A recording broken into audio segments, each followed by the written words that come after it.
Hi everybody. Somehow I didn't set the stream's countdown timer properly, but fortunately I was paying attention to what was going on and I'm here on time anyway. So let's get started. Hey everybody. We are going to be playing Sonic the Hedgehog 2 today on the Analog Mega SG. We're going to be playing it emulation free, thanks to Analog's FPGA Sega compatible solution, and we're going to play Mario Party 2 on the Wii U, which we've got running right here. It's going to be running on the Wii U Virtual Console. I rented Mario Party 2 back in the day. I never actually got to own the cartridge for it. And the first time I owned it, other than renting, the first time I properly owned it was on the Wii Virtual Console.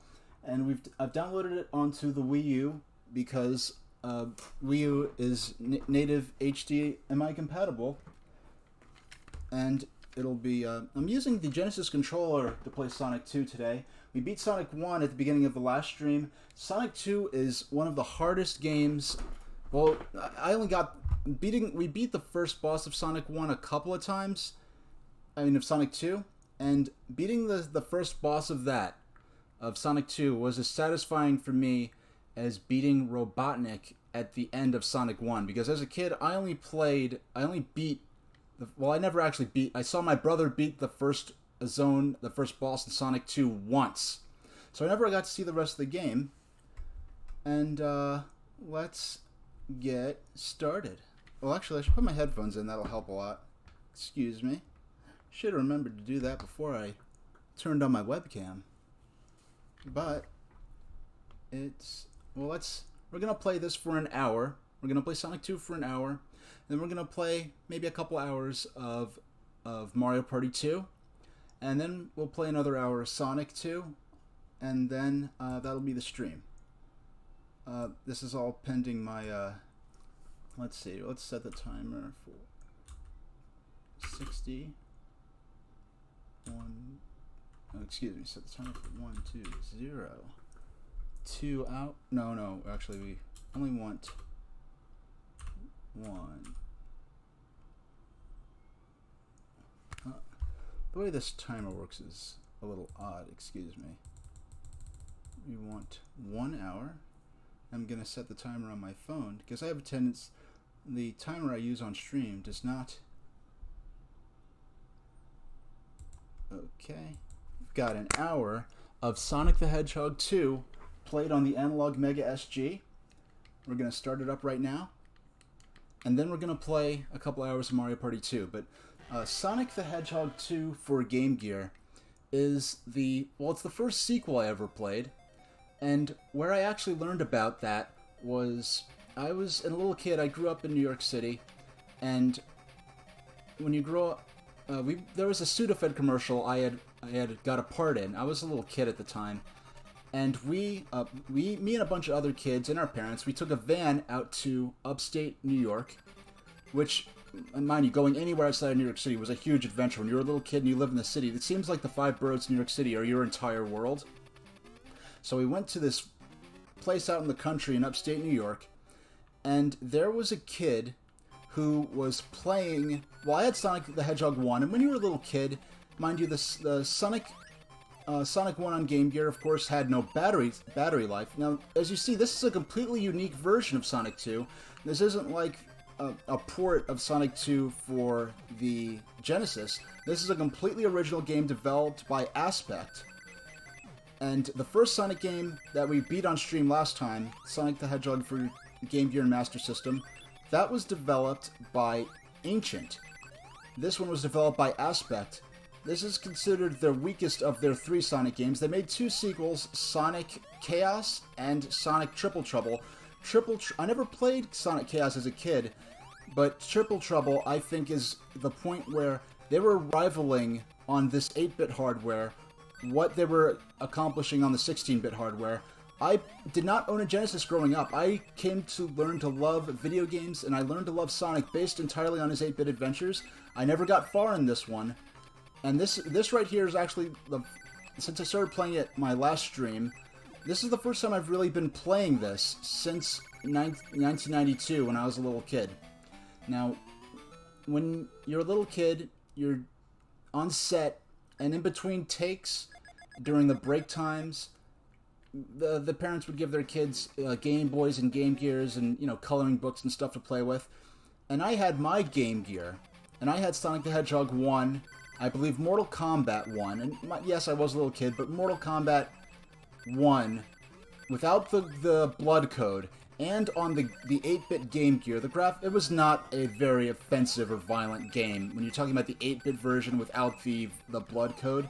So yeah, it does sound shocking that I was a little kid playing Mortal Kombat, but the graphics weren't so intense. I wasn't traumatized or anything by the graphics. I didn't even realize that there was controversy about it, because, you know, my parents just saw it as, you know, this silly game with two people kicking each other. I did not ask my parents for Mortal Kombat. They actually got it for me, because they're just looking for a couple of cool games to play. I got my Game Gear because I told my parents about a Sonic the Hedgehog commercial I saw back then. It was the commercial with the old lady, Humans Against Genesis, and she was complaining about Sonic the Hedgehog, and why is he such a smarty pants, why doesn't he slow down like Mario?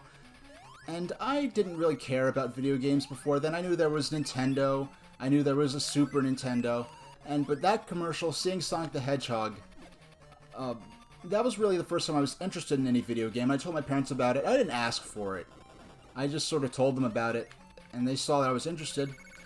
So when it was time to get my hair braided, they surprised me with a Game Gear, and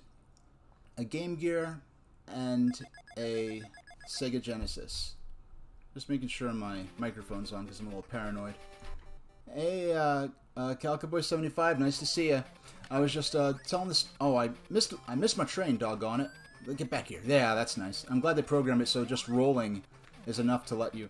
Now this is the boss of this world. This is beating this. I never beat this boss as a kid. Last stream I beat Sonic the Hedgehog 1, and getting past this boss was as satisfying to me as the first boss of Sonic 2. Beating this was as satisfying to me as beating the last boss in Sonic the Hedgehog 1 for the first time.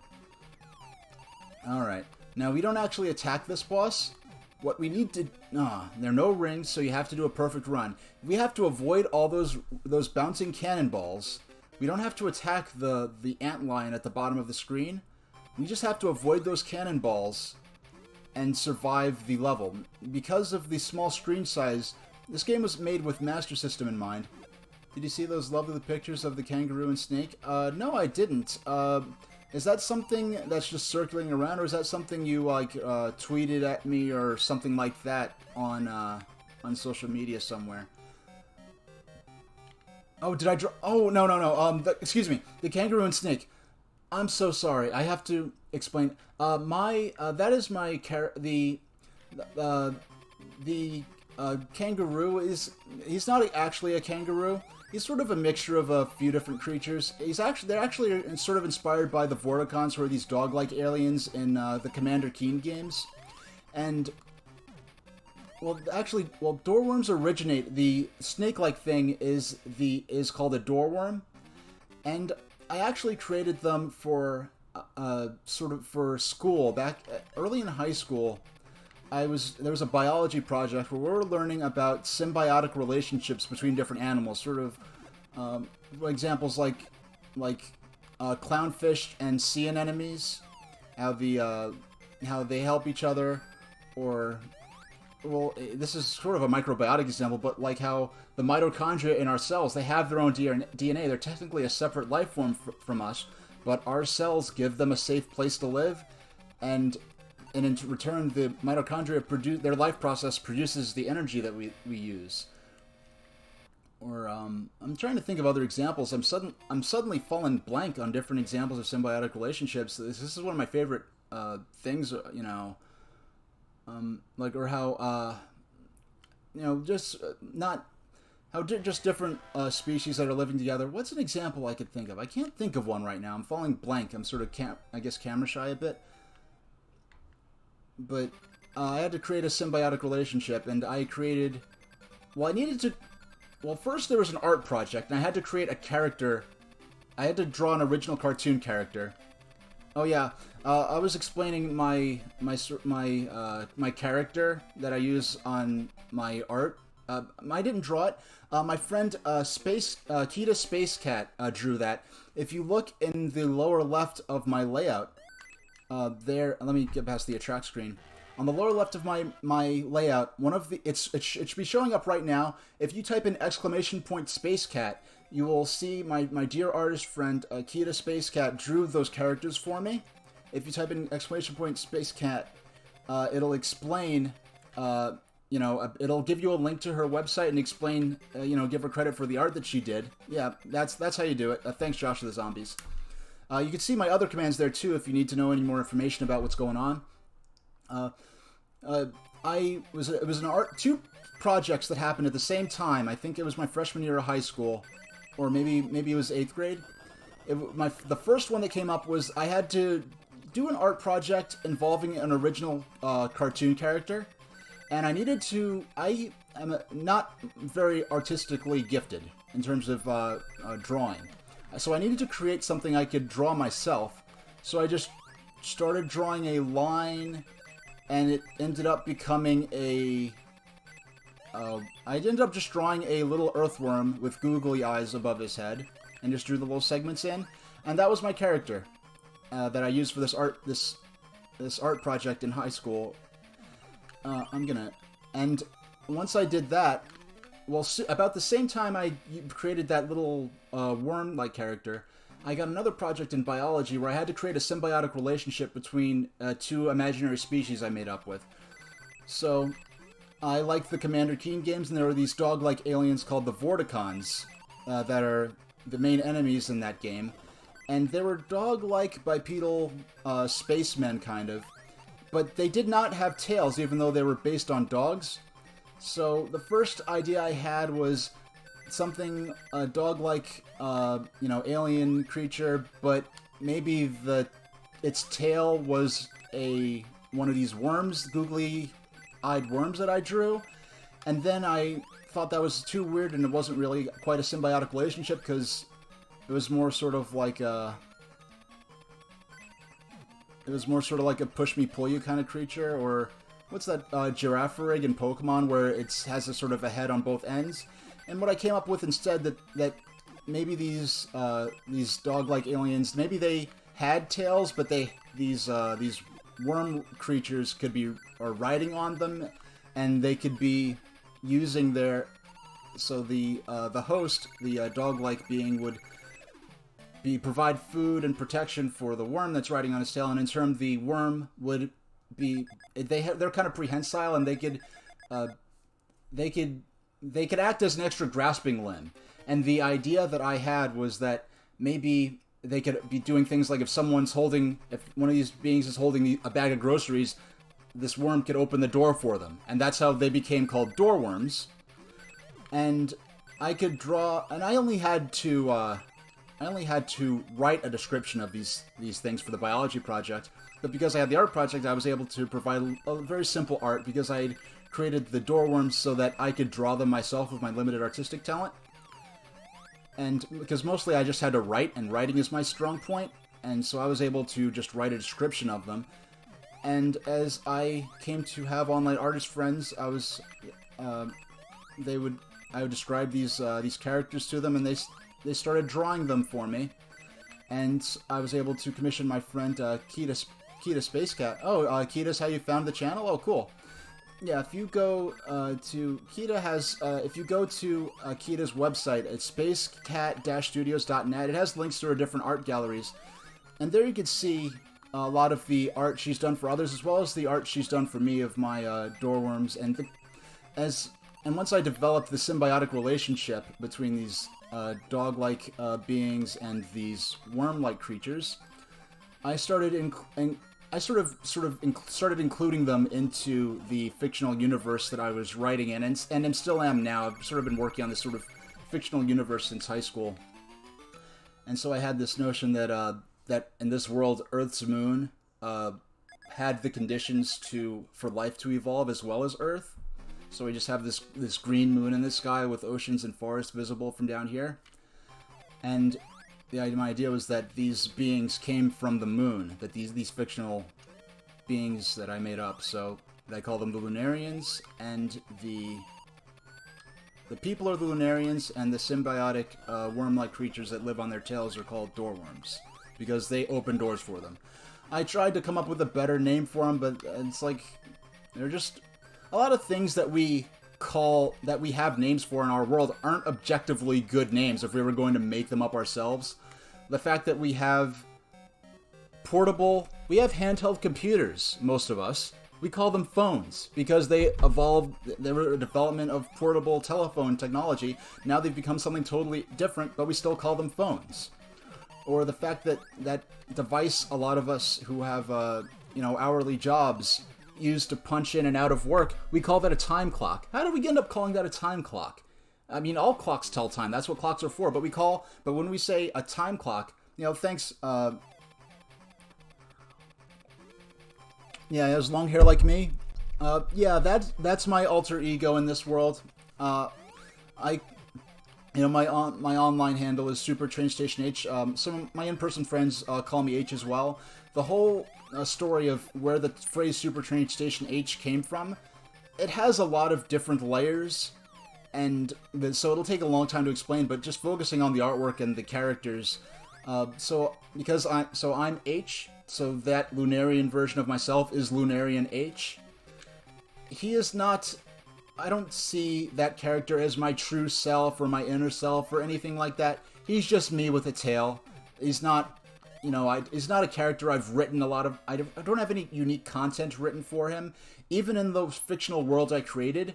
And by the way, I'm not just losing because I'm bad at the game. I beat the first game. I beat the last final boss of the first game. This level is so hard that as a kid, I never beat this once. I watched my brother, who was older than me and had more game skills, beat it once. And that was the only time the last stream I did, it was the first time I ever even beat that. And a lot of gamers who have experience with this version of Sonic 2. Hey, Marth-chan, nice seeing you. I was just explaining my characters and my artwork, the artwork that some of my artist friends have done for me.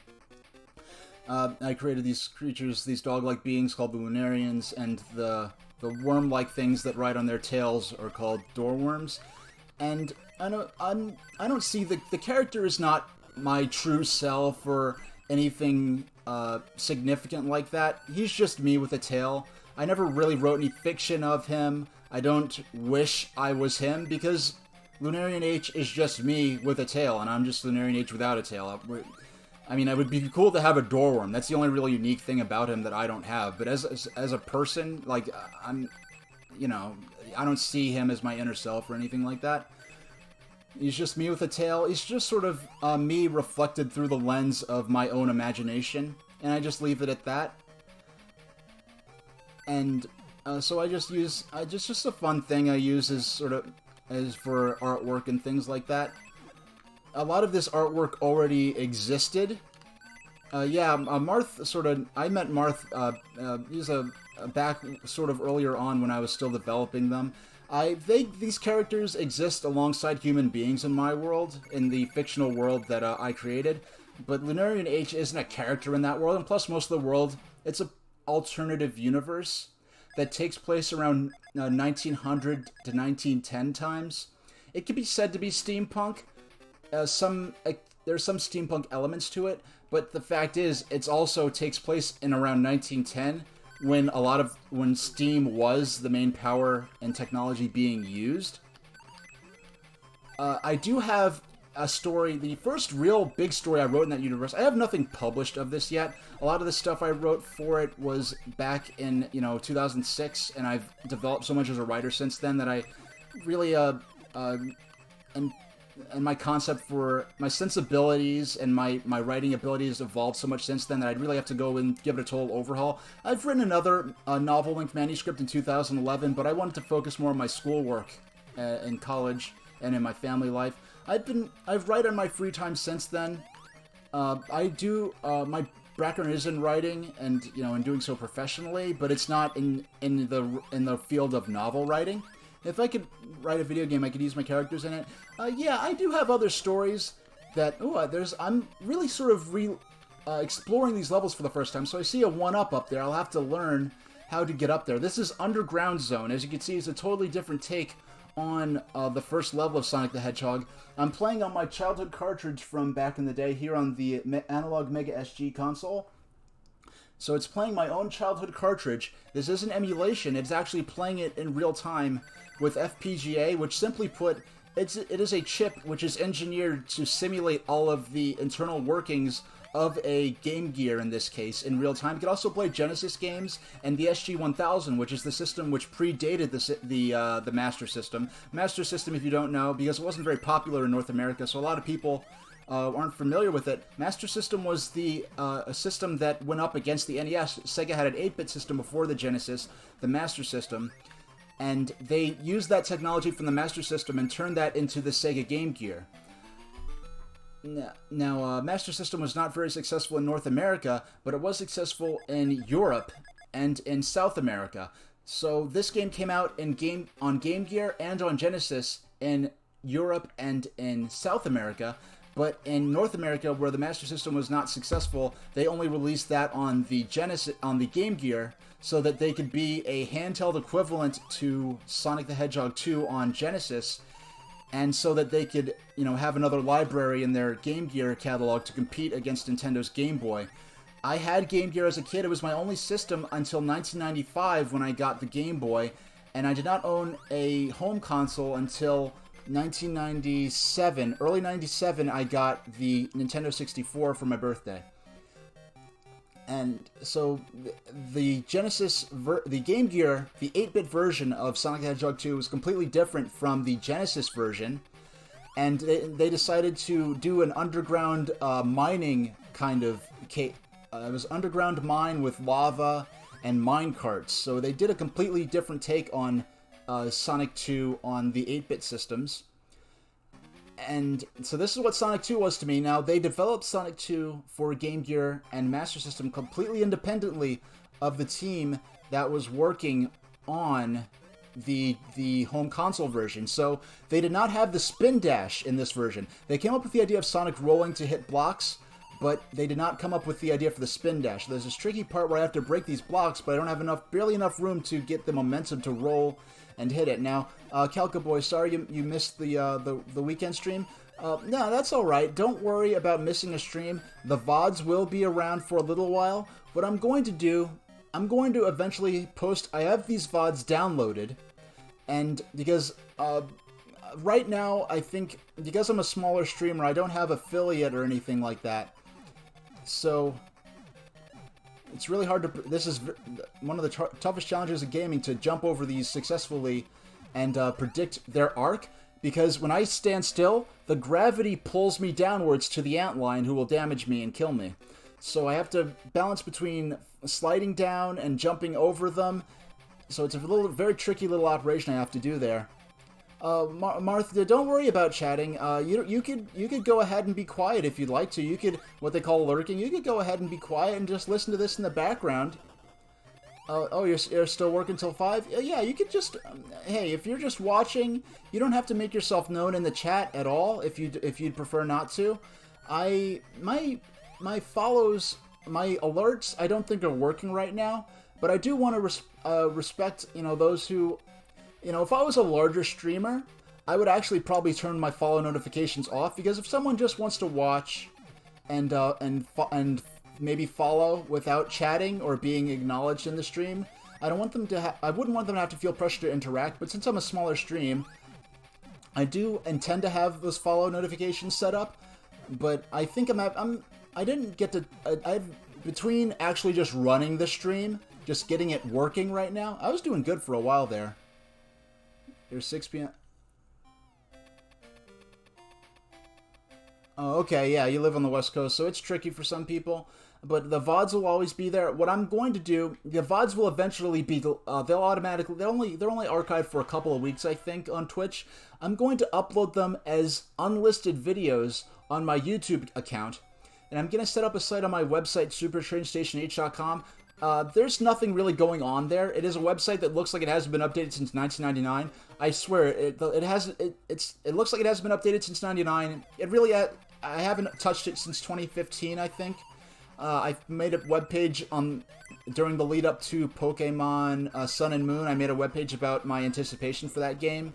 I don't update it that often. It's kind of just a showpiece website to just put up some of my written work, my static work that wouldn't do so good as a blog post, and really just as a throwback to how sites were in the good old AOL, back when AOL was the internet, as some say, back in like the AOL 3.0, 4.0 days, back when of the simple GeoCities web pages with the simple layouts. So I just made a simple website like that. It's supertrainstationh.com. I'm going to make a site. It's going to probably be streams.supertrainstationh.com, where I'll put up links to the unlisted videos on YouTube, where I will post my full-length stream VODs. And because they'll eventually be deleted from here for now. Yeah, things were so simple back then. Back when, there was no Google. You'd use Yahoo as the biggest search engine. A lot of the way people found each other was through web rings and through the links sections on people's web pages. So I will put up links. I'll upload my VODs unlisted. I don't think posting the full-length VODs as content to my YouTube channel would really be something most people would be interested in. I don't think it would be, but for those who are interested in, I will have links to my VODs that'll be unlisted. They won't be private, they'll just be unlisted. So they'll be public videos that they just won't appear on my videos page. Because I think clogging up my video feed with reposted VODs would be really kind of tiring. I'd like my real YouTube content to focus on the videos I've edited together specifically for those streams. Yeah, so don't worry if you can't catch a stream live or whatever. Don't worry about it. And this is the first Sonic, the 8-bit first Sonic game for the 8-bit systems. I think they were really just kind of getting a feel for what that hardware was capable of in terms of recreating the Genesis Sonic experience. So they did cut back on a lot of things. There were no loop-de-loops in that game. I think there are loop-de-loops in this one. I don't know, because I never actually got past this stage. But by Sonic, the third Sonic game on the 8-bit system, Sonic Chaos, they did have the confidence to do loop-de-loops.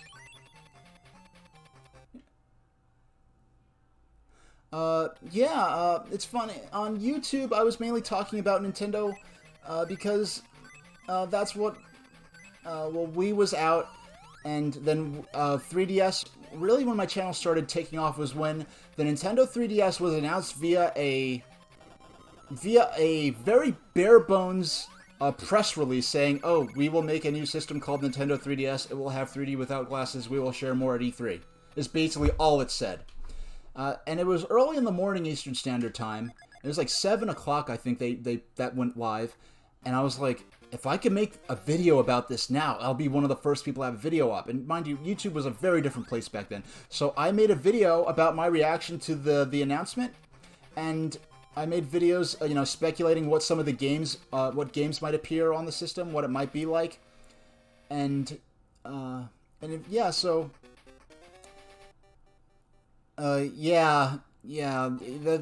glad they did it. They played 3DS. They took the right approach. And, well, first off, the fact that the 3D was adjustable was a great idea, because even if you have perfect vision, everyone's eyes are very slightly further apart or closer from each other. So being able to adjust the 3D was a great idea, and being able to turn the 3D off was, for me, I was one of those people who was able to see the 3D perfectly. I never wore glasses for vision, and I was able to take well to seeing 3D illusions, because that's part of the thing about when you talk about stereoscopic 3D.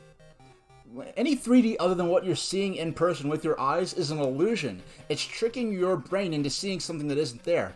So people's ability to even perceive those illusions is going to vary. So there were some games, like Super Mario 3D Land, the levels were designed with the stereoscopic 3D in mind. There were some very small bonus areas where if you did not view it in 3D, you could not even perceive the level properly, where they sort of used camera tricks, where if you saw it in 2D, it would look like a flat plane, but when you see it in 3D, you can actually see that there are more coins behind a certain spot, but these areas were they were bound. They were bonus areas. They're not essential areas to beat the game. There weren't areas where a key you needed to beat the stage was hidden there.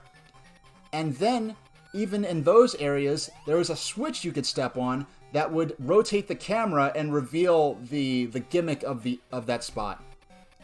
So even the games that or Legend of Zelda: A Link Between Worlds, where you have those flat sections, even the games that were really made with the 3D in mind, they were still accessible for people who could not see 3D illusions. Oh, that is such a hard spot. It is not just the stage. And it's not just me talking and playing that is making it so tough to get through that area. Because we've been playing a half hour. We have not beaten this spot once yet. We're going to be playing Mario Party 2 later after this. Mario Party 2 can be a very cruel game. Any Mario Party can. But it is nowhere near as cruel as this. You will at least get some kind of progress. Whether you win or not, you at least get to progress. For the most part, in the single-player modes, the slot car mini-game, I never beat that before in my life. Maybe we'll do it on stream, we'll see.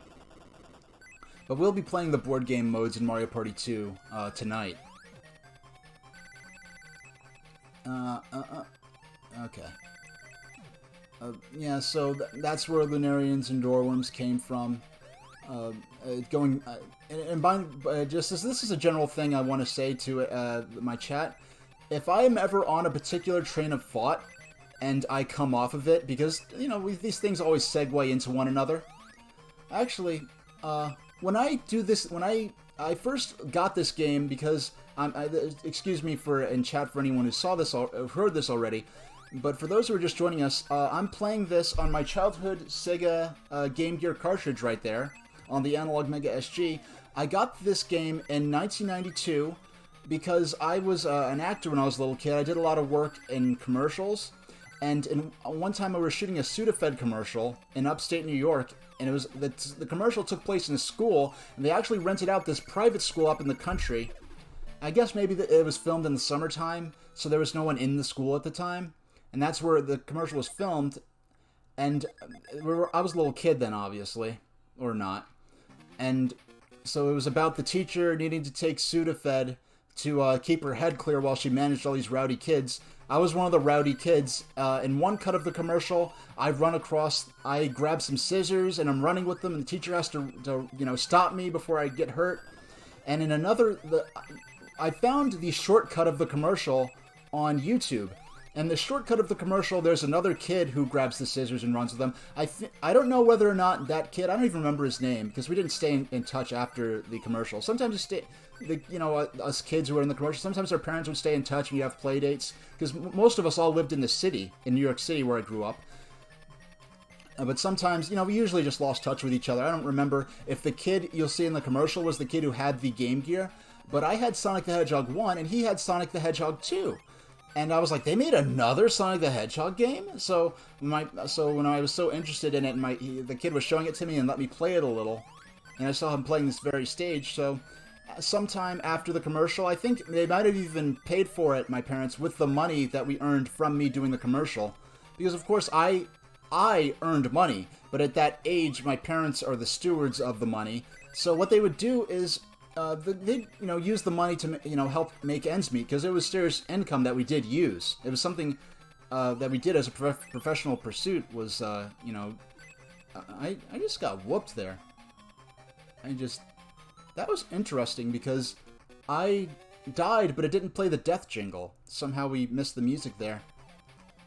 Actually, I have the commercial queued up. It's in my layout. Once I get a game over, we're going to watch the commercial. I have the shortcut of the commercial, so I'm only in it for a couple of scenes. And actually, Norm the Gaming Historian ended up watching it while I was in stream, because we were streaming 8-Bit Sonic about a month ago, and I mentioned the story about how I saw another kid with it, and my parents got me this game. And we actually watched it on stream there. He played it a few times, actually. It was funny. That was about a month ago. So yeah, I ended up getting featured on Norm the Game Historian stream as my little child self.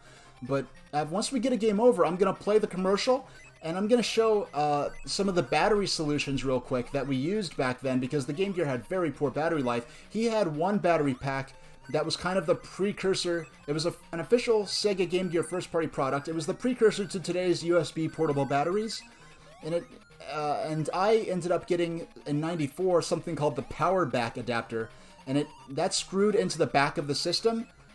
And so it became a big grip, a big battery that doubled as an extra grip for the system, like the Game Gear wasn't big enough, that screwed into the back, and then instead of fitting into the battery bays, you plugged it in with a little wire that came off the top of the lead into the Game Gear. So once we get a game over, which with Sonic 2 will be soon enough, yeah, because it's about halfway through our Sonic section of our first Sonic session of the stream.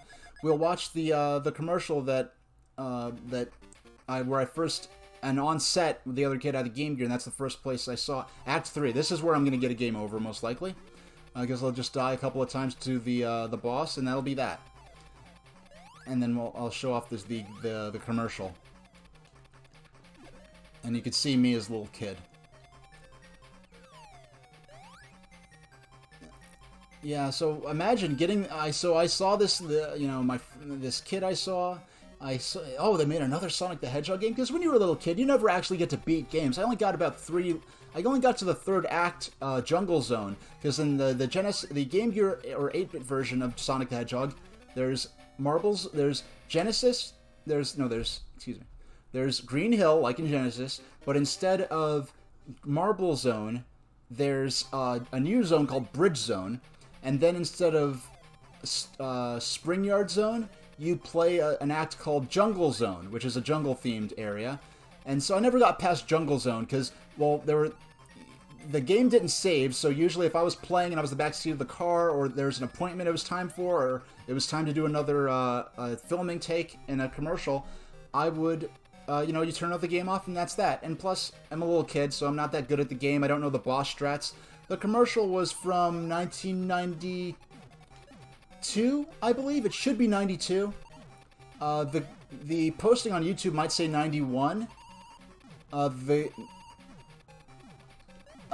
the work order for the commercial was from 91, the copyright date, if there's a copyright date on the commercial, it may say 91 instead of 92. So this is the Sudafed commercial that I was in as a little kid. And this is how the first time when I saw the kid on set.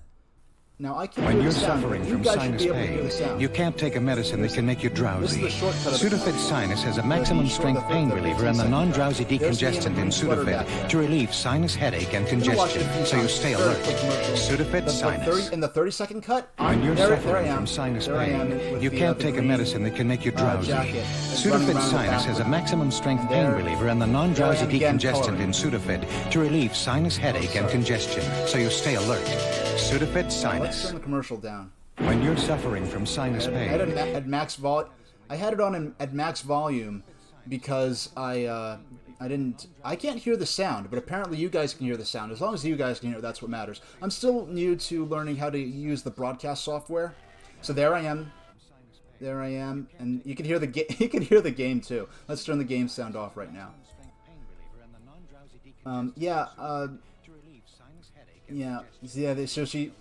So the commercial, you see, there I am there, but kid runs for the scissors. She's like, oh no, the kid's running for the scissors.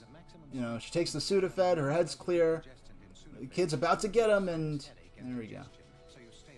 Now in the 30-second cut, which I can't find on YouTube, I think I think I actually ran with the scissors, and they were fake scissors, I think. They were rubber scissors that looked like real metal, and they had to reassure me on set that it was okay for me to run with the scissors. Because when you're a little kid, they drill you, don't run the scissors, don't run the scissors. I was a real goody two-shoes little kid. So one more time we'll watch. And in the 30-second cut, I'm that kid, and she stops me from grabbing the scissors. But in this one, it's this other kid who may or may not have been the kid who had the Game Gear. I think it was braided, but it was very short. It might have been, or it might have been I didn't have it dreaded yet, so it wasn't permanently braided. It might have, because at this point, by the time I had a Game Gear, my parents gave me the Game Gear the first time I ever got my hair braided. So like this little bit of hair there, that was came out, back when, I was a little kid. So sitting in the chair for a long time, that was a long time, so that's when they got me the Game Gear. So that's me in the green sweater. Now, the battery that the kid had, let's see if I can get this to work right. No, I have to turn the commercial off now. Yeah, there we go. I'll turn the game sound back on. I know that's balanced properly. If my audio isn't balanced, let me know. But he had this battery here. It has a very distinctive shape to it. That really struck me, even when I was a little kid, that taper on the end of it. I really noticed that. That's what really made it stick out to me for whatever reason. I never had this, but this has a big battery inside it that's rechargeable. And because, the batteries on the Game Gear did not last very long. It was a very battery-hungry system. So I think there was official, but there were twin things that went into the battery bays that were rechargeable to extend so I could play for longer and then recharge them. But I don't. That's the attract mode playing in the background. This is one of the later levels of the game I've never actually played before because the game was not very forgiving. I never got past the first world. And you'd plug that lead into the Game Gear, and that's how you'd play. So it's kind of an early version of the USB portable batteries that we have today for our devices. Now, let me get rid of these. Now, what I had, we got after the battery things that took in the back. At some point, I dropped the Game Gear and broke them. So in '94, I got some other acting jobs, and with the money I got, that was my spending money. I got this. I got this the same day I got Sonic Triple Trouble. I got the Game Gear Power Back. This is an official licensed accessory. When I got the image for this, it's actually the first time I saw the box since '94, because I didn't keep the box back then. And so this screw here, you'd take a nickel, and it actually screws, and there's a screw receptacle in the back of the Game Gear. I guess they planned for accessories to be able to screw into the back. And you'd screw that with a nickel into the back of the Game Gear, and you'd take the wire and plug that into the DC port of the Game Gear, and be able to play with that. And then you'd plug the power cord into the wall, would plug in there. And it would you could recharge the battery as you played. This wire, unfortunately, it frayed very easily because it was a short wire. I only saw the commercial a couple of times back when this was on the air. So it would have been airing in like 92, 93, 94. 94 was the latest that I think it aired. And I only saw it a couple of times, but I'm a little kid, so I'm going to be watching Nickelodeon and Cartoon Network and the Saturday morning cartoons and stuff like that back then, which no longer even exist. Let me get rid of the commercial, and let me get rid of these. Okay, we're going to play the game again. Okay, there we go. We're back to it's game time again. Now because it was for Sudafed, and it's. Even though they're little kids and it wasn't a product for kids, it was aimed at adults who needed to take a sinus medicine that would make them drowsy. So it would often play probably during soap operas. Well, during a soap opera, if it was an actual teacher during a soap opera, they'd usually probably be in school, because I think soap operas are usually on weekdays. But so the commercial was aimed at adults, so it would usually be on for programming aimed at adults. So I didn't get to see the commercial very much. I never had a recording of the commercial, so my mom would always call me in whenever it was on. And so I don't really have very clear memories. What I do remember sometimes is it was really kind of awkward. Well, it didn't affect me so much, but seeing memorizing the lines for commercials that now, when you do auditions, a lot of times they don't actually give you the copy that you'll be reading during the actual commercial. Sometimes you'll be reading a copy for a previous commercial for a campaign that's no longer running for that same product, or for a completely unrelated product, just to see how well you could read lines and take directions. So sometimes I'd read the copy would be for the commercial, and sometimes was I curious to sample Sudafed. I didn't even know what Sudafed was. I didn't know what the commercial was about. All I knew was that I was in a sort of kindergarten, preschool setting, which is, something I was already in real life. So to me, it was an interesting commercial because there was some lines where I had some copy to read. That commercial, there was no copy. I just had to take directions. I just had to run with the scissors, and they had to film me. Or I would just be coloring in the background, or walking across the set, as a background shot, and they'd just have to film me. Oh, excuse me. When I say I'm using industry terms, when I say copy, that means that's just what's either is being said by the actors, or it's the description for it. It's a description of what's happening in the commercial, and the lines that are said either by the narrator or by the actors in the commercial. Like when there was that narration about, oh, you can't be drowsy when you need to take a sinus medication. That obviously there's not a narrator actually there saying that. That's something they add in. Someone in a recording booth with a microphone will read those lines, and they edit it in later. So they were just filming the scenes there. Maybe I thought it was a candy. I didn't think it was candy. I knew it had something to do with medicine, and that's really all I knew. Yeah, that's all I really knew about it. That was an interesting filming session, because, well, I'll tell you too. What I remember is taking the van outside of the city, because I'm a little kid, and I live in New York City. And when you live in New York City, it can really sort of become this isolated little world. And if you're gonna, from the way things were, if we were going anywhere besides New York City, it would be Long Island, which extends out to the east from New York City. Actually, Queens and Brooklyn are geographically part of Long Island, but politically they are part of the city of New York.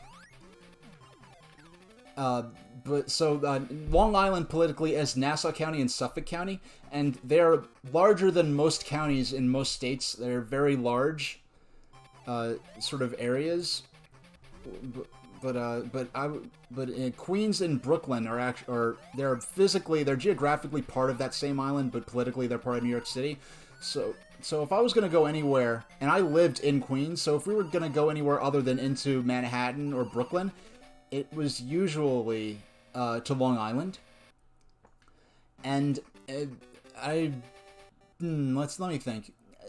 So really going to film this commercial was really the first time I knew of Earth and I knew of the globe, but I didn't really know of the concept that New York was a place other than just New York City and Long Island.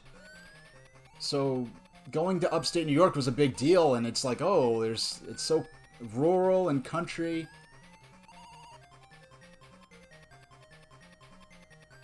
Yeah, because Manhattan is its own, the main, Manhattan is the main skyline part of New York City. That's the part where you have Times Square and Broadway, and those. When you think of New York, like the New York City skyline and the big skyscrapers, that is Manhattan.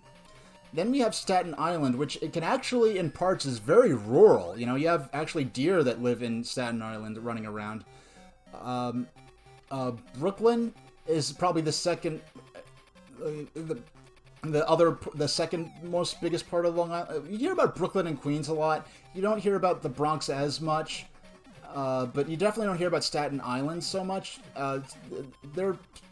Staten Island is, I think it's also called Richmond.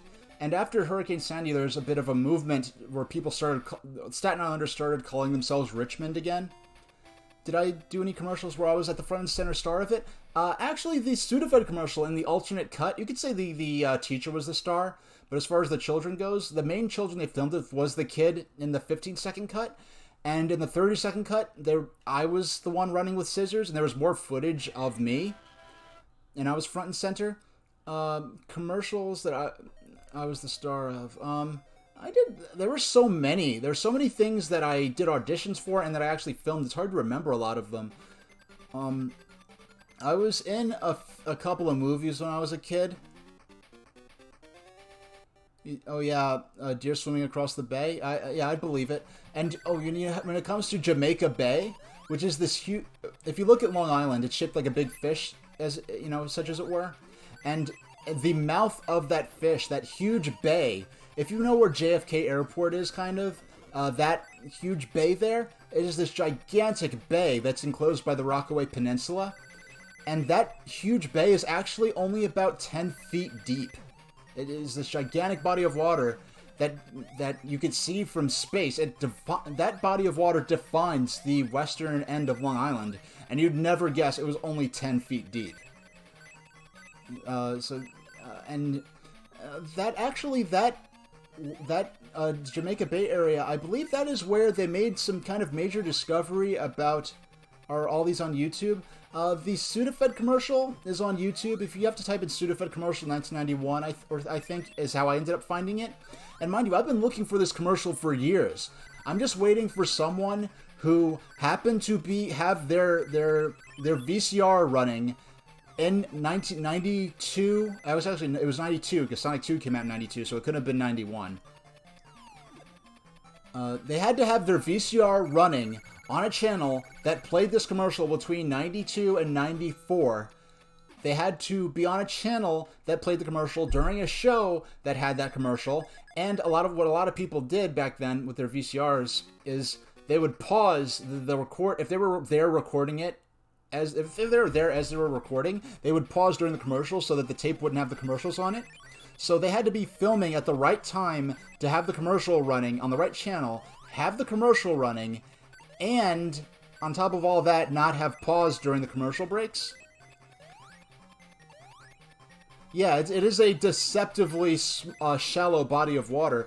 When barges and ships come in and out through the Rockaway Inlet, they actually had to dig a channel for those ships to come in and out through, and the ships have to be. They can't have too much depth beneath the water, or else they won't be able to safely pass through the inlet of the bay.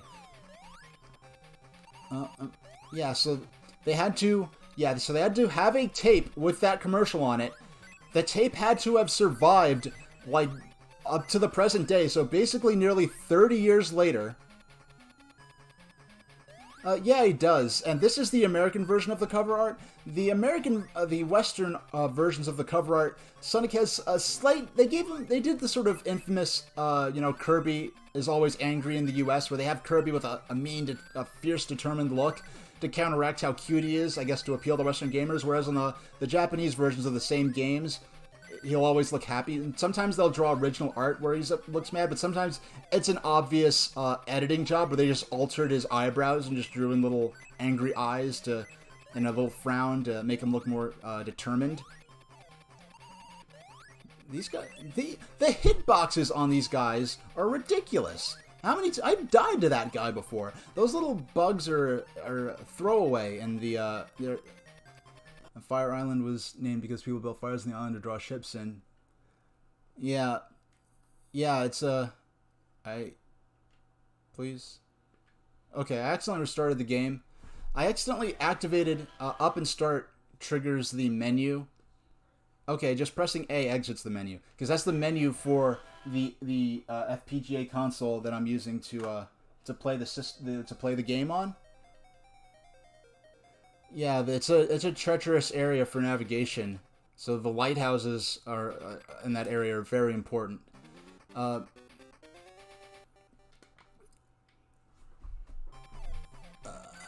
we go. Yeah, only 8 minutes left of Sonic, and then we'll move on to Mario Party 2.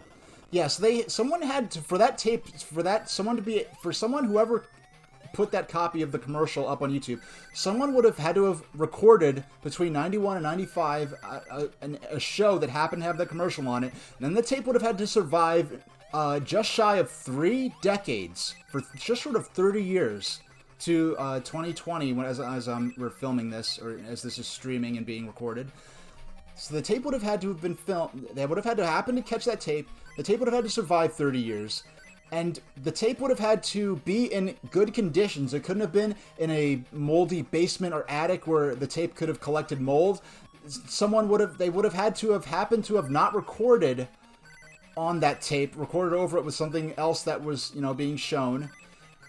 And the tape would have had to survive being thrown out or something like that. And after all that, someone has to find the tape, have a VCR, have the means to digitize the videotape. Well, they have to have the care to even want to see the videotape. They'd have to have the means to digitize the videotape, and then think, I'm going to post this on YouTube. And people, there's a nostalgic movement. Nostalgia Critic has done entire episodes with nothing but old commercials from the 80s and 90s and even early 2000s that he riffs on.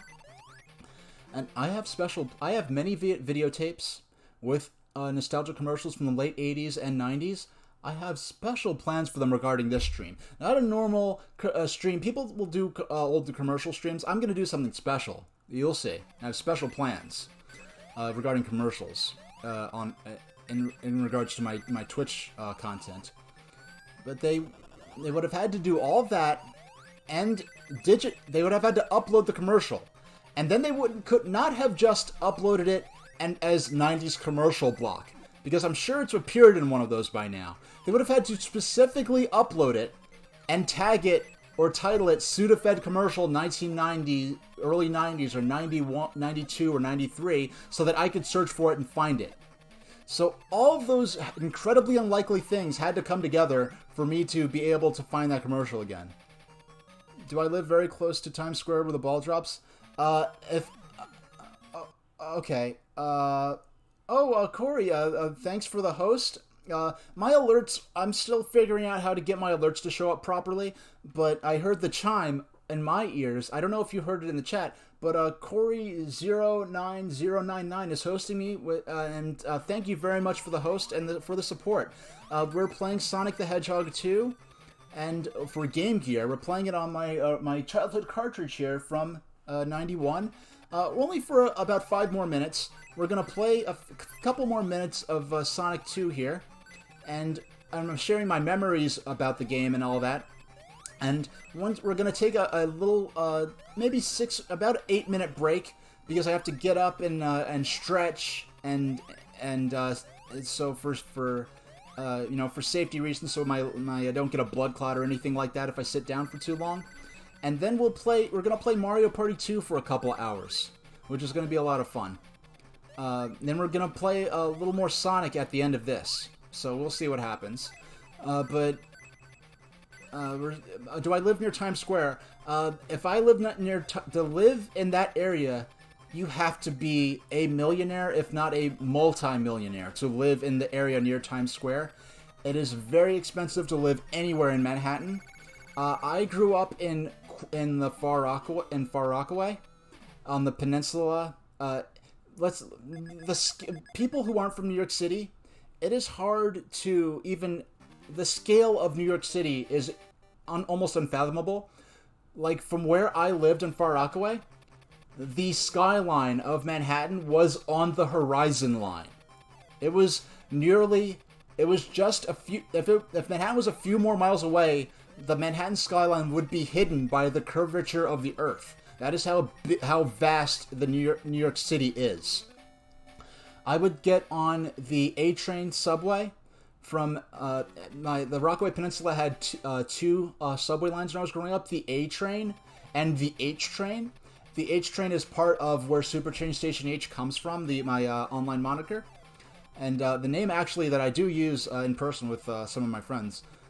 Actually do call me H in person at this point. But you'd get on the subway, and the entire New York City subway is not underground. Oh boy, I got an excuse to talk about trains now on the stream for really the first time. The entire New York City subway is not underground. There are large portions of it that are above ground, and the section that ran through my neighborhood in Far Rockaway was actually one of the oldest parts of what became the New York City subway system. It was opened in the 1880s, as a steam-driven surface railway. It was part of the Long Island Railroad, and yeah, it was part of the Long Island Railroad.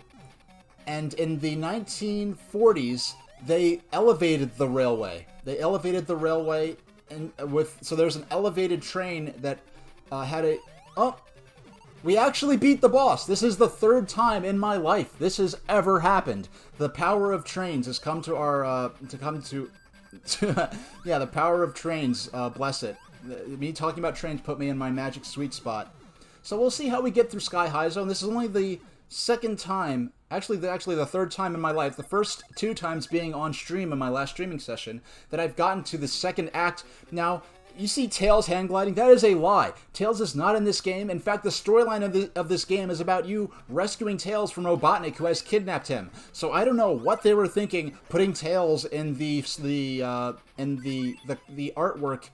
And because of the small screen, you have to make all these leaps of faith. You just have to hope that there's going to be a platform there the first time you're playing. I still don't even really know what I'm doing. So we're just exploring the stage in real time. Oh, okay, here we go.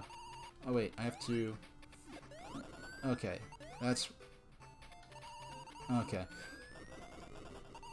Only a couple minutes left. Wow, I got it. I made it to Sky High Zone and with multiple rings left. So if we don't somehow die twice by the time our time's up in about a minute, then I will. I won't turn the game off. Instead, oh, and actually, that's a good spot to pause right there.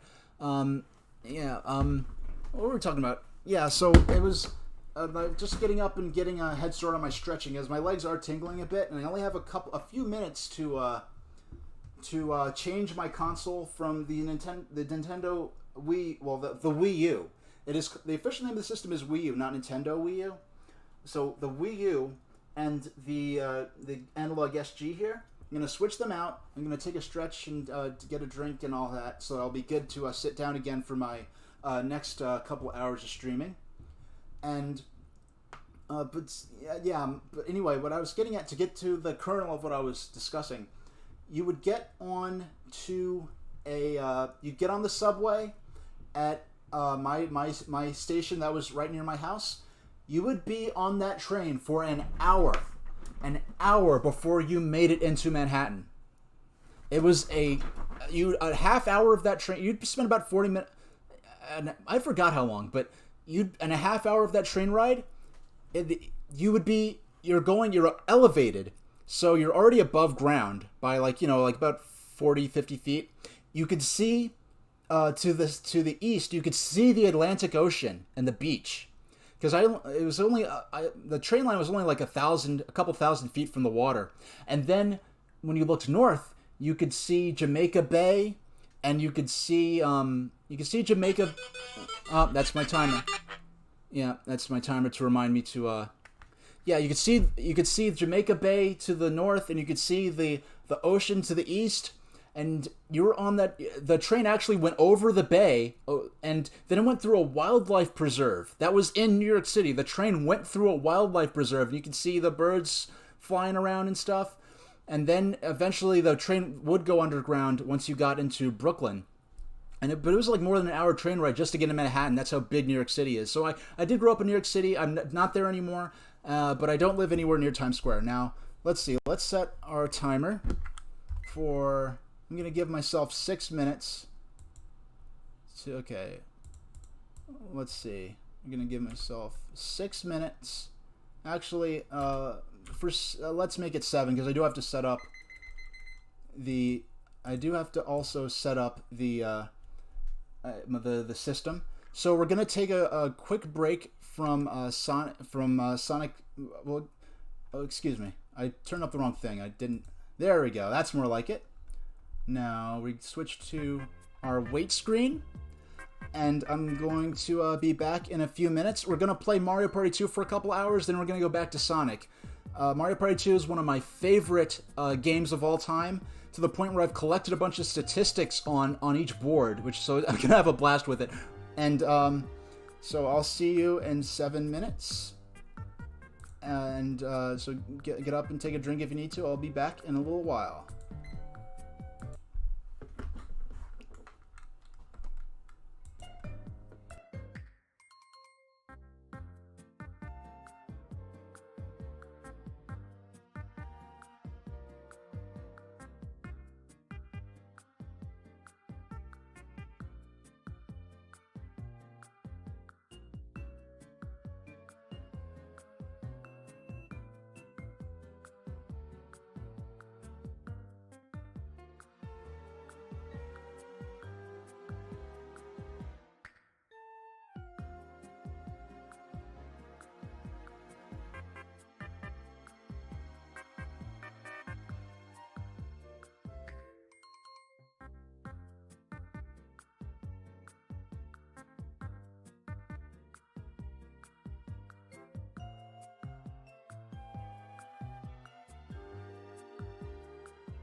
Hey everybody, I'm back. And just in time. Alright.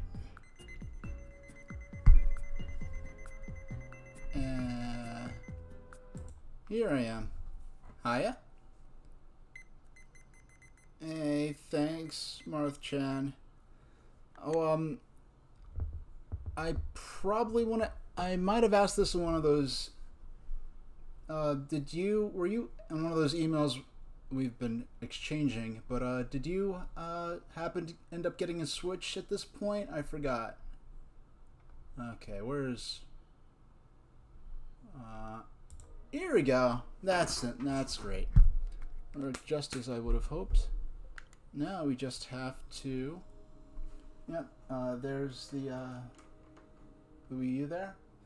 I like having my consoles visible in the stream because it sort of shows, you know, you like to see when you're selling, when there's a popcorn machine, you're not just selling the popcorn. You like to see the machine make the popcorn. You see it pop up. You like to see what's powering your entertainment, or at least I do. You know, that's why. So I just like to have the device. You know, some people have a little camera focused on the console and have a little setup, a little inset in their overlay, specifically for. Now let's set this timer here. Let's try 2 hours. This is a little nutty of me, but let's give it a shot. 17, 9, 1, 1, 2, 0. Okay, 2 hours on the dot. And okay, if I need to take a so let's get started.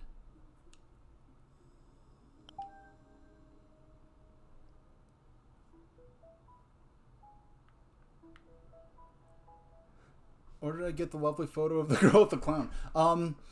The layout looks a little funny because I have my layout set up for 4:3, but I did not intend to set a suspend point. So I have my layout set up for 4:3, but oh, excuse me. Now the game is actually looks how it should.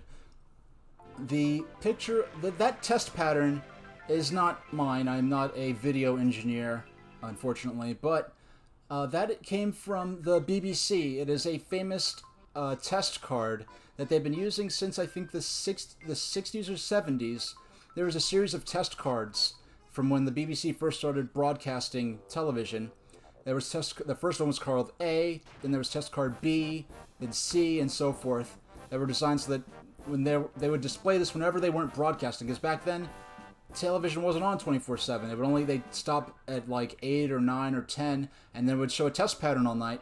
When I was growing up, pardon you, I'm not trying to sound older than I am, but I can't assume everyone's age, and if you're just a couple of years younger than me, I won't say exactly how old I am, but if you were just a couple of years younger than me, you may not remember this, but when a lot of stations would only air, especially channels, the lower stations, like 2 through 13 were the broadcast stations in my region.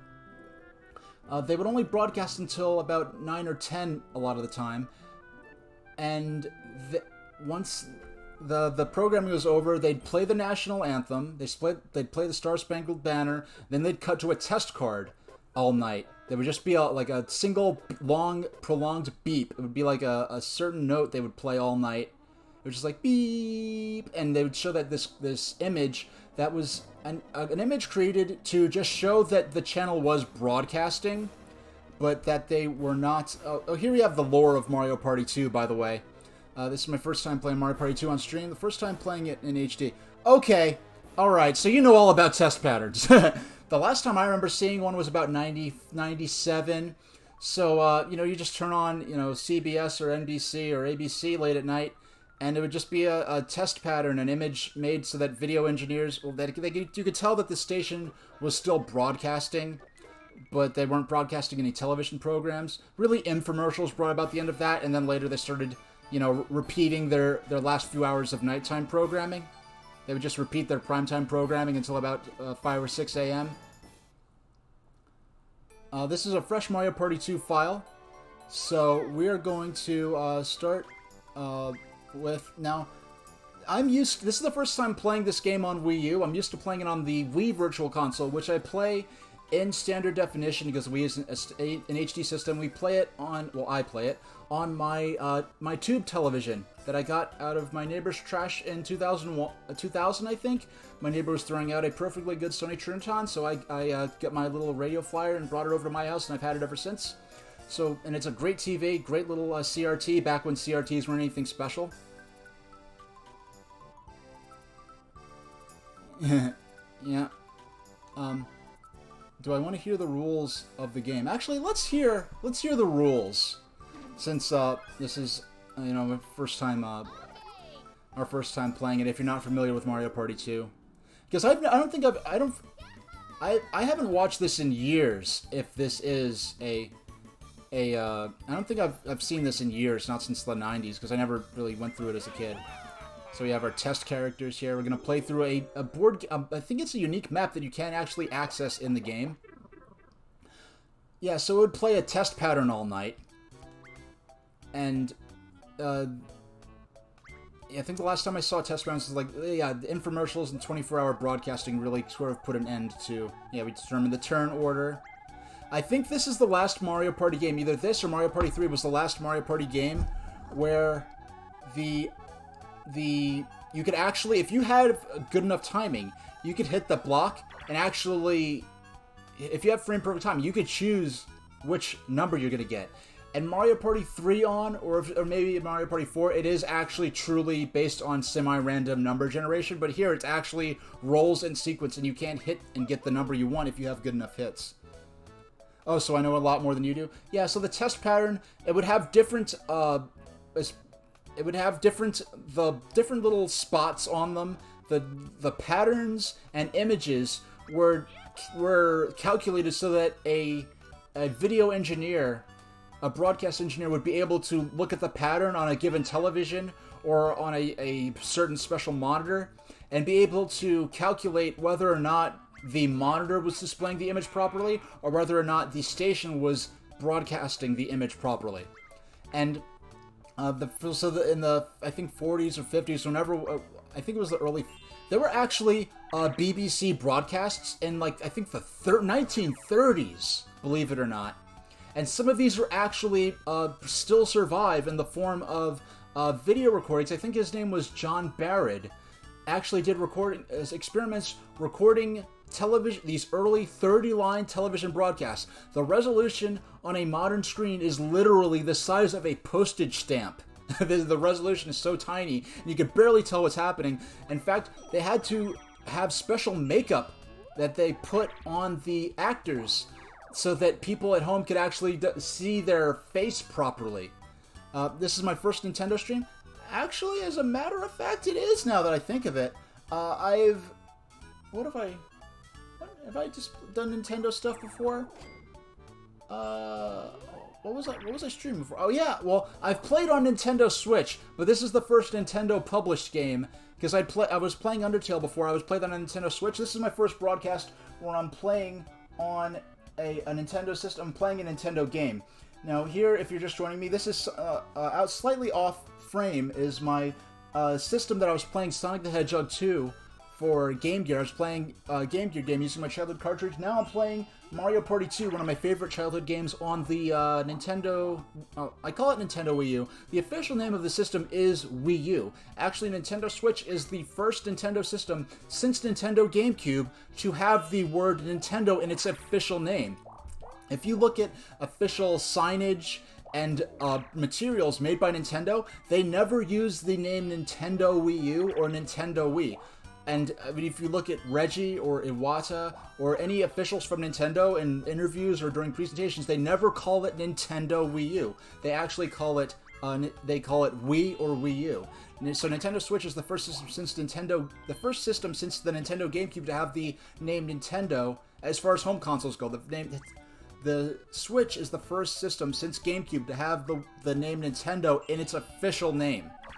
So we're starting Mario Party 2. This is a fresh copy, digital copy of Mario Party 2. And I'm just going through the rules land thing. This is a special board that only appears for this tutorial that explains the basics of how Mario Party works. I will, of course, be explaining the rules as we play the game. I have not seen this since the 90s. I never owned this until I was able to purchase it digitally on the Wii and then the Wii U. I do have an adapter so I could play the Wii games on my HD display and put it into my Elgato, but I just for the sake of just being able to play it in native HD, I did download it for the Wii U because the Wii U's eShop is still online, and I wanted to take advantage of that to get as many games. They were explaining the types of mini games you'll play are based on the colors of the spaces people land on. So if 3 people land on one color and 1 person lands on another, then it'll be those 3 people versus the one who landed on the other color.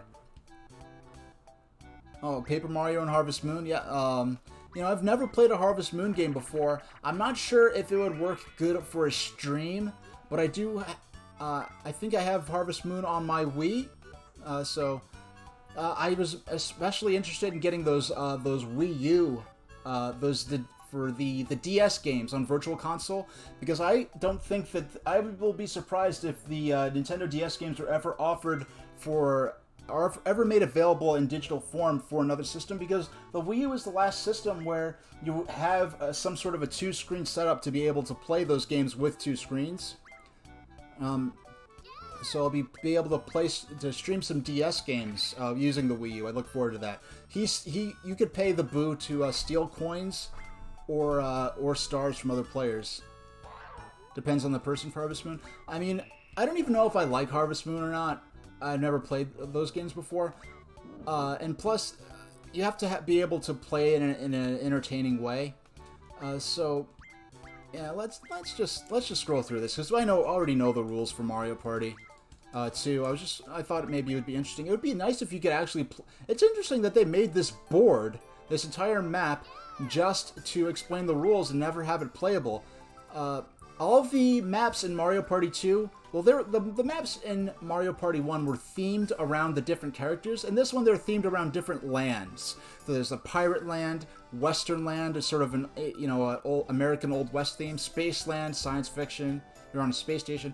Mystery land is themed around kind of a South American or Indiana Jones sort of themed jungle sort of area where you're exploring ancient ruins. Horror land is a land that's sort of themed around ghosts and wizards and stuff like that. So let's go to Pirate Land. This is the first map I ever played in Mario Party. Yeah, it's a different task trying to balance the tediousness of Harvest Moon. But if you have the right kind of stream, if you have the right kind of personality, I'm sure those streams can be very relaxing to fall asleep to. A lot of people, watch Twitch just for that. How many will play this time? 1 versus 3. You can set this to play with 4 computers. You have to go in with 1 character. Now, in these Mario Party games, and in all Mario Kart games up until Mario Kart 8 Deluxe for the Nintendo Switch, I would always play as Luigi. Luigi was sort of my favorite character. I would always love to play as the sort of second fiddle characters like Luigi or Tails. And Mario, Luigi, Peach, and Yoshi are kind of I think the quintessential kind of classic characters. Even though Donkey Kong, well, really the first 2 characters are Mario and Donkey Kong, then Luigi came later. But let's set it for hard, because I am an experienced player. This is my first time playing. I'm playing this with the Wii U Pro controller, so I don't. My muscle memory is kind of made for the Switch Pro controller, which I bet you can actually use for this. Let's go for 50 turns. This will probably take more than 2 hours, but you could set it. You could have it. You could set it to save after each turn. So if the power goes out for some reason, my computer and my monitor my computer monitor are set up so that if the power goes out, I have it on a battery backup. So I have, well, if it's just a brownout where the power goes out for a minute and I have to hit the circuit breaker, I have 30 seconds. And yes, in this game, the characters will dress up for the occasion for each theme. So in Pirate Land, they dress up like 1870s pirates. In Western Land, they dress up like cowboys. In Space Land, they dress up in astronaut suits. And in Magic Land or whatever, it's Horror Land, they dress up as wizards. Yeah, this is the only game, I think, where they dress up in costume. So our theme here is to, in each game, in each map, you have a different version of Bowser. So here, Captain Bowser, the pirate's overlord, is going to be the boss that we're preparing to fight. Now we choose our turn here.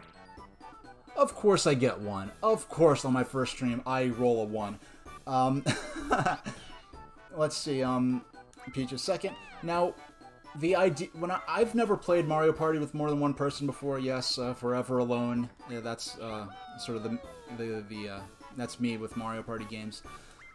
But I like to be the second or third. I like to go second or third because that gives me enough sort of downtime. If I'm eating pizza, because I often would play this while I'm eating or eating pizza, or I'd be playing this while I'm browsing the web or doing something on the computer. So when you're the second or third, then you have a good amount of time between your turn doing the board game play, and let's press start because you can, let's see, save settings. We'll save after every turn, and I'm glad they put that in because it's not especially it's not a really obvious thing to do, because if you're actually playing with 4 other people and you're not living together, what's the odds that you are going to put down the game and actually pick it up later? Now, if you pick up the game later, you can actually set it so that the other players are you can set it so the other players are computers, and that's what you can do. You can this is an item mini game, so Mario is actually, I could have it set so that they scroll through the text faster. But in Mario Party 1, there were single-player mini-games where in Mario Party 2, the single-player mini-games were replaced with these item mini-games where a single player is playing to get an item. Each character has a little gimmick to them, that there'll be a favorite item they like to use. I think Yoshi will always try to get and always the warp block item, which randomly switches your place with another player. So here's our first turn. 9. Okay. So now I'll deposit. I think I'm the furthest along here so far. So if I had hit that spot, when you hit every time you pass the bank, it takes away 5 coins. And whoever lands on it will get the jackpot that's been saved up. So it would have really stunk if I actually landed there. And here's Lights Out. You'll see how these mini games work. Oh, actually, excuse me. I forgot to. I'm still getting the hang of the streaming thing.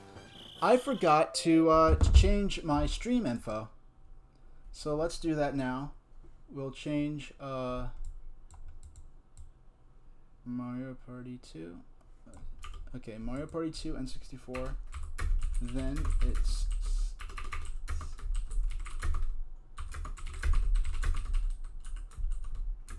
Sonic 2 on Game Gear. Okay. And let's go. Okay, Mario Party 2. Mario Party 2. There we go.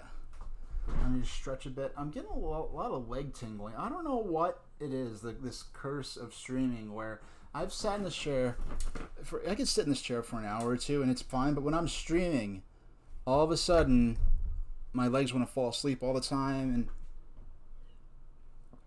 it becomes a problem. So there. Now the stream update to be updated, so now people looking for Sonic the Hedgehog will not see. Okay, so I have one of the light bulbs. Yoshi's coming after me with a hammer, and the player with the hammer can see where I am, but they can't see themselves. They have to use the light. Now, some of these mini games, if you're playing with a computer, if you're playing, if you're the human player and you're playing against a computer, it is impossible.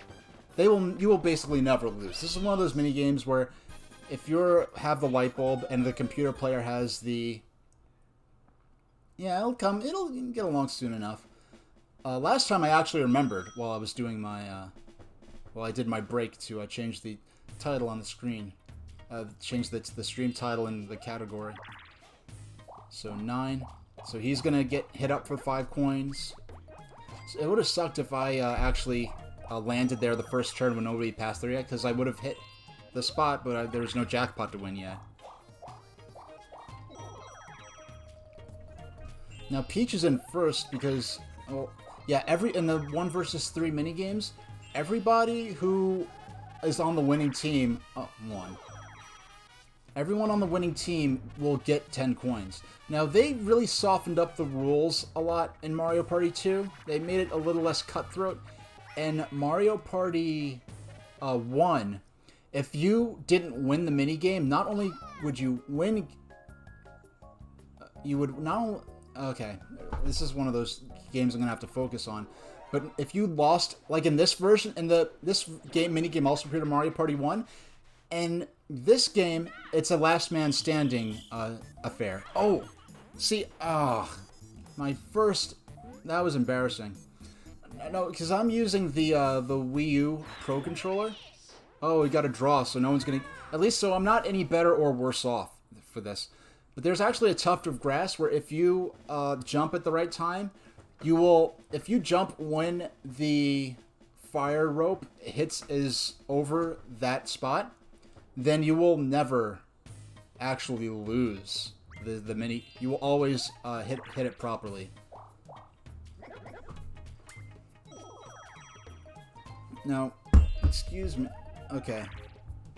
After this turn, what I'm gonna do is I'm gonna get up and stretch, because I don't know why, but I'm feeling like my legs are falling asleep and stuff. I don't know what it is. So in between the turns, I'm actually going to get up and stretch a bit while the computer players are going.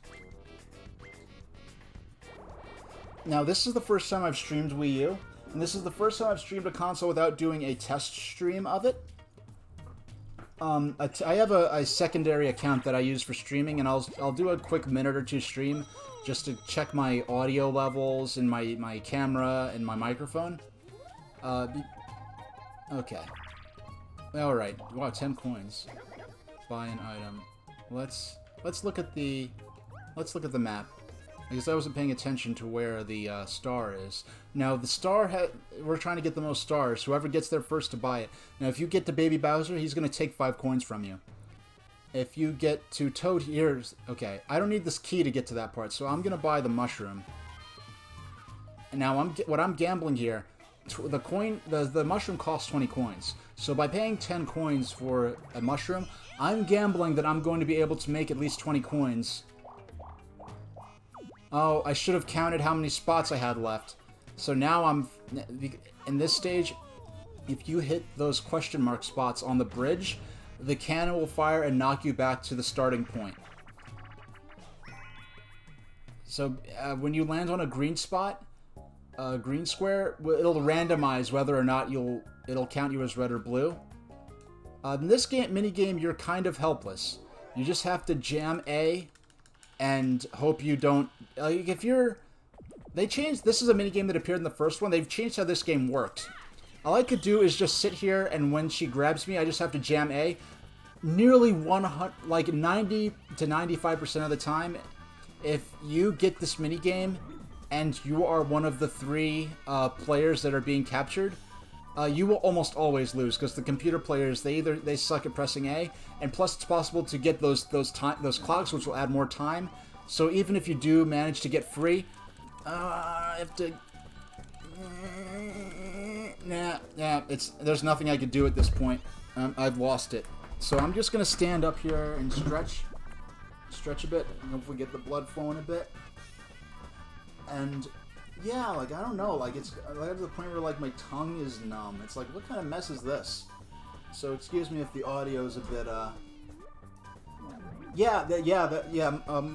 Marth-chan, I'm taking it that you're familiar with how these games work, because I know you're a Nintendo gamer. I didn't know if you played Mario Party, because like, I'm a Nintendo gamer. I've never played Fire Emblem, because I know those in-depth RPGs. I would just get lost in them, and I'd never get anything done again. So I've had to I've had to abstain from Fire Emblem and Animal Crossing and those other games that you know, have those huge time investments attached to them. All right, excuse me, I'm just dancing. You get the blood flowing again. Okay. Actually, why don't I, while I'm thinking about the save feature and other stuff like that. Mario Party 2 is your favorite? Oh my goodness. Yeah, I've never actually played this game with another person before. But I've had so much fun playing it single player that I don't even feel like left out or anything. I lied. But let's see. Message. I'm going to set the message settings to fast. I'm going to minigame settings. You're going to skip the explanation screen. So if I am not paying attention and and here's where you could set, if another player, if you're playing with 3 people and another joins in, you could this feel like the best between the 3 N64 ones. So I could change the difficulty, and I could set Luigi to be a computer player. And what I've actually done is you could just play spectator and and just let the computer play by itself, which is interesting. Okay. There we go. Now it should move a lot faster because the computer players will play through the text more rapidly, and we're going to skip the explanation screens that explain how the mini games work and give you the option to practice. Back when I was a kid, I'd practice a couple of times. Your first time encountering the mini games.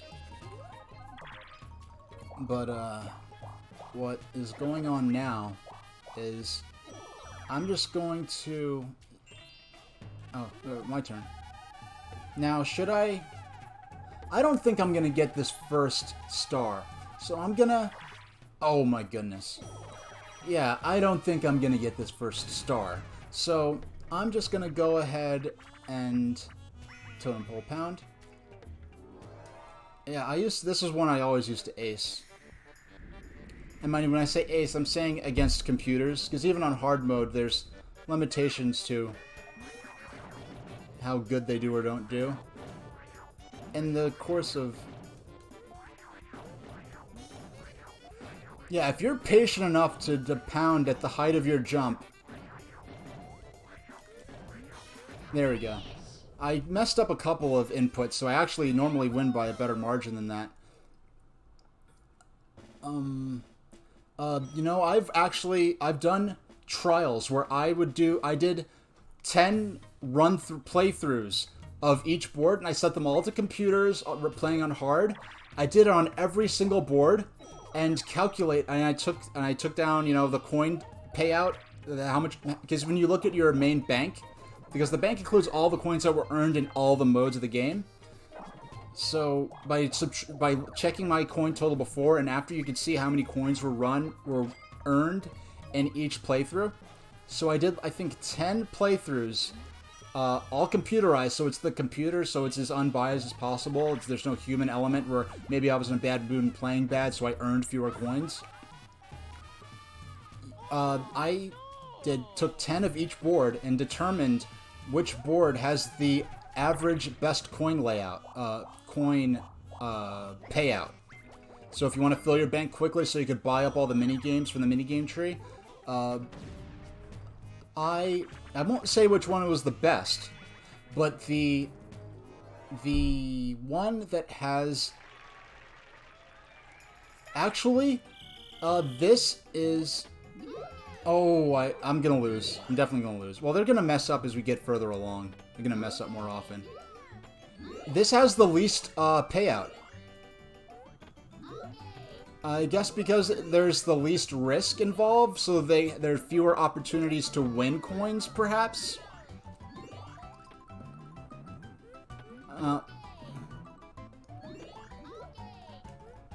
Yeah, me streaming while playing is actually reintroduced a genuine sense of challenge to this game, because normally I kind of wipe the floor with a lot of these minigames, so having to play while streaming is actually sort of brought back some of the excitement. Now, when I was a little kid, I would always... maybe my eyes were a little better, maybe my reflexes were a little quicker, But as a little kid, I would 100% of the time, always, without fail. Oh, she got to the spot. She got to Toad. Actually, this was my favorite map. I guess, for some reason, I like genericness, and, like, I would always want to start with, like, the most generic board, so to speak, because they were all themed so well. What I would do is, I guess I just started with this is the easiest, this is the easiest. Now, this is a mini game I have never won in my entire life.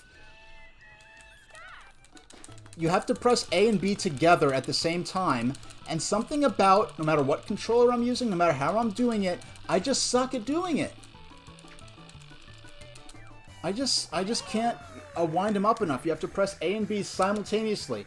If it was pressing A then B back and forth, I think I'd do better at it. Of course, when you have the A and B, like pressing A and B back and forth, yep, that's the last world record for this I'm ever going to beat, because this is a fresh copy, so to speak. So all the world records are set on their defaults.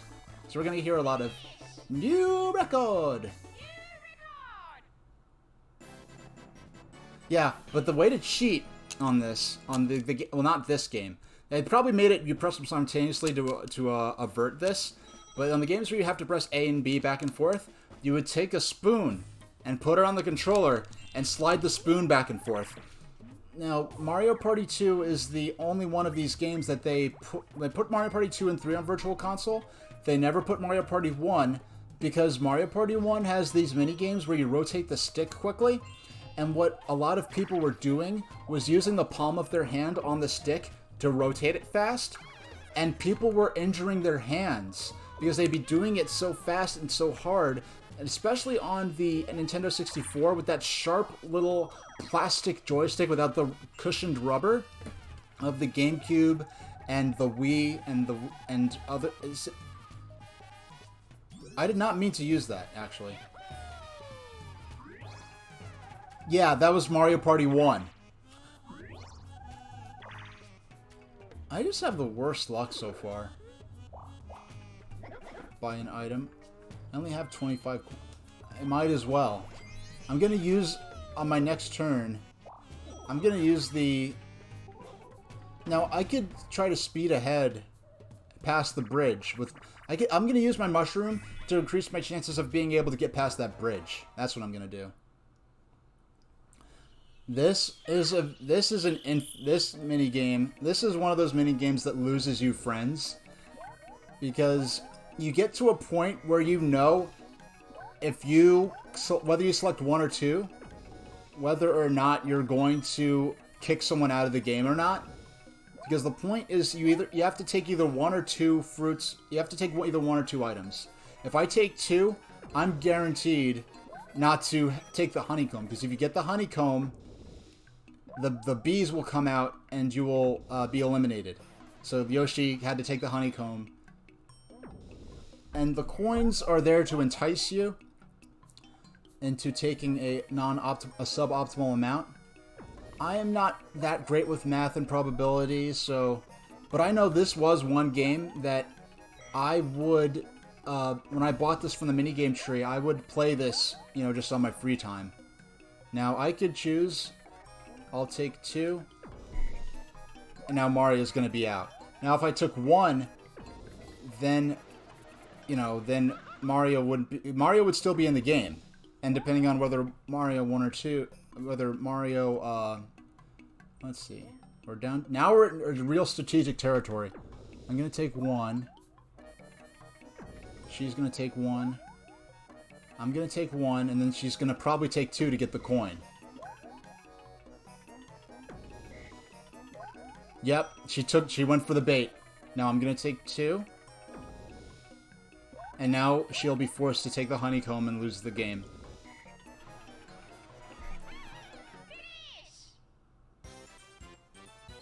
Woohoo!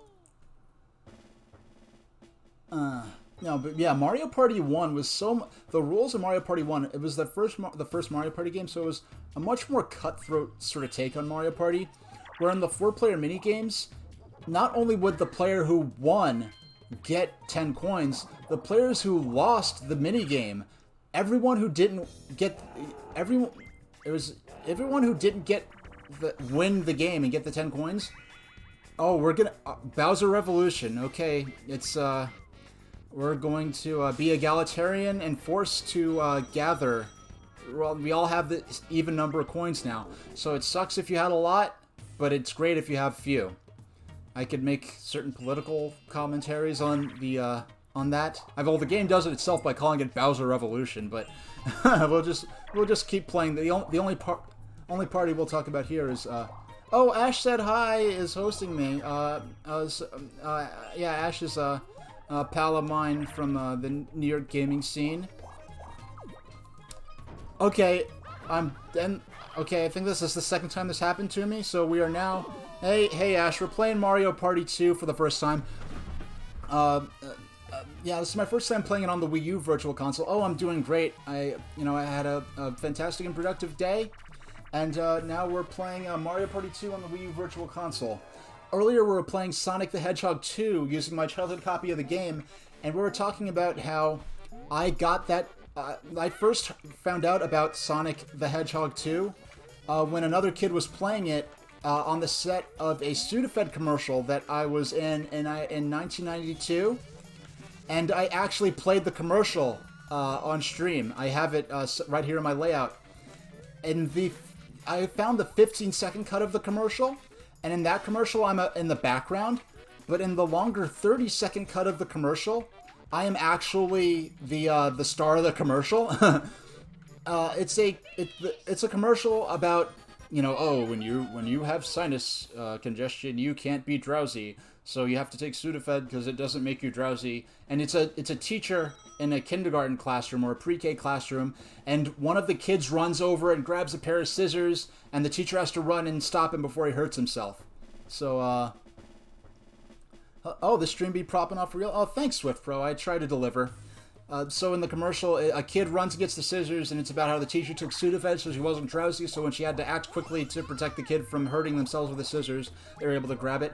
And this cut, in the 15-second cut that someone uploaded on YouTube, I'm in the background in the beginning and the end of the commercial, but in the 30-second cut, I'm actually the star of the commercial, and they actually have me running with a pair of rubber scissors they have, that they actually had to assure me that it was okay for me to run with the scissors during the commercial, because when you're a little kid, you get drilled on.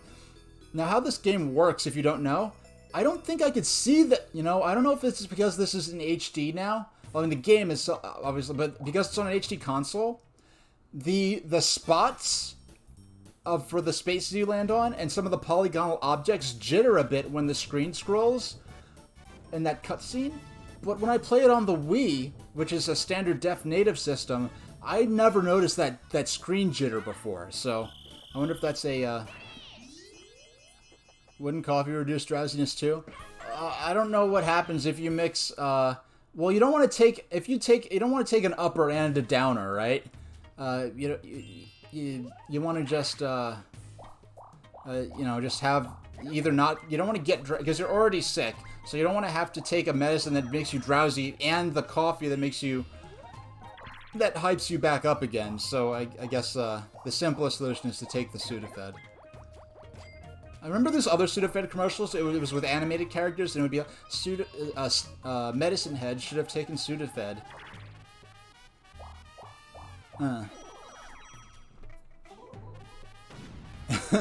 I've never taken Sudafed before, actually.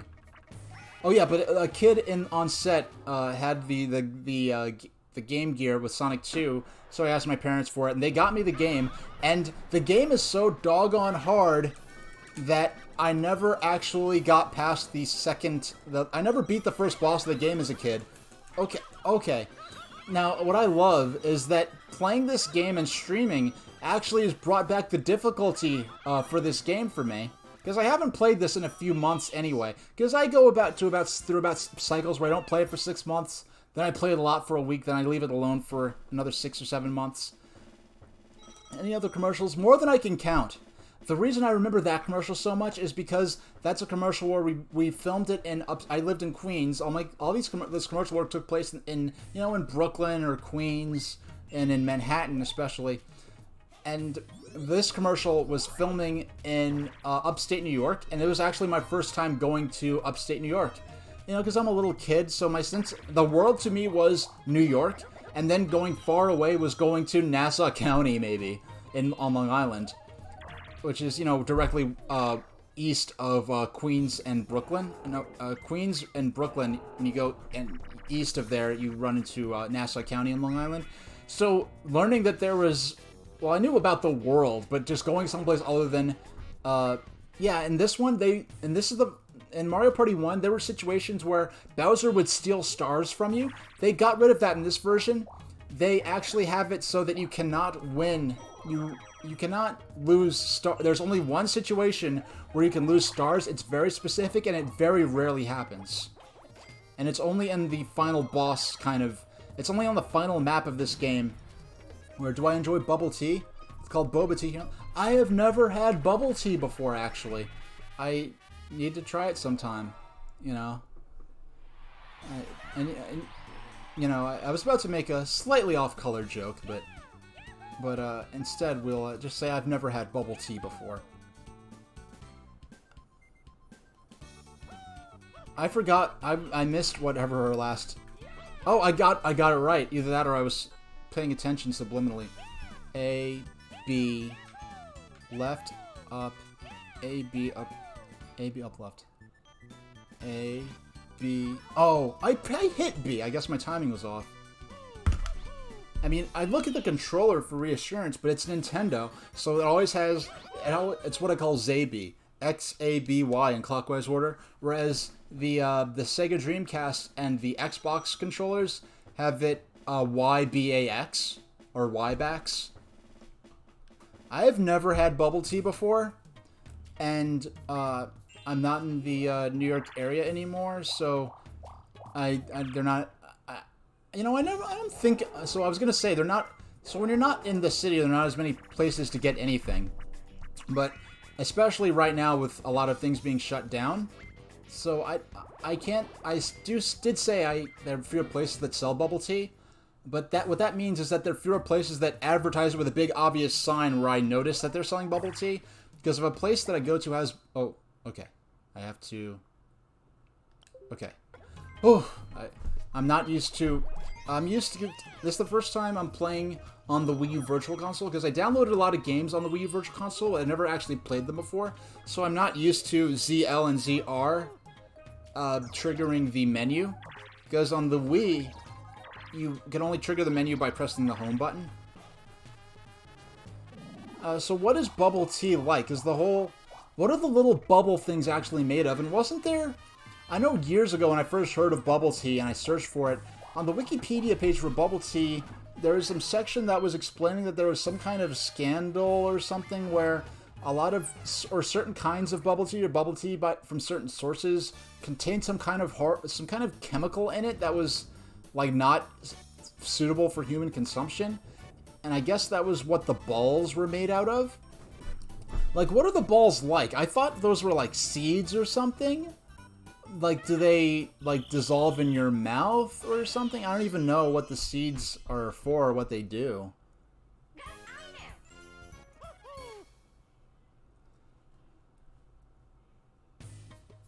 Yeah, so I really do... let's see, where is Toad these days? Where is he these days? Because Yoshi got that first star. Let's look. Okay, what is Z on this? Okay. Z is definitely not... Close B. Okay.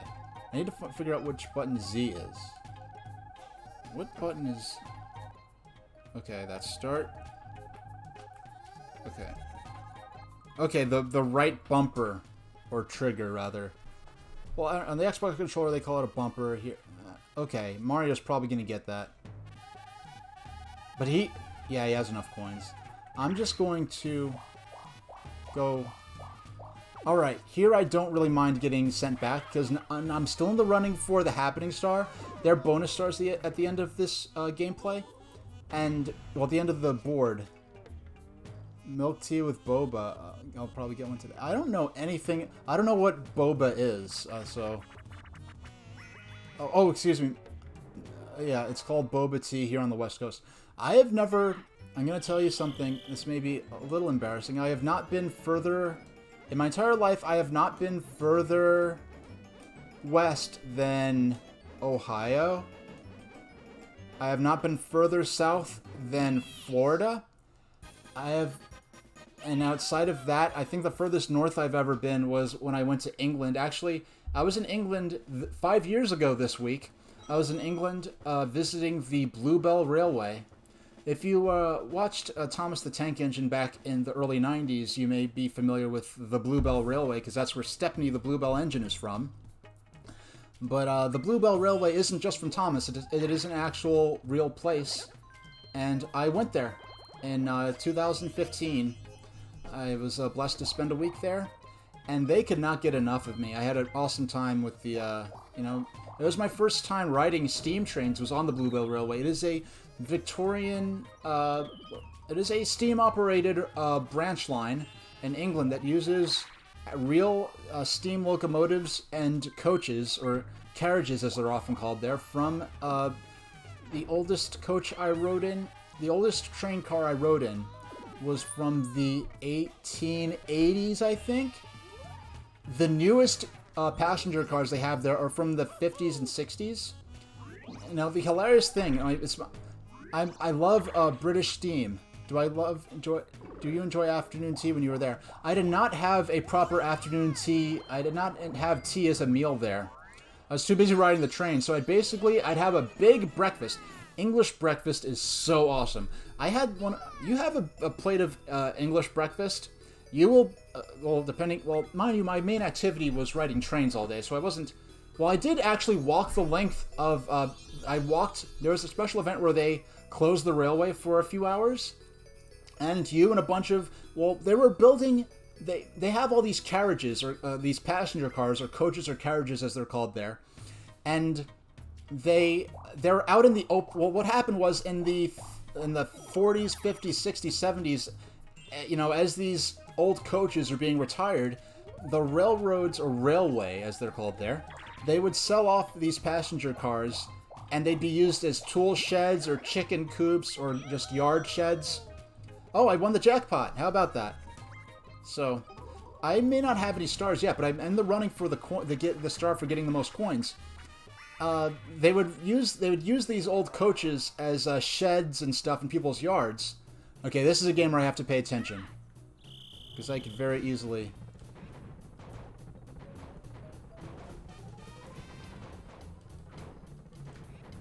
Ooh, I am missing like crazy here.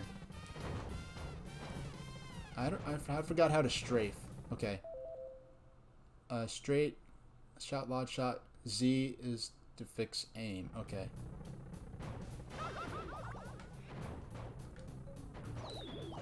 It's just... Okay. I fired the fewest shots and ended up winning because everyone else killed each other first. I'm going with Battle Royale or Hunger Games tactics here. Let everyone else kill themselves, then kill the last one, and you're on top. But, yeah, I didn't have afternoon tea, because, like, you don't just have a cup of tea. Tea is a proper meal that you, a light meal that you have in the mid part of the day, as I understand.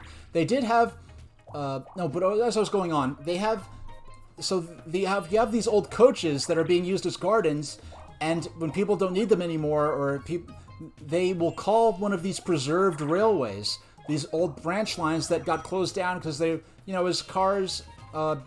as cars became more common and people stopped using the railroads as much, they would take these railroads and volunteers would run them using, they would rescue condemned steam locomotives and run these steam railways for these old branch lines and run them as museum operations. Bluebell Railway was the first standard gauge one of these.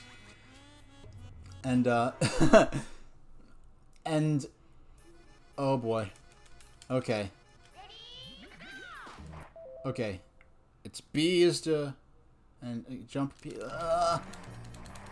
When I was a kid, I would sometimes win this. Now that I'm older, maybe my reflexes aren't quite as fast. I do know those coins are a trap. When you go to get the coins, you're not gaining... Oh, I forgot my controls for a second. I lost. All right.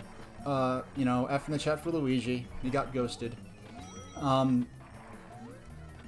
So, people who have these old railway coaches in their yards, and mind you, these British railway coaches...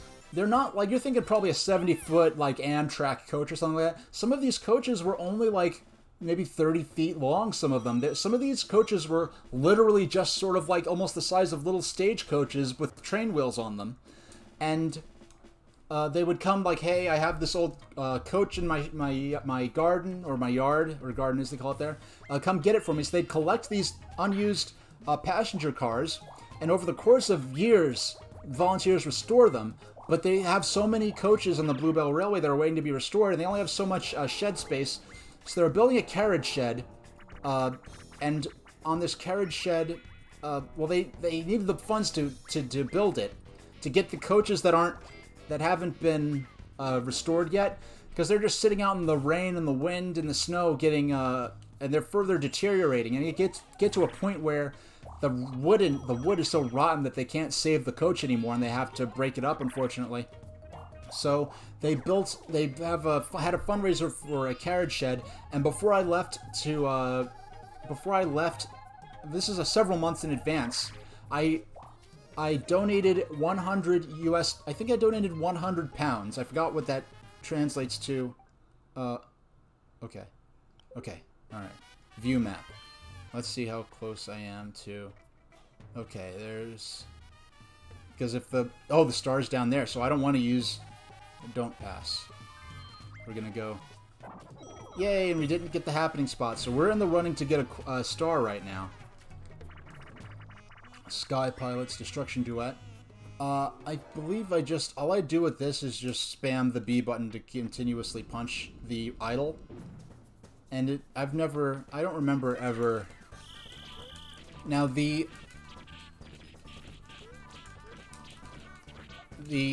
as I remember, well, the Wii U the Wii Classic controller and the Wii Pro controller, they didn't have Rumble in it. So this is actually the first time since the 90s that I'm playing Mario Party 2 with Rumble. All I do is just spam the B button. I don't worry about jumping or kicking, and I usually win. I don't think I've ever... Yeah, I always win this one, but then again, I am playing with a computer, so I don't know how the results vary when you have an actual human player on your team.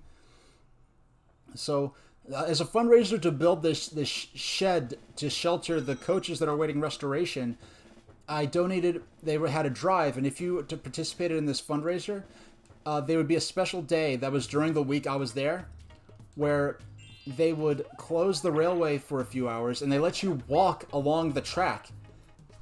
So I actually got to walk the length of the track between two stations on the Bluebell Railway. And there, mind you, there's like 100 other people who also walked. Now, you could donate as little, I think, as 20 pounds, but I donated 100, so they actually gave me a medal for donating so much money. And that was a good time. And they took me behind the scenes of the... Now, the AI for this is... They will... For the Boo... The computer characters will always steal from the person who is in first place. So even though I have more coins, they will steal from Yoshi instead of me because I have more stars. When that Nintendo Direct comes, will you be streaming it here? Has a Nintendo Direct been announced? Like, not rumored, but like actually, like officially announced?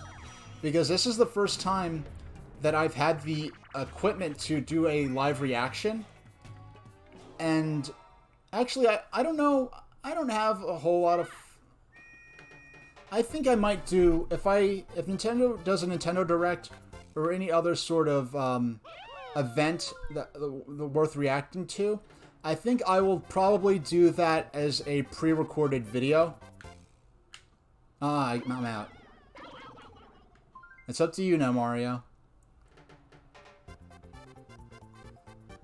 I loved your last retelling. When did my last retelling happen? That was that had to have been those first couple of videos I posted, because I never got to talk to you in person about the Bluebell stuff. Huh, Marsh? Oh yeah, the next Nintendo Direct happens. I will probably do a recorded live reaction and put it on YouTube. If I had more followers, maybe I'd do it live. But, and mind you, that is not a big for followers. I'm just saying the nature of, of how it is. I think the most people get enjoyment out of it. If I just did it off stream. I forgot about when we went to IHOP, because that was after I went. Oh my gosh. Yeah, I have a funny story about I miss that IHOP, because the IHOPs near me, every single one of them has some kind of problems. Either 3 of them, they're like, one IHOP is too far away. It's like almost 20-minute drive. Well, mind you, the IHOP I used to go to was a 20-minute drive, but it was a really good IHOP, and plus it was one of the only options. So it's 20 minutes away, and I don't feel like going there. And when I do go there, they don't cook the hash browns that good. So the hash browns are subpar. And yeah, there's so much footage I took at the Bluebell Railway, so many photos. I've only posted 10% of the photos from the Bluebell Railway. I've only posted maybe, those 2 YouTube videos is maybe 10% of the footage. Because even then my laptop and my equipment were so old, I couldn't really... The 2 videos I did took so long to edit together, and they shouldn't have, because the computer I was using for video editing was so old. And I've gotten computers since then, but they were the cheapest laptops I can get, because I mostly write, so I didn't really need a powerful computer until I wanted to get into streaming and video editing again. So I got this... Oh. Okay, there we go. Now, the key to this minigame is to jump and then land. You jump and hit the Z button to do the ground pound as quickly as possible, so that you have the least travel time between you hitting between you jumping and... Because the closer you are to the ground, when you hit... Yeah, the closer you are... Oh, I lost. Because I'm still getting used... I have to get used to what the Z button does. Wait a second. Okay, so in the game, when you're in a mini game... Okay. Okay, hold on. Let me get a feel for this.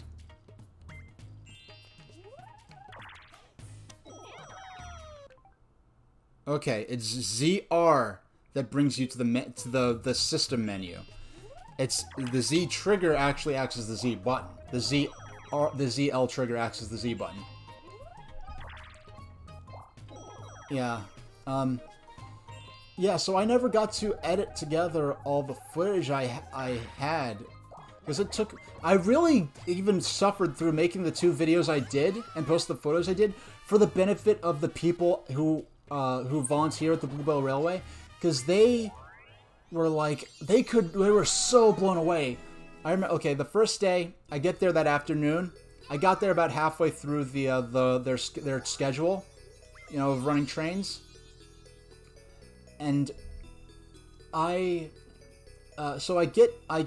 got in on the first day that we were at the first day I was at the Bluebell Railway. That night, they were having a special event. Somehow, the second it was back in November, at the point where I saved up enough money that I could afford the tickets and the lodging and book everything, I was just checking the Bluebell Railway's website every single day. Okay, I have to count. 1, 2, 3, 4, 5, 6, 7, 8, 9, 10, 11, 12, 13, 14, 15. I think there are 15. I'm sticking with 15. I had to check their website every day to see when they posted their schedule for it was November 2014. Every day I had to check to see when they posted their schedule for 2015, because that's when I had to know what their schedule was, what day they were running trains, and so I could book my flights and my hotel and stuff like that. Let me just get up for a quick stretch.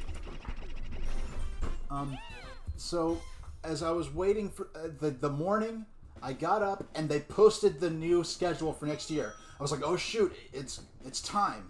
So I looked at their schedule, and in late May, I just chose this week, and on the week, May 21st was the day that I left America to fly to England. And I chose that week because it was the first week where they were running 2 trains a day instead of, well, right, they run multiple journeys a day, but once you get into late May that year, that's when they start running 2 different trains. So there were just more opportunities to get to ride trains, and so I just chose that week, and then as the weeks came on, they started announcing all these special events that are only held, some of them which are only held once or twice per year, or maybe once per month. They started announcing, like, almost every single day I was there was a special event that only happens like once a year or once a month or something. Yep, she stole my star. But I'm still ahead for Happening Star and Coin Star, I believe, so I'm still going to be in the lead considering the bonuses that'll come at the end of the board game play. So, yeah, every single day there's a special event. On the day I arrived, I arrived in England that early that afternoon, and at the end of their schedule, because they sort of stop out of their trains at about sunset, but they ran an extra train, and the steam railway is so interesting because it is a branch line that comes off of the main line that goes between London and Brighton, and so about halfway between London and Brighton, there's this station at the town was East Grinstead. That's the town my hotel was in. Mario got a star now, so he's gonna be in first place because he's gonna have 2 stars.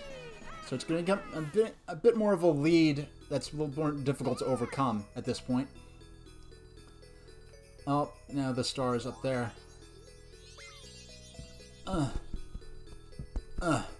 Just getting out of burp there. Excuse me.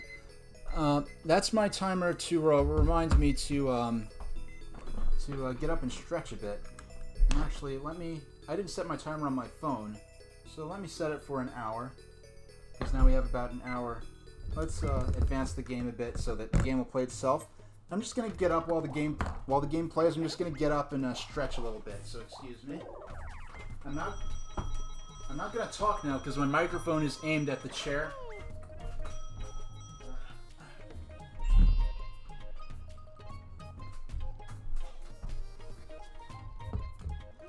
Yes, I am reaching across to press A and advance the game. Oh wow, 10 spaces.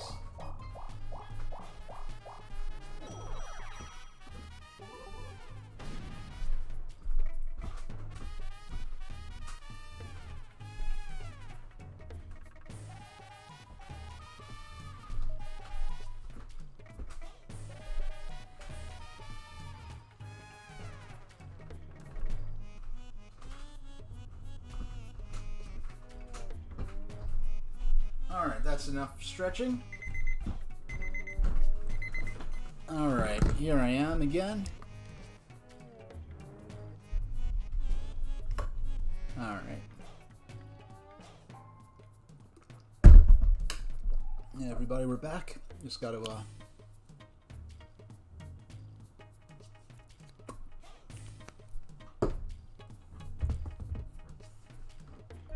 Okay.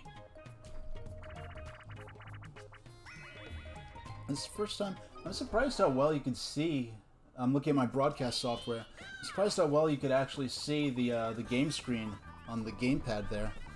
Now, I'm pretty new to the Wii U. I mean, this is, and sitting down here right now, in this last hour, I have played Wii U more than I have at any point. I'm playing as Luigi, by the way. You know what? Oh shoot, get up. No, what I need to put a little thing in my overlay. Okay, let me put, well, that's happening. I've put up a little thing in my overlay saying I'm playing as Luigi. Yeah, whenever I play this game I always win, whether I'm the first player or Or the... Okay.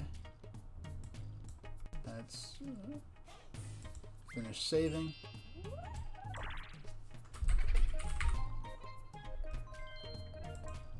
Okay. Now I'm typing this out. Okay.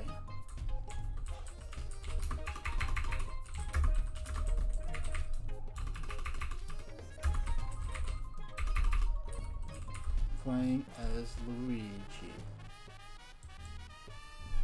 Now I have to put that... Where is that?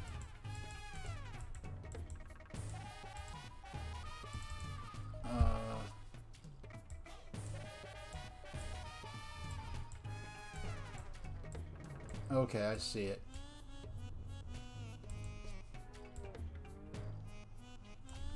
Okay. There we go. Playing as Luigi. There we go. That's more like it.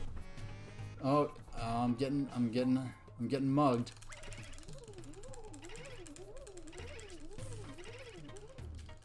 I love his text here. He says, "Oh, wow, that got hit really hard. That's a shucks."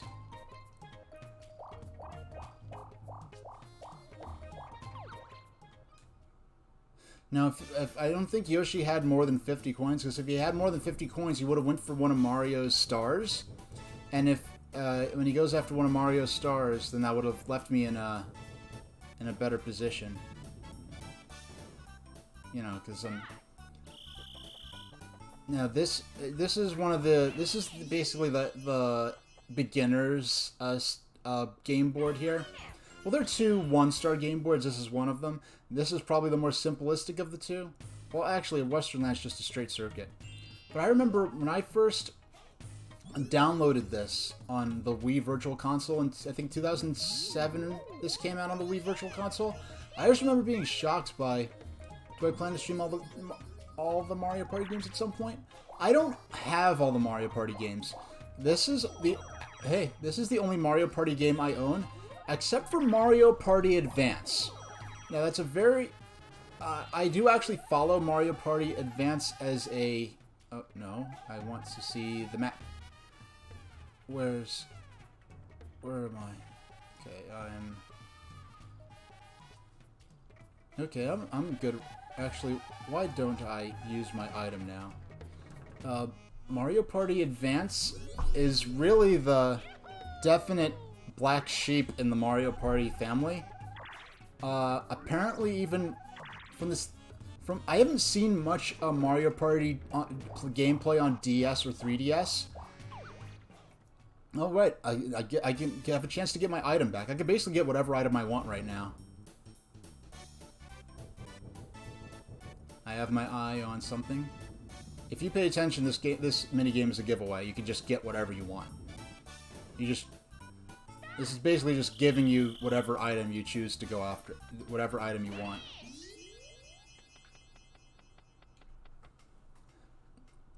Yeah, Mario.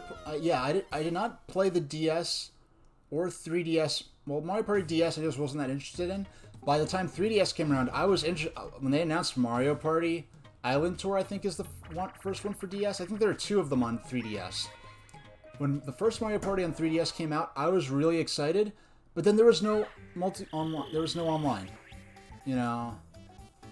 And people say, oh, well, you know, oh, you can't have online in Mario Party because people would disconnect if they lost, or what if someone disconnects and then that would ruin the game. There's a mode, and they just have a quick-to-play mode that it will only take maybe between like 10 and 15 minutes. Oh, I lost. This is a really trolly minigame. Yeah, people would say like, oh, you know, I'm like, people would say that because people would disconnect if they lost, or if they were losing, or the game would take too long and people would have to leave, then either just replace the players with computer players, or make a mode that only takes like 10 or 15 minutes to play. There's a mode in this Mario Party game, Mario Party 2. It's like a mini board game where the board game aspect is only to choose which kind of mini game you play, and you get a bonus 10 coins when you pass Toad. So it's a little quick play, simple board game that would have been perfect for an online setting because it's quicker to play than these more in-depth game boards that I'm playing now, like the main board game maps. But anyway, Mario Party for 3DS, but neither of them had online, so I skipped them. I would have bought those games if they had online. I would have, and it's a shame. And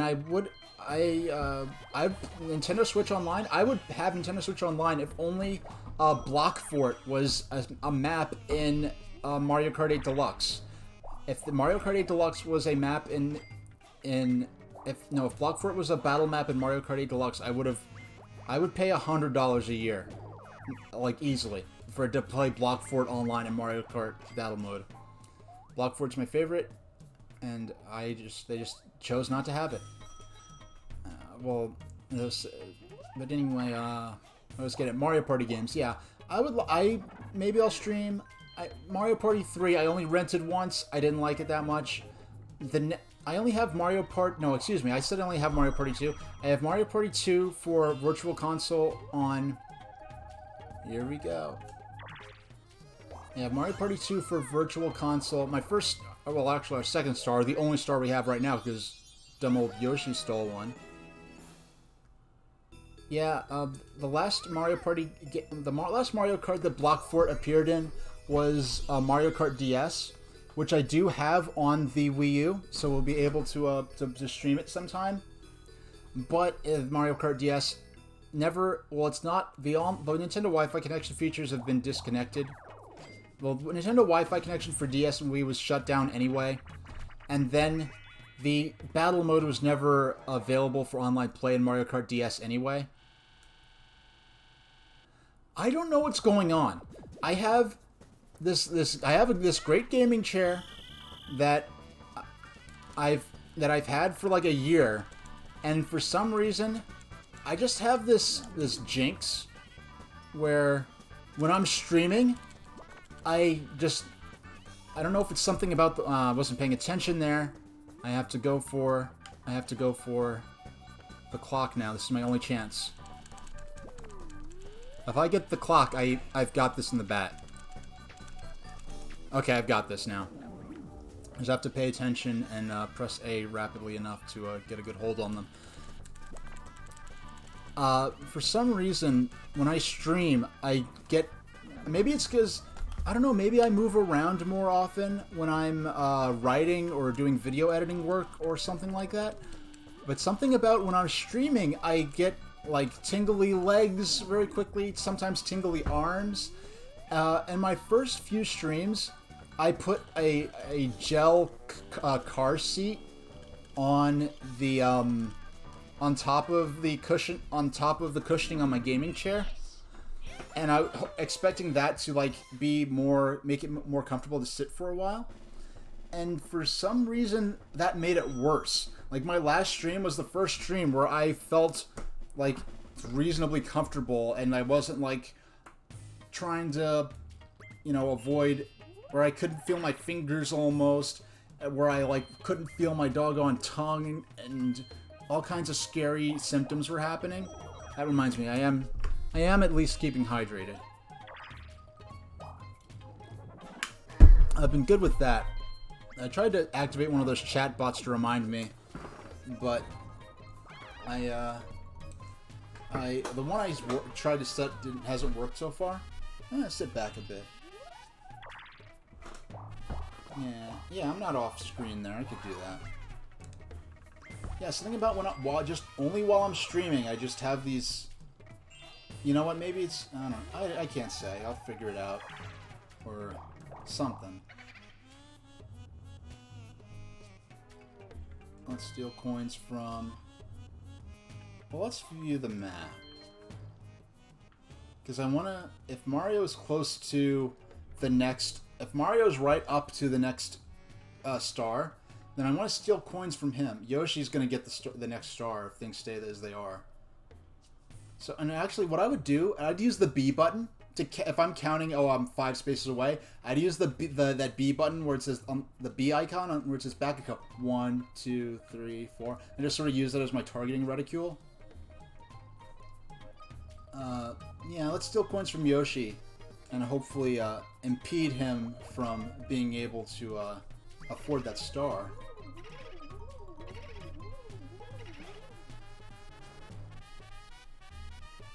Yeah, 18 coins. He's not going to be able to afford the star now.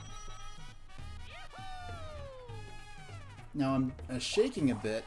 Well, that's just normal, like sort of stimming, fidgeting sort of shaking going on. Now here's the mini game I have never won in my entire life: Slot Car Derby. And the ridiculous thing is, I actually had a slot car. I had several slot car sets as a kid.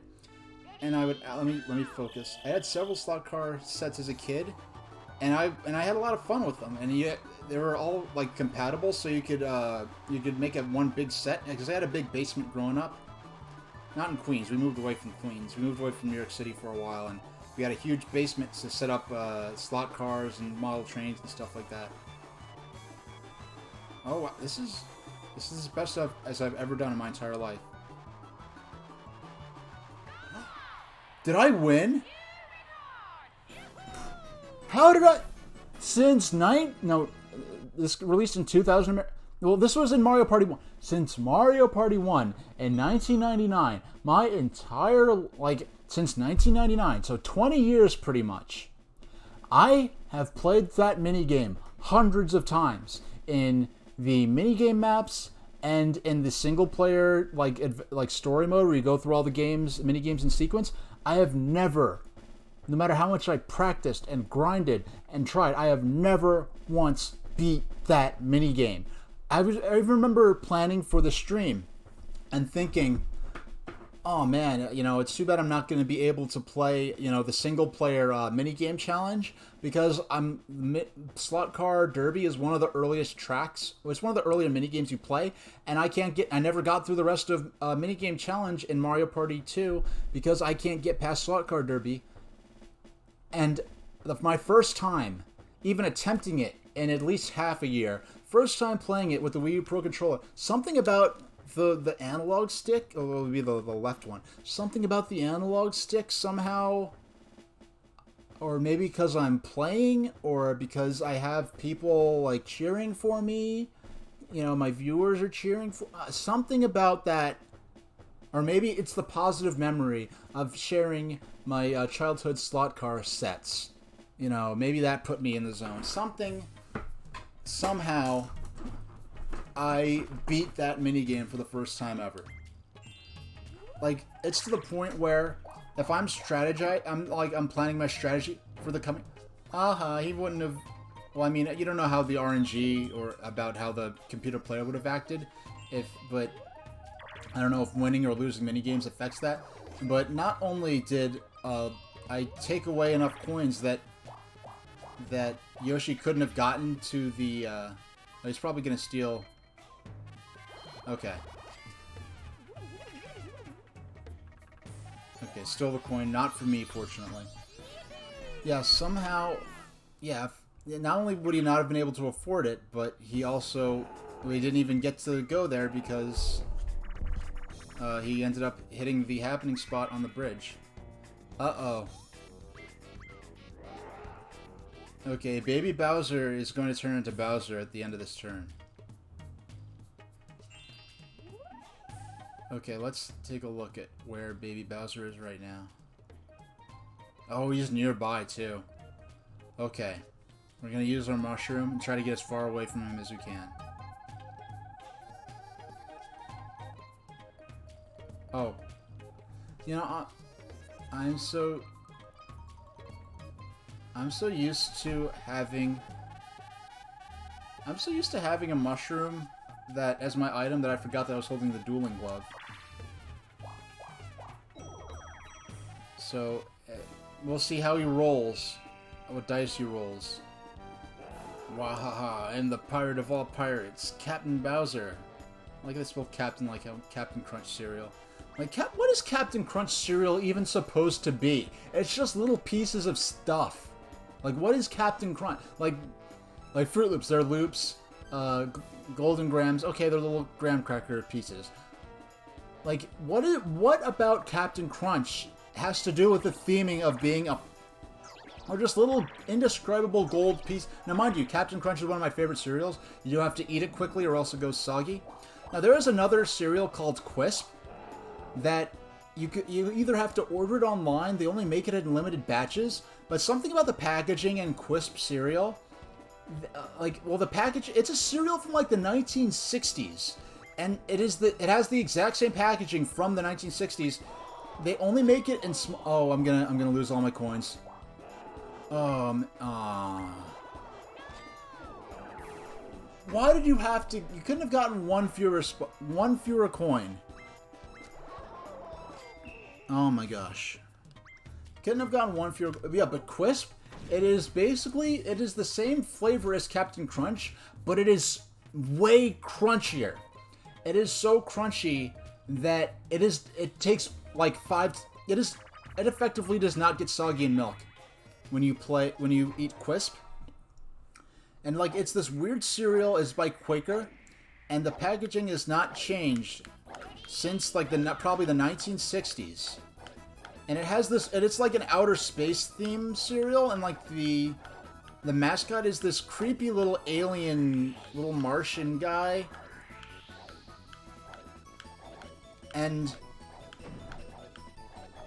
oh yeah, you have to either, like, every once in a while, they only make it in small batches. I don't know if they still make it even anymore in those small batches. But you'd have to order it online, or for some reason, like, supermarkets in the hood would have it. Like, if you go to like a bodega in like Queens, they would have this cereal. I'm sucking at this right now because I'm talking about Quisp cereal and going to supermarkets in the hood to get this obscure cereal that for some reason once in a blue moon they ship you there. Send it to stores in like bad parts of like Queens and Brooklyn. Oh, yeah, I was not. I blame that on my bad flapping. If I was flapping properly, I could have made it to. I could have beat him because Yoshi was doing the steering. I was doing the flapping. If I was doing the steering, I would have won for sure, because the AI for steering in this is terrible. Like, but in another similar minigame, the submarine minigame, where one person is steering and another person is steering, another person shooting torpedoes at targets. I think the minigame is called Torpedo Targets. And that minigame, what happens is I suck at steering, but I'm great at shooting.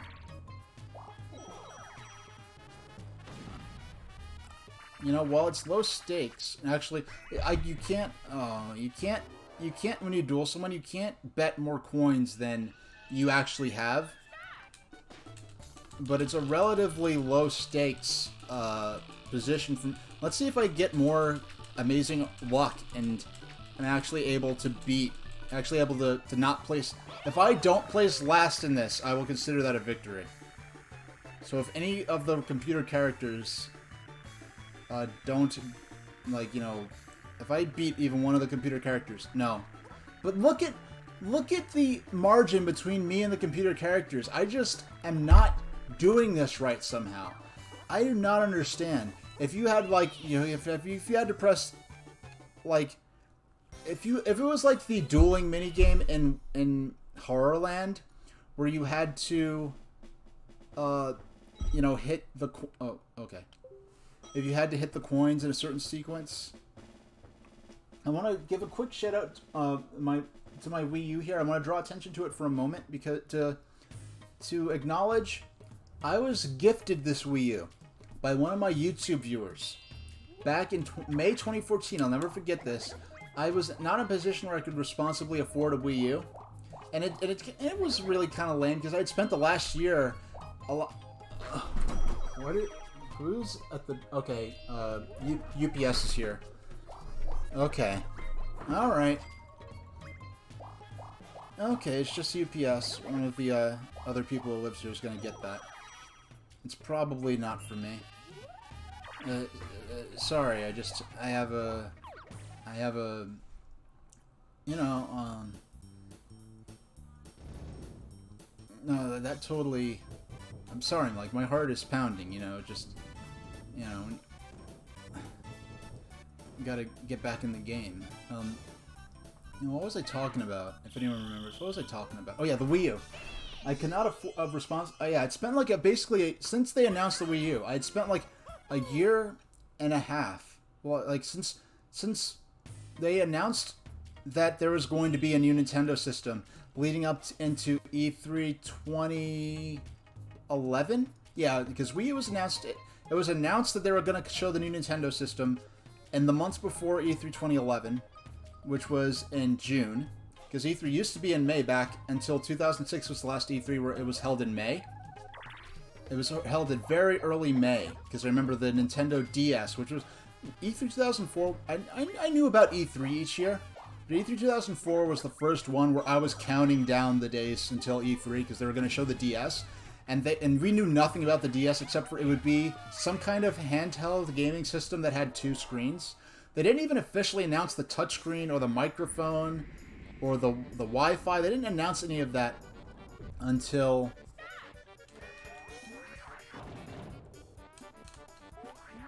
E3 2004. It was, I think, May 6th or 7th.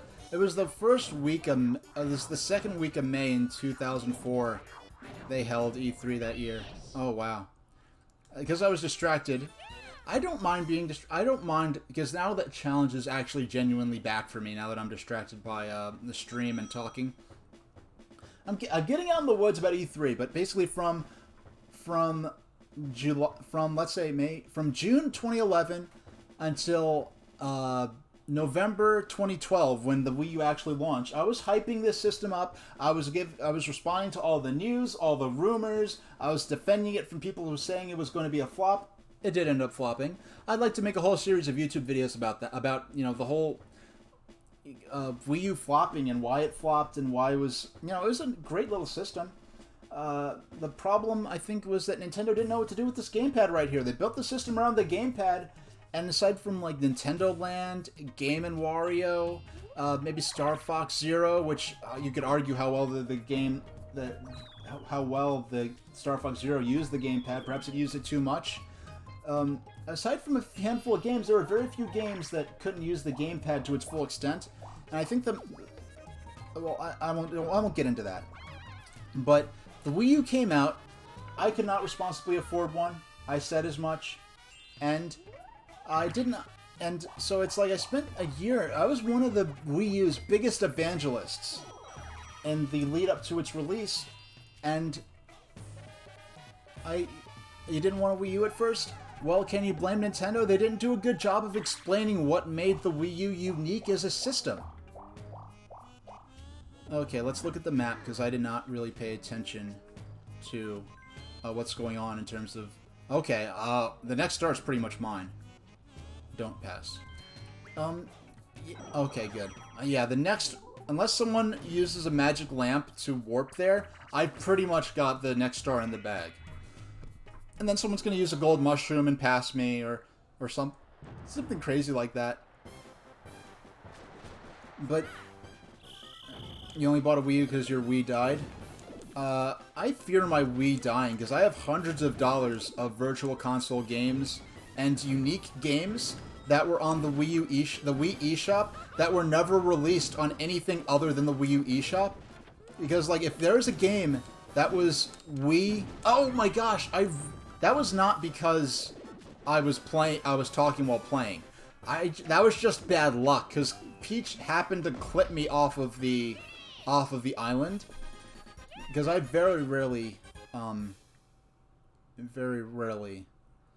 yeah, like the Wii U, I mean, I was always interested in the concept of having a home console game where you had a screen in the controller, where you had different gameplay functions happening on the screen than what was happening on the controller, where maybe like since the VMU on the Dreamcast was just the first system to do this, where you could be playing a football game and you could be selecting your plays on the controller on your Dreamcast screen.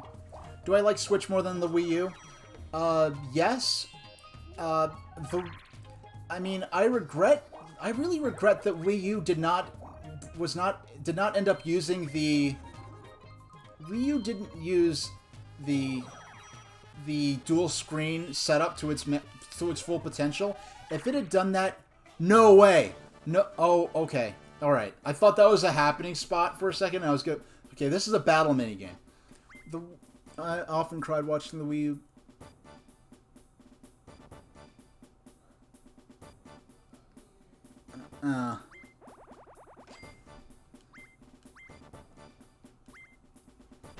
Yeah, I did not transfer any of my Wii data to the Wii U. I like playing my games. Well, one weird thing is the Wii is the last, like, when you download those Virtual Console games, that is the last time you could ever purchase non-HD version, like standard definition versions of those games. Oh, I had the gold. I suck at this minigame. Something about it, like, I feel like it's rigged. I just so rarely, like, line every pixel up properly. Like, you have to be in such an exact spot. Now, in the Mario, and the version of this was a recurring minigame from Mario Party 1. And in that version of the game, you were just stealing coins from each other. And all the games where you could steal coins from each other straight up, they altered it so that you were stealing token items like mushrooms. Wow, I rarely win this minigame, actually. I'm doing pretty good. Like, for every... I feel like for every... I tied. Go figure. One of the few instances where I actually win this minigame and I tie with Peach. But I'll take a tie, because normally I don't get any coins when I get that minigame. Okay. Lava Tile Isle. This minigame is lame. All you do is hit each other. It's just like... maybe it's more interesting when you have human characters. But... yeah, like, these are... like, this...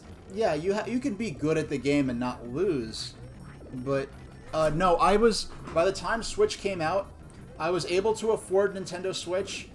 And not only was I able to afford it, but I was also able to, I didn't... well, there were two things going on when excuse me, let's get back to why I didn't get Wii U when it came out. At the time, I have a little 23-inch Sony tube set that I played my NES, my Super NES, my N64, GameCube, even I played Wii on it. But Wii U was an HD system, and it cannot... you could have it play onto a tube set, but it does not look good. It is like the text is hard to read. So I did not have a living room to play the Wii U in, and I didn't have an HD TV at the time, nor could I afford one. So I couldn't afford an HD TV and a Wii U. The timing wasn't right. And so after spending, basically a year and a half, well, almost from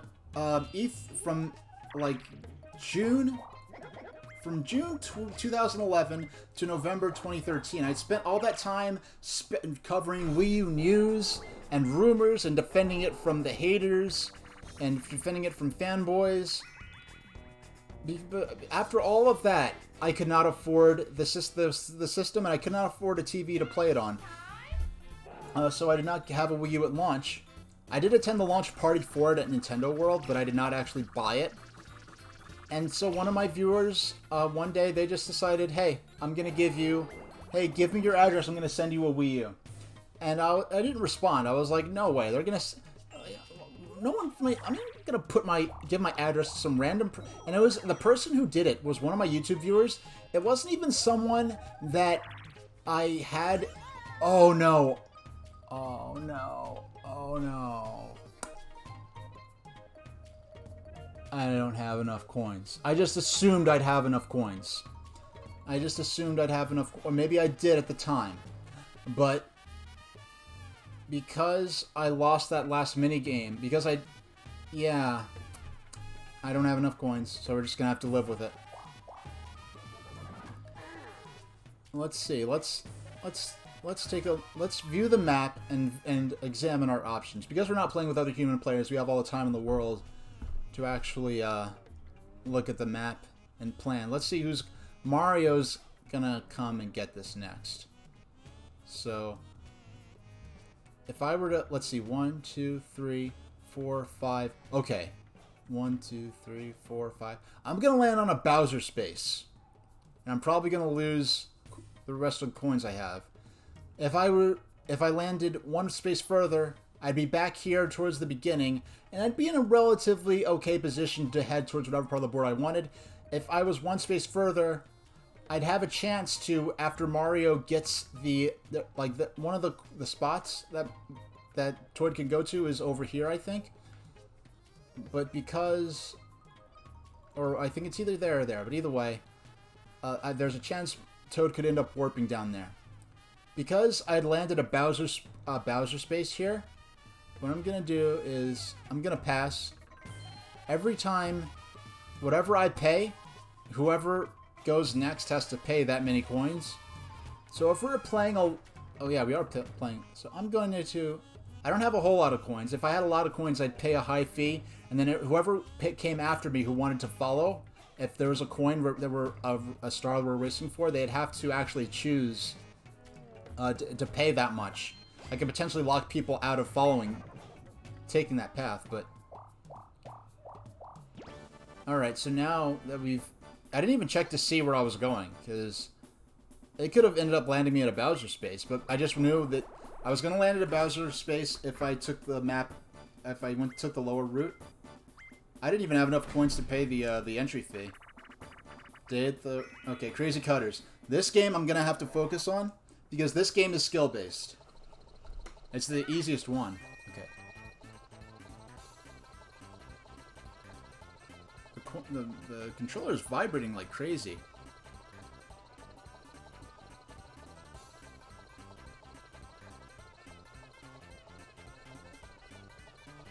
This is a normal mini-game in Mario Party 1. Ooh, this is going to be close.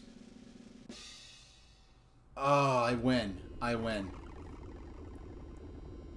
I'm not used to this controller vibrating because the Wii Classic Controller and Classic Controller Pro do not... Those controllers don't have a rumble in them. And those are the way I've been playing them since 2008. So... yeah, I'm not used to... It is very distracting actually feeling the controller rumble. Yeah, and plus I play a lot of retro on the, using controllers from before force feedback was a thing. One of my favorite minigames.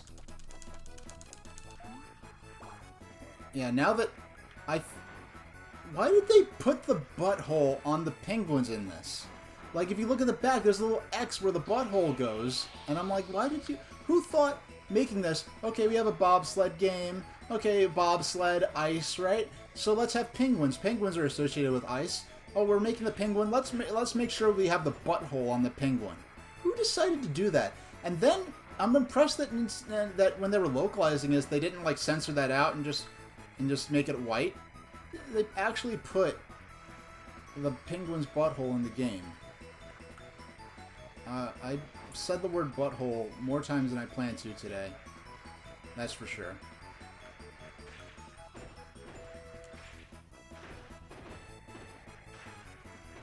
Yeah, and this minigame and the... I don't know, I feel like I have full control over the cart. I know you both, like, as a team have to get the kickstart going, to start on the track. I'm guessing what it's doing, it's dividing, like, you and the other players' analog stick inputs and comparing them. Yeah, I guess it's dividing and comparing. Did I get an NES Classic Edition?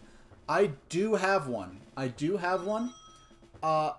not realize what a big deal. Well, first off, when the NES Classic and NES and Super NES Classic came out, I did not yet own an HD television. Oh yeah, let me finish the story about the Wii U, and how I got it, and then I'll go to the NES Classic. So I did not think that. Hey, hi Silver, how you doing? Yeah, I did not own... Yeah, I was just talking about how I did not own a Wii U when it came out after doing like a year and a half of hype for it, and most of my views came from Nintendo fans during the lead up to Wii U. Yeah, Operation Blue Wave. Operation Blue Wave, yeah, it's like... Okay, well, the reason I didn't say... I never actually said this, but part of the reason I... Oh, hidden block. Come on, RNG. Let's get a star. Oh, coins. Okay, anything for free is good, but a star would have been really nice there. Would have made up for the one that Yoshi stole earlier in the game. I didn't say this reason out loud. Part of the reason I did Operation Blue Wave was so that if I ever got any jobs doing social media stuff, I could say that I had experience doing promotional campaigns, even if it was like for something I was doing myself. So I could say I did promotional stuff on social media, and I could show them some of the videos and like the Twitter account and the Facebook I had for that.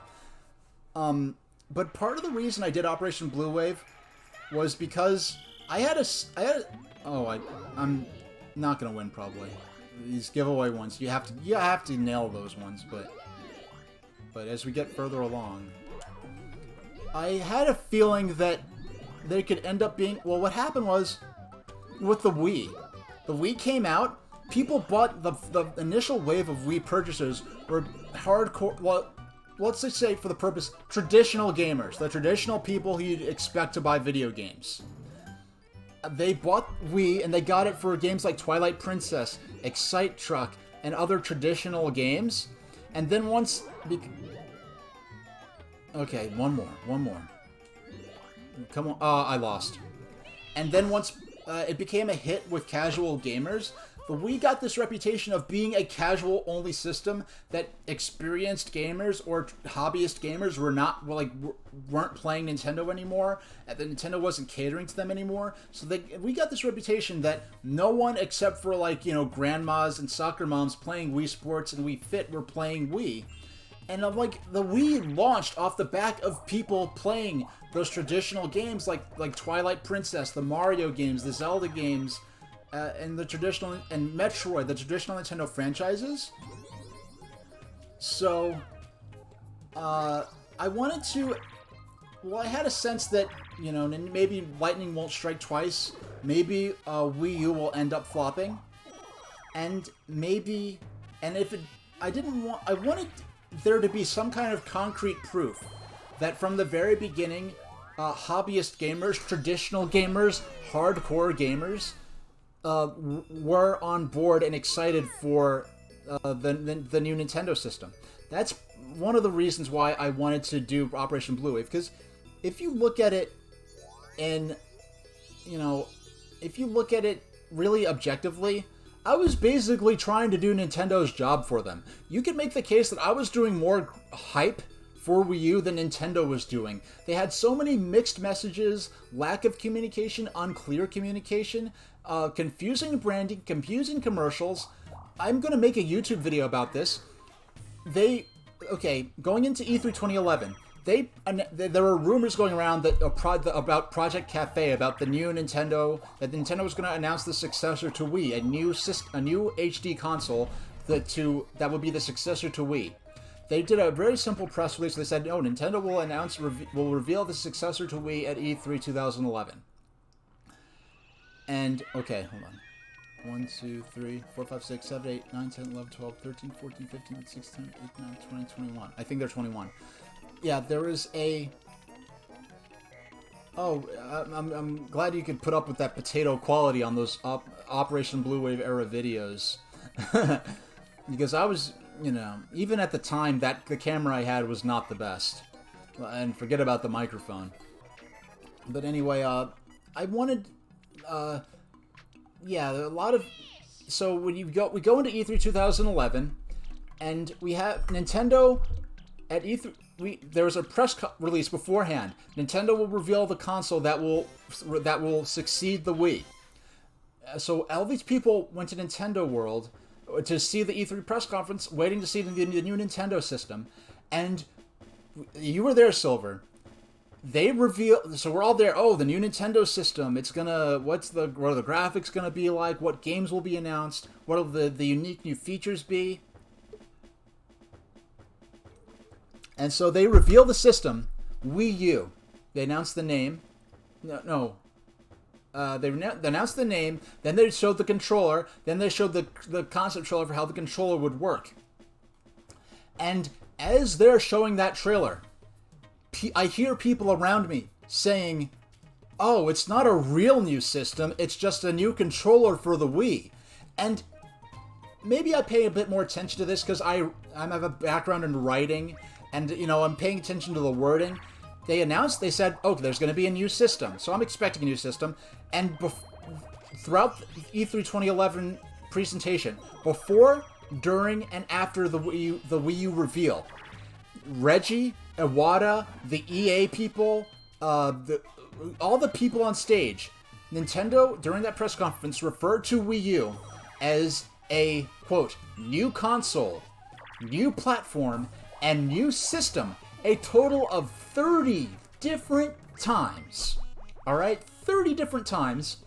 And people are still confused because they did not, oh, go figure. Yeah, go ahead, Mario, with your RNG luck. Yeah, this is rigged. The computer gets to choose, whatever. They kept saying new controller. They didn't show a close-up of the system. And, okay, we got another dual minigame coming up. Yeah, but I understood. If you pay attention to the wording, they say, like, the images on the controller are produced by Wii U. It is not a handheld game system. It is, they say, a new console, new system, new controller, and I counted 30 different times. I'm going to do, like a, you know, like in CinemaSins, where they ding, ding, each time they show, like, a little, you know, a counter goes up. I'm going to do that. I'm going to do yeah. Yeah, go figure Mario would be, the game would be biased to Mario towards its own party. Yeah, Bowser's Big Blast. This is one of the best minigames. This minigame is pure chance. And Day in the Races is pure chance. But that one feels rigged. It doesn't feel fair when you lose or win. It doesn't feel fair when you lose Day at the Races. This is pure chance, and it is a blast, because you get to choose what... I mean, it's funny, just something about the way it plays. I didn't even go... We'll go with green, because I'm Luigi. Let's see if I... Okay. Something about this one is fun, whereas Day at the Races, with the same odds of winning or losing, ultimately, is not fun to me. I did not go on the Wii U subreddit, because I'm not big into Reddit. Something about... I'm a curmudgeonly old reactionary who likes still likes forums and stuff like that. So I'm not big into... No, I lose. F for Luigi. At least I'll get a coin or two for being in second place. Well, Reddit can be weird. Something about the way it functions, I'm just not... I just never clicked with me. It's not as bad as it used to be, but some of those boards were really questionable especially back then. Now it's a lot. It's been reined in a lot, but back then especially, some of those boards were like really creepy. Where it's like, okay, people don't want to be associated with image boards because they have a bad reputation, but they're okay with Reddit. I don't see the difference in some cases. But anyway, back then. Now it's a lot more reined in. But anyway, oh wow, I'm the... Yeah, you, in this game, moving, the trick to this one, especially with human players, I imagine, when you move on the diagonals, it's a lot quicker than when you move in the cardinal directions. But anyway, yeah, so I wanted it to, if Wii U, we'll get back to this, if Wii U flopped,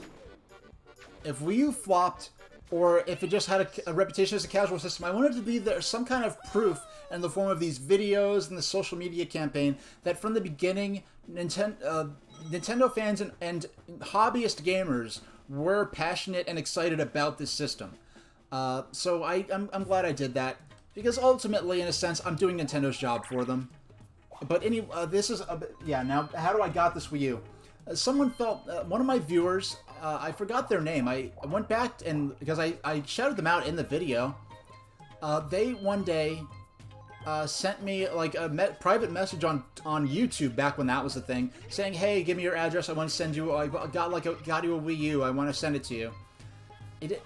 And the person who did this, it wasn't even someone who I remember interacting with on Twitter, on Tumblr, on I didn't interact with them. I don't even remember them commenting on the chat much. On the comments of the YouTube. Okay, we're all gonna lose a few coins. No big deal. It's not Bowser Revolution where I'm gonna lose most of my coins because I am in the lead in terms of coins right now.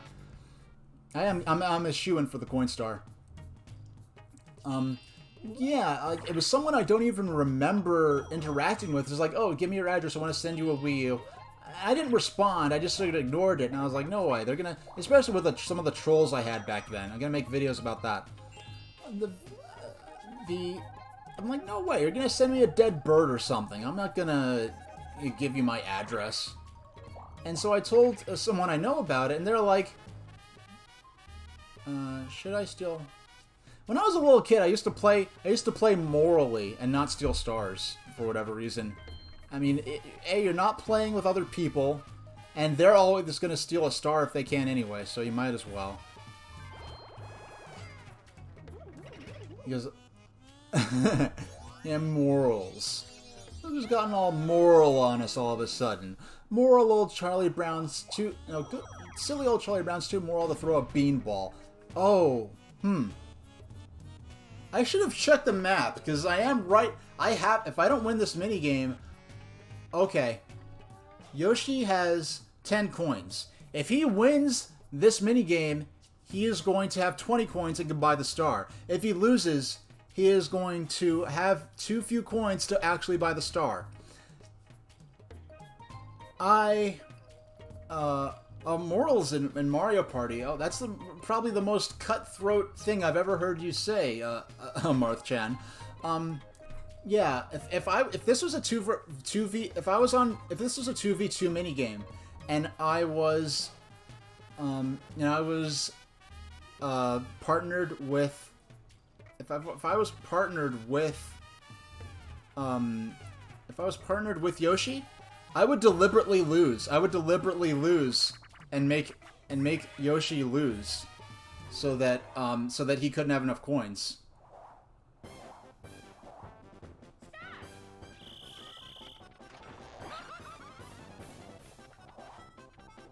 Okay.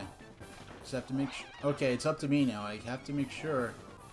Now, in this minigame with the computer AI, even in hard mode like it is, I wish you could set in board game play you can't set it for extra hard. Only in other modes can you set the computer AI to be in extra hard mode. Because the computer AI here, it just can't catch me. I'm just running in circles. He will never catch up.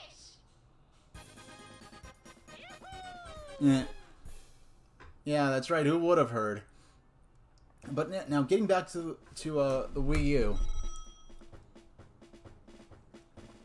So I didn't have it. This person contacts me, and this person I knew, I was talking to back then, I was like, dude, give him your address. Like, I'm like, no way. They're going to send me a dead bird or something. This person knew, basically, they practically bet me that, yeah, they're definitely going to send you an actual Wii U.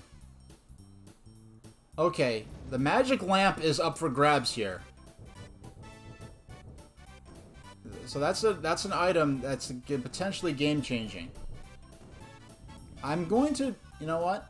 I'm going to go ahead and use my dueling glove in my turn coming up. Oh, they got the magic lamp. So when they get 20 coins, unless I could steal the magic lamp from them, or make sure they don't have enough coins to use it, they're gonna get 20 coins as soon as they have the star. I mean, they're gonna get the star as soon as they have 20 coins, because the magic lamp item warps you directly to. Let me make sure. Yeah, there we am. Just making sure. I'm actually streaming into Mario Party 2 in my last 8 minutes of turn 32. Oh wow, so we got halfway through this already. You know what? After this turn, I'm gonna stop playing, and we're gonna flip through the manual maybe, because I didn't realize this till I was messing around. The in-game manual is actually scanned into the game in the Virtual Console release here. Okay.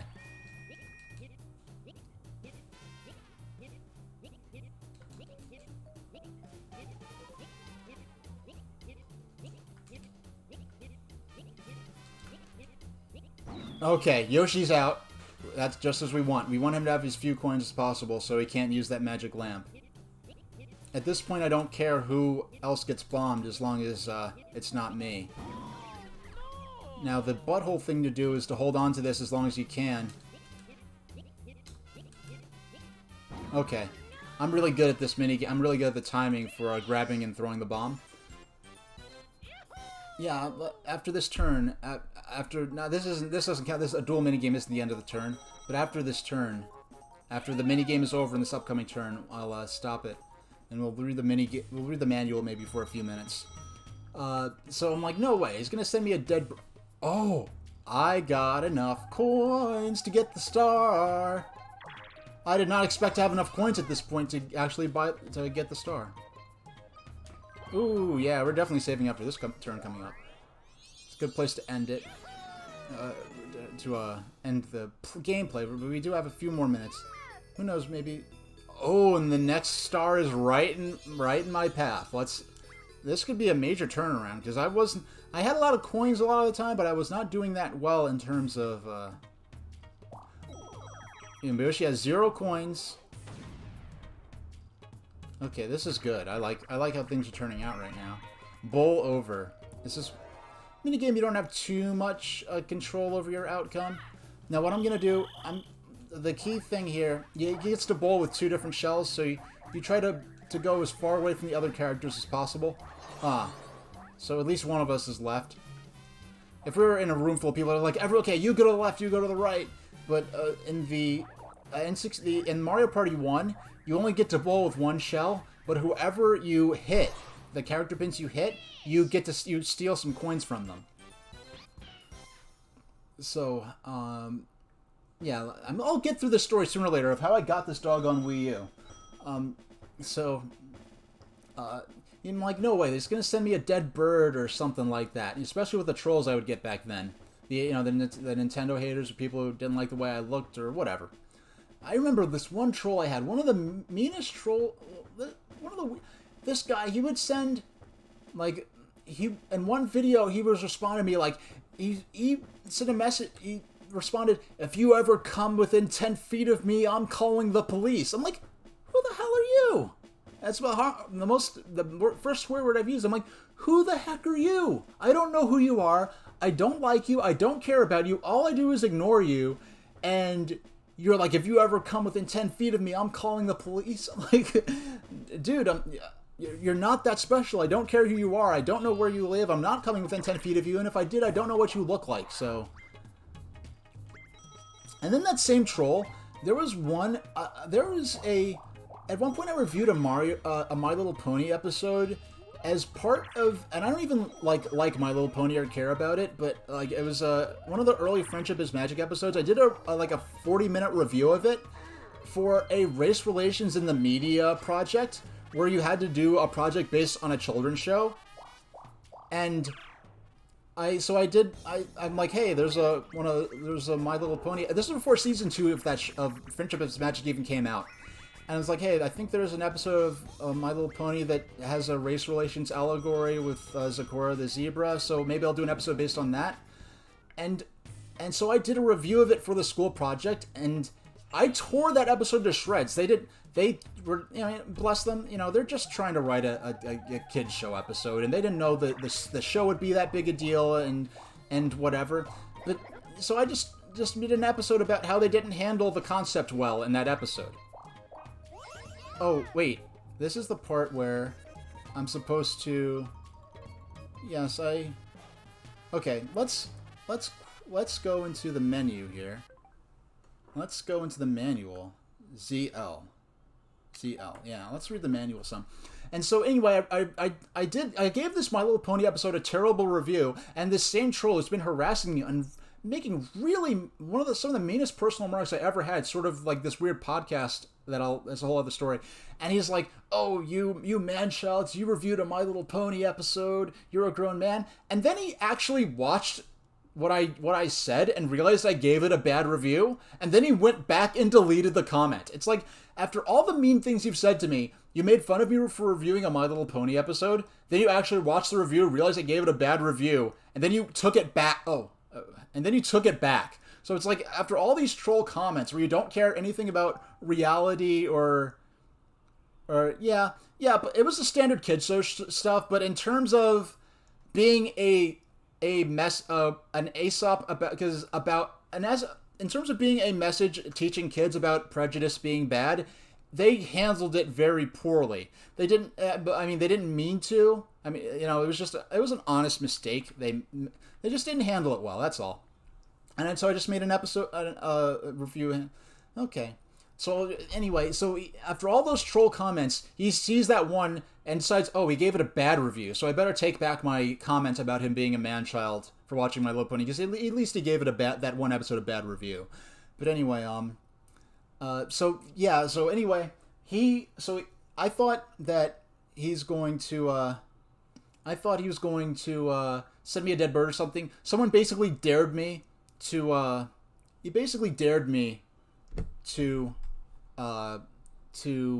send him my address, and he went back. He actually sent me the Wii U with a copy of New Super Mario Bros. U and a bunch of accessories.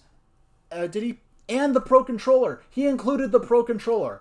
And I looked on his Facebook at the time, and he worked at a fast food restaurant in Canada and paid to ship it internationally, because I didn't even realize he was sending it internationally. All right, let's. I'm gonna get up and. I watched about half of season 1, just so I had a fair sense of what the show was like and what the characters were like, because I'm not gonna review one episode and review it out of context. They needed to know what the other characters were like, what the general mood and theme of the episodes were like before I gave a review. So I did watch about half of season 1 when I reviewed Bridal Gossip. But let me get up and stretch a bit. And I'm gonna get up and stretch a bit. This isn't my actual break. This is just a little mini get up and stretch break. Okay, I'm back already. And I don't need my headphones for this. But, and I felt bad because I didn't have an HD TV yet. Yes, you can play on the gamepad, but I didn't, with a TV to plug it in, I did not get to play it. I didn't even have an HD TV until December 2017. So I just had this Wii U. It was mostly just sitting around. So let's... Yes, I know, wrong number. So let's give this another 5 minutes. We'll flip through the manual a bit. Let's save that. Let's save. The gamepad definitely would be useful if you're living in a dorm situation. Let's call Mario Party 2 for tonight. And I'm sorry, I just stink at setting this timer. I have to fight with this timer to okay, so we got 5 minutes here. Let's go to... Oh, no, that's not what I intended to... Well, actually, let's go ahead and hide that for now. This is my Sonic setup. Okay, let's go to the test card. And... okay. Actually, let's give my... 5 minutes should be... Okay, 1, 2, 3, 4... Okay. So... I'm gonna change consoles. Actually, excuse me, I keep waffling back and forth. I have to... Okay. Oh, no, I'm only gonna play Sonic for an hour, so... Actually, let's make it 7. I have to give myself enough time. This is from the Nintendo DSi shop, which I actually only used once to download the free copy of Four Swords back during the Zelda anniversary period. Okay. I'll be back in a couple minutes while I switch consoles back to the Analog Mega SG. And, okay.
Hey guys, I've just been talking for the last 30 seconds and forgot to turn my microphone back on, which means that I've gotten to the point where I remembered to turn my microphone off. So you didn't hear my fan running when I turn on the fan to cool down the room. You didn't hear my door closing. Oh, no, that's... this is what we want. Yep, here we go. Okay, so we're going to be playing... We started playing Sonic the Hedgehog 2 at the beginning of the stream. Then we played Mario Party 2 for a couple of hours. We're going to get back to that game on the next stream. Now we've switched back. We're playing on the... Well, actually, let me put the light on it. We're playing on the analog Mega SG FPGA console. We're playing emulation-free Game Gear with Analog's console. This is my childhood copy of Sonic 2 we've got here. I need to stop using the Wii U Pro Controller and use the Genesis controller. Thanks, everybody. Now, this game, when I was a kid, kicked my butt so hard that I did not actually beat the first boss until I started streaming this the day before yesterday, from when I'm streaming this. So this is the third time we've beaten that first boss. I beat Sonic the Hedgehog 1 for Game Gear on stream last time. Beating the first boss in Sonic 2 was as satisfying as beating the final boss in Sonic 1. That's how difficult. This game is quite famous for being unreasonably difficult. So let's play for a few minutes. If the audio needs, now that we've changed consoles, if the audio needs to be adjusted in any way, whether that's my microphone or the game audio, just let me know. This is my first time going through this, by the way. I've never played... The game wants me to run fast. Oh! Do I have to press up? What do I do? What the heck? That was... Hey, the invincibility block protects me from dying from falling off the bottom of the screen. Now, one thing I almost forgot to do, that I do need to do, is I need to set the timer. We won't count... Yeah, 60 minutes. Let me set... The timer you see on screen does not actually ring out loud, so... We will be done with the stream in 60 minutes. The stream... it's no time for me, so you'll be back soon. Hey, I'll see you around. Hey, Rocky, is that the Rocky I'm thinking of, Marth Chan? Is that Rocky? Is that... are you just from around online, or are you someone I went to school with? Because there's someone, me and Marth, and just, and if you're not, and if you're just a viewer who I haven't met in person before, welcome all the same. We're playing Sonic the Hedgehog 2 on the analog Mega SG. This is my first time playing through Sky High Zone here. Ooh, that was a nasty enemy here. The final boss in Sonic 2. Oh, you're from Peach Stream. Okay, sorry. There was someone who I knew back when I was in school their name was Rocky with some numbers. There were different numbers, so I didn't memorize them. Thanks for showing up. Oh my goodness. No, we're gonna... Wow. Okay. Okay, last stream, we beat Robotnik. This is a lie. You can't...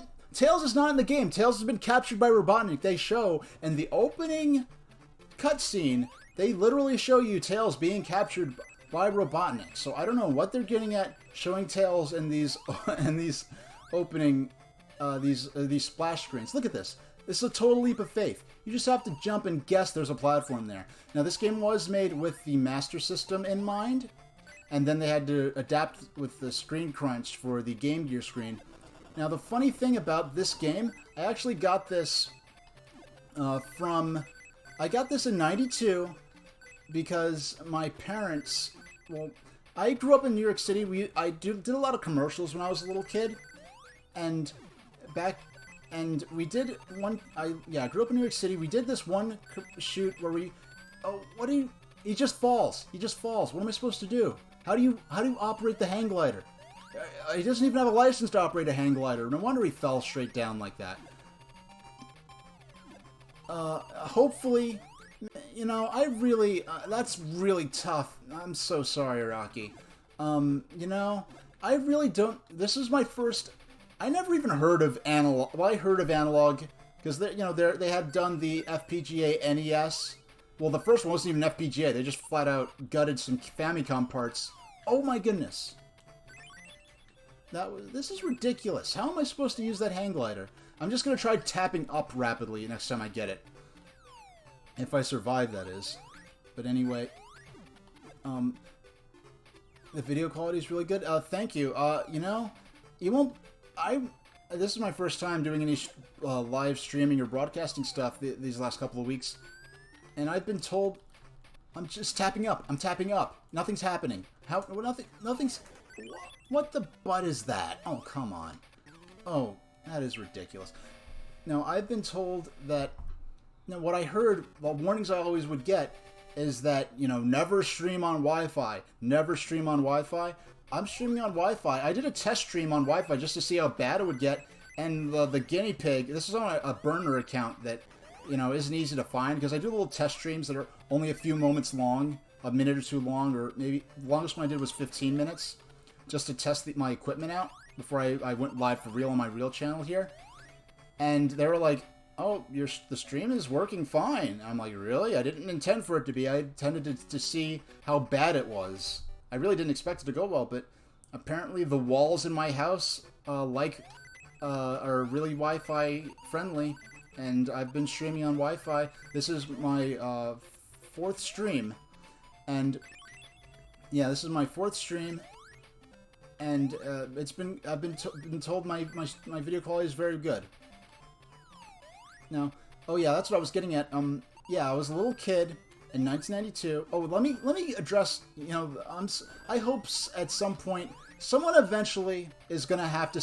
Someone's gonna sell their Mega SG with the cartridge adapter, or eventually Analog's gonna do a second run of them. I'm sure, because I'm so sorry to hear that you didn't. Get your cartridge adapter set, and yes, they do make you buy all three when they came out. I could understand, because who's gonna play? Very few people are gonna import SG-1000 cartridges and play them. So I could understand in terms of he's going up. He's actually going up. He's oh my gosh. Oh my god. Oh. Like, it's like the hang glider just doesn't work, and it's not like a bonus thing to control it. You need it to get to the end of the stage. Yeah, I can't tell you how much I empathize with you, because I got the Analog Mega S. That's what I was getting at. I heard of Analog. I never cared that much about FPGA or having, you know, an extremely accurate way to play cartridge games in HD. Other than emulation. But I heard of, when they announced the Mega SG, it was trending on Twitter, I saw it, and when they announced there were going to be cartridge adapters for Game Gear games, I was like, I'm on it, because I wanted to stream these games. Streaming these handheld Sonic games is one of the main motivating factors. Oh my gosh, this is ridiculous. This is ridiculous. Was one of my main motivating factors for streaming on Twitch. You know, because these games, especially the 8-bit Sonic games, and especially the Game Gear versions, do not get a lot of play on Twitch. And I was going to play them maybe on Sonic Mega Collection on GameCube or something like that, because those games are playable on there. But this way I could play my actual childhood cartridges on the console, which I have over here. Yeah, so I did not get this to show off that I have this high-end FPGA Sega system. I just got... Well, the reason I got this, if there was some third-party adapter, like for the Retron games, for the Retron consoles, that... And mind you, you get all... The emulators on those aren't even properly licensed. So they took advantage of the work of people who did this to be something free to use for the community and are actually making money off of it. So I already don't like Retron because of that. And then just in terms of my own selfish interests, I'm jamming up. What am I supposed to do? What am I supposed to do? Oh my goodness. Yeah, so when some third-party company, I don't think Retron themselves made it, but they made a system, they made an adapter that let you play Master System and Game Gear cartridges on it. You had the Game Gear as a kid? Game Gear was my very first system. Game Gear, my first system was Sonic the Hedgehog for Game Gear. My first game, well, I had other system. I had, like, Mattel Electronics Football 2 as a hand-me-down, but this was my first proper video game system and game. And I actually got it the night that I first got my hair braided back in '91. So this system has interesting. Oh, you never had the Game Gear. Excuse me. I'm getting used to reading chat. Game Gear, you could. I plan to collect loose for this. Not even collect. Just buy the games I want to play. Oh my goodness. Oh my. Yeah, it's a unique library. If you're from North America. Oh, ooh, you hold back. And oh my gosh, this is ridiculous. How do you?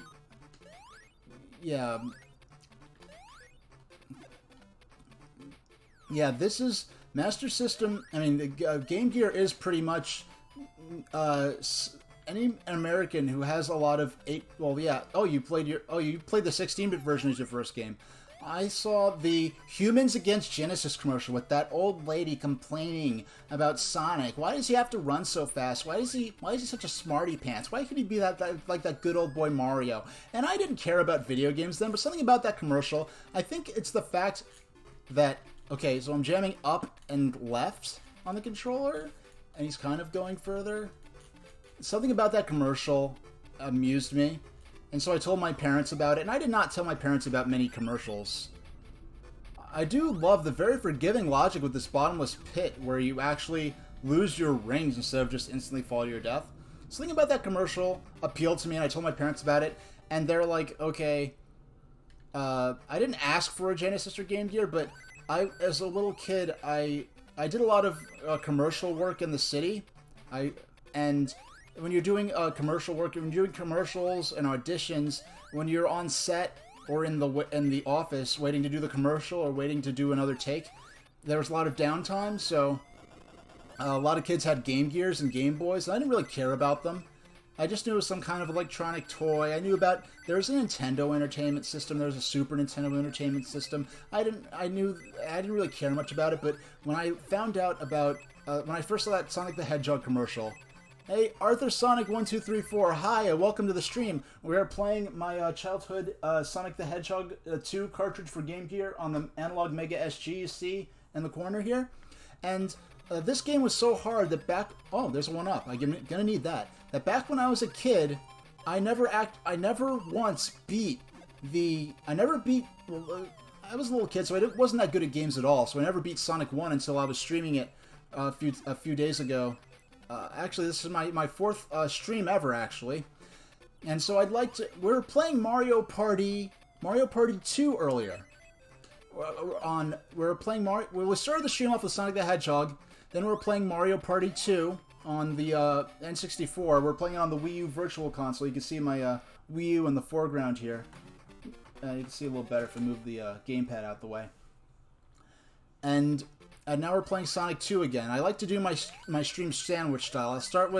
Right now I'm starting with an 8-bit Sonic game on the Sega Game Gear, one of my childhood cartridges. Then we move on to another game. I was playing Undertale as my second game for my first 3 streams. This fourth stream I played Mario Party 2 on the Wii Virtual Console. That game was something I used to rent a lot back in 2000 on the N64. And now we're back to playing Sonic because I just love exposing... My real love of Sonic was based on these 8-bit games because I didn't have a Genesis growing up. I had Game Gear growing up. So I learned to love Sonic based on the 8-bit games, and a lot of people never played these, especially, well, if you didn't have a Game Gear back then, and then the Master System, which these Sonic 1 and 2 also came out on the Master System, but the Master System wasn't that popular, so they never even released Sonic 2 on Master System in North America, but in Europe they did. A lot of people played this, and this is, in Europe and in South America, a lot of people had Master System, and this is just the version of Sonic 2 they knew growing up because they had Master System and maybe couldn't afford a Genesis. The Master System was a less expensive option. So because of all that, the 8-bit Sonic games don't get a lot of play on Twitch, and I wanted to change that. I know when I was playing Sonic 1 on Genesis, a lot of people were coming into the stream saying they never saw this version of Sonic before, so I was able to teach them about it. And I was able to beat it for the first time in my life on stream a couple of days ago. So you could look back on the VOD at that later if you'd like to see that. I'd like to eventually, I also have a YouTube channel, my YouTube is GGrew1. I'd like to do a video walkthrough of the game. You're not just playing through the game with no commentary, but actually showing strategies for getting through different parts, showing where the Chaos Emeralds are hidden. And in Sonic the Hedgehog 1 on Game Gear, if you don't know, and on Master System, when you play those versions of Sonic, well, on the Sonic 1 8-bit, the Game Gear couldn't handle the rotating special stages from the Genesis version, so instead they made the Game Gear version kind of a pinball game where you're running around with as Sonic, and you just, all the special stages are for racking up points. No one really cares about points. More importantly, you rack up your you rack up rings to get extra lives, and there's an extra life monitor hidden in the stage you can collect, as well as a continue, which you can collect. So really the special stages are more about collecting extra lives and continues than getting the Chaos Emeralds, because the Chaos Emeralds are hidden within the stages themselves, whereas, just like this one. Is this like I cannot figure out the controls for this hang glider. This game is so hard that I very rarely got past the first boss as a kid. Well, I never got past the first boss as a kid, and only seldom do I get past the first boss now that I'm an adult. And it seems like this game is providing me with so many rings that I'm able... Oh, you know what? And this version of Sonic 2, the 1-up boxes respawn when you die. So I keep collecting this 1-up. I keep being able to continue because I keep getting this extra life. So thank you. As hard as this game is, they have to give you a break somewhere. So I actually played this. I died there. That's the first time I died from the enemy. I usually die from falling to my death from being unable to figure out how to use the hang glider. Sorry, I'm scratching an itch on my leg there. So we're we got another 45 minutes still to play this.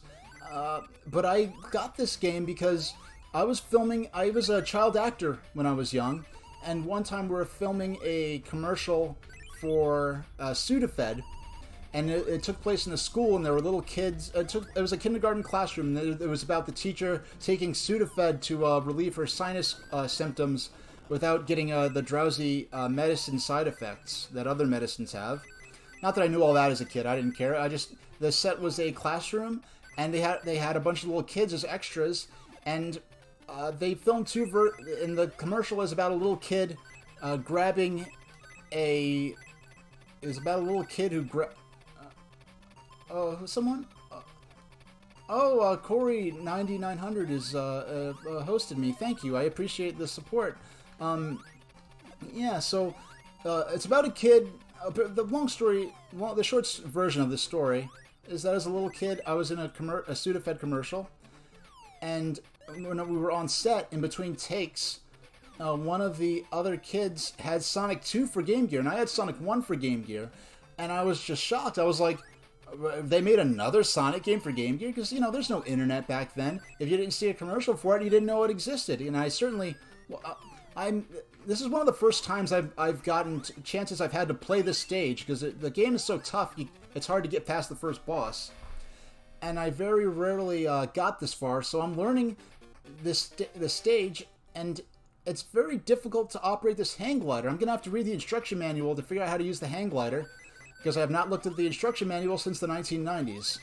So, but maybe we'll figure it out on stream. And the screen is so small. Look, this is as far as you can get. To get further, you have to jump and assume that there's going to be a platform there. So this is a very tricky, mean-spirited kind of game. But they do give you 1-ups, and the 1-ups respawn. So I was able to play through a lot more of this game than I normally would. Oh, actually, with all these rings, I think I could end up getting... oh, look! Maybe we found another way to get through the stage without relying on the 1-ups. We'll see. So the Sudafed commercial, I saw another kid. He had Sonic 2 for Game Gear. Let's see if can I get to some other part of the stage where you... Oh no, we've been to this part of the stage before. Yeah. Okay, we've lost our momentum. And so now that yeah, so we're just gonna keep retrying this as I retell the story of how I saw the kid on set who had the Sudafed commercial. I mean, who had the Game Gear, and he had Sonic 2, and I never saw Sonic 2 before. And you know, so it was nice being able to. Well, a few weeks, sometime later, my parents got it for me, and I never even got past the first stage. Now, okay, there we go. There's our one up. Why don't I use this up? I'm gonna show you guys the Sudafed commercial real quick. I have it right here, and actually we're gonna go to. Yeah, here we go. Yep, here's the Sudafed commercial. There's that in the green sweater. That little kid is me. We're gonna show this a couple of times, and yeah. So there's that little kid is me playing. Okay, on the. At first, there's me, and then later I'm in the background coloring or something. There's a longer version of this commercial. I haven't found it on YouTube yet, where they filmed a longer version where I'm the main kid. That little kid that kid might have been the kid who was playing the copy of Sonic 2 for Sonic 2 on his Game Gear. Now, what this kid had was he had a battery pack. No, that's the one I had later. I want to show you that in a second. He had this battery pack. That I remember this distinctly because it had this very distinctive taper to it. The Game Gear was infamous for eating up batteries. I had like this pet thing called these twin things that went to the battery ports. This was sort of a precursor actually to the USB portable batteries we have today for our smartphones and tablets. And what I ended up using was this thing called the Power Back, where it actually screwed in and installed into the game system, and that's what I had. That wire there actually had a habit of fraying, and I had to hold it down with tape in order for it to play it, or else the game would cut out in the middle of playing it. I got the Power Back in '94, so that was the Sudafed commercial that led to me getting my copy of Sonic the Hedgehog 2. And I never saw him when he was playing get past the first stage, and that is a really tough version of the game to be playing as a little kid. I mean, well, Sonic 2 is a notoriously tough game. Look, I fell off there again. Doggone. Now, when I fall, I have to remember to fall to the left so I can collect that one up, if I haven't already collected it in this playthrough. Oh. Oh yeah, thank you. That's part of why I was able to, I was so glad that the Mega SG was able to let me play my actual original cartridge from back then. And yeah, getting to how I'm playing it, yeah, so the reason I didn't care so much about FPGA systems or FPGA versus an emulation console like the Retron. I just knew that the emulators weren't properly licensed. You know, they're supposed to be, for non-profit purposes for the community, and Retron, exploited them for their commercial benefit. So I was already kind of not so hot on the Retron systems anyway. I know the emulation quality was spotty sometimes with certain games and systems. Oh, did I talk about the NES Classic? Basically, I didn't have an HD TV at the time. So, and by the way, this is just in general. If I'm ever off of a certain train of thought, and you want me to go back to it, just let me know. Because the flow of conversation with chat and everything, one subject leads to another, and I never complete a conversation, really. So if you want me to go back to something, just... Okay. Okay, I collected the one up, so we're good. Yeah, I didn't realize what a big deal the system was going to be, because I lived local to the Nintendo World Store, as it was known at the time. Or was it already Nintendo New York at the time? I forgot. But anyway, I didn't realize what a big deal it was going to be. I didn't realize it was going to be a limited edition product as well. Because yes, it's called NES Classic Edition. If they called it NES Classic Limited Edition, I would have probably been more on it and actually went to get the system. Because most of the plug-and-play systems back then, they weren't limited edition things. They're just things that would come out, and then there would just be a product that they'd continue to stock. So there was a lot of factors going against me. I didn't realize it was going to be a limited edition system. Even it had edition in the name, but it wasn't called limited edition. It was just called Classic Edition. So I didn't realize it was going to be a limited time product. I didn't have an HD TV at the time to plug it into, and I had an NES and games. Mind you, the NES Classic does have games that I don't have on cartridge. So I had a tube set. I had an NES. I had most of the games I wanted. And I didn't have a particular motivation to want to have an HD NES system. So for all those reasons, I skipped out on it.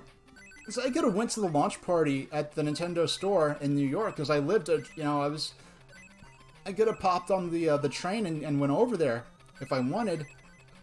But I didn't think it was going to be, there's all these, oh yeah, you had yours modded? I'm probably not going to mod mine. I mean, it's not a bad idea for practical purposes, but if there's a game that I want to play, and it's too expensive, I could only emulate it, I'm probably just going to go ahead and play it on a PC using a USB controller of some kind. Now, what I'm dealing with is this absurdly unfair of hang glider controls. So I just missed out on it. By the time I realized it was a hot commodity, it was too late. Nintendo the Nintendo store would tweet out like, "Oh, we're gonna have them today. Oh, they're sold out." Like a half hour later, and I'm not gonna. It was like it was a train ride away. So I had relatively easy access to the Nintendo store compared to most gamers. I'm very blessed in that aspect. But at the same time, it was like an hour-long train ride. And it was maybe a $40 round-trip ticket. It wasn't cheap. It was like $35 to $40, depending on if I went during rush hour or not. So it wasn't a cheap affair for a chance at getting the system.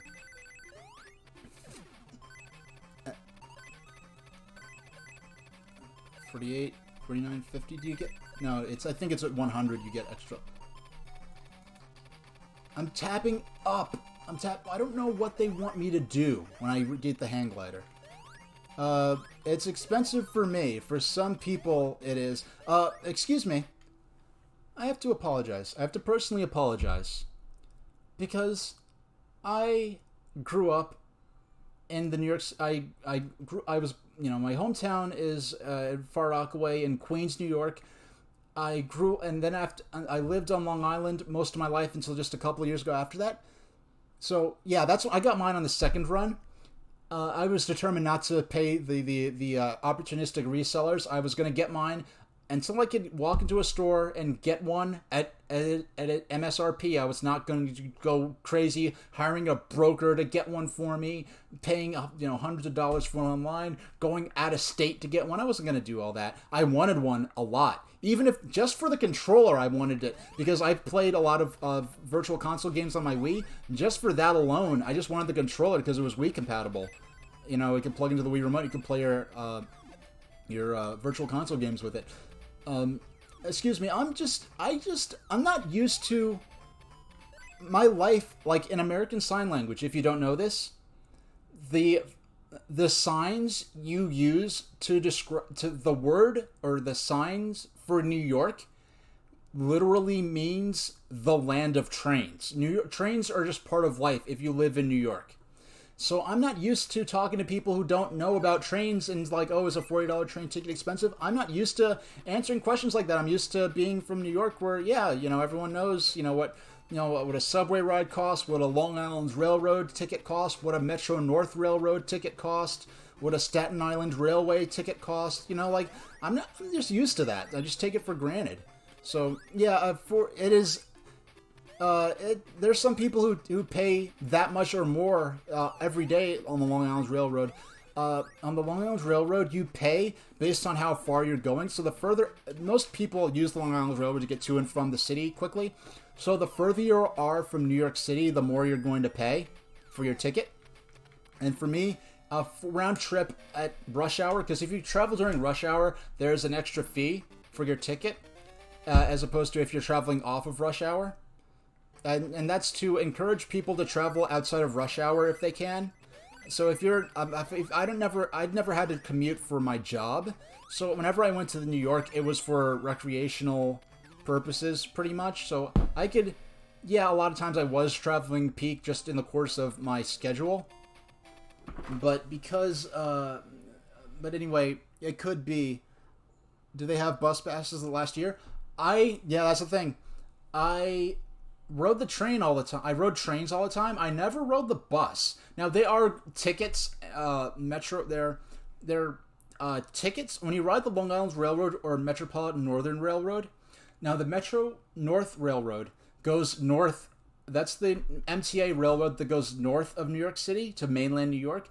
The Long Island Railway, Long Island Railroad goes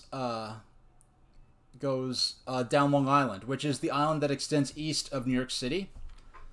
So you could buy tickets that might last a month. I think you could buy like month tickets. They're expensive, but you get a discount for buying it that way. But I don't travel enough. I've never traveled to the city enough for that to be worth it. Now, once you're in New York City, you have the New York City subway system and you have the New York City subway and you have the bus system. The bus you could pay. With the Metro North, you have to buy a ticket. And it's more like a traditional railroad where there's a conductor who checks your ticket once you're on the train. If you haven't paid for a ticket, you can buy a ticket from the conductor, but there's an added fee to buy the ticket from the conductor. So they want you to buy your ticket from a ticket window at the station, and some of the smaller stations don't have a ticket window. They just have a vending machine you could buy your ticket from.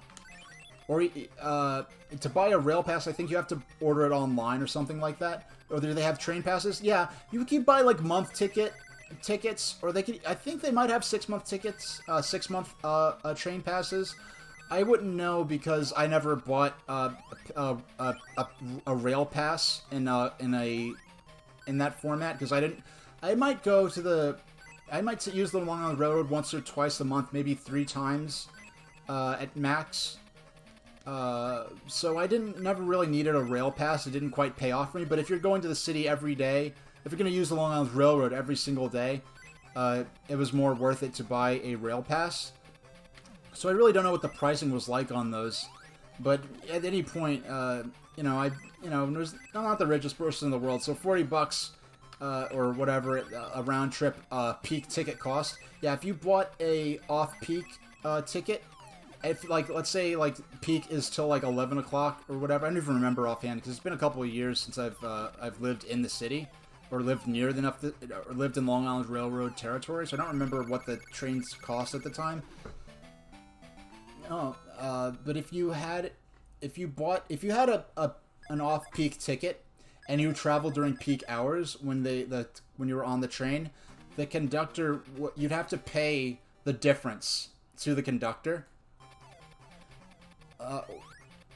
So a lot of times I just pay off peak just because more likely than not I would end up I would pay the peak price because 90% of the time I would be traveling peak. So if it's off peak, then yeah, they got a couple extra bucks off me or if you know that you're going to be traveling at peak hours on the way out, but traveling off peak on the way back, you can get a peak and off peak, where you pay the peak price for the outgoing journey, but then pay the off-peak price for the incoming journey, for the journey back home. But if you have a peak off-peak ticket, and you travel back at peak hours after all, if your plan changed or something like that, then you would have to pay the difference to the conductor. But that didn't happen to me so often. In the last couple of years before I moved from that area, they made it so that you could buy a rail pass, a single-use rail pass, or a round-trip rail pass on your phone. and the ticket is loaded to your phone, and you activate the ticket once you board the train.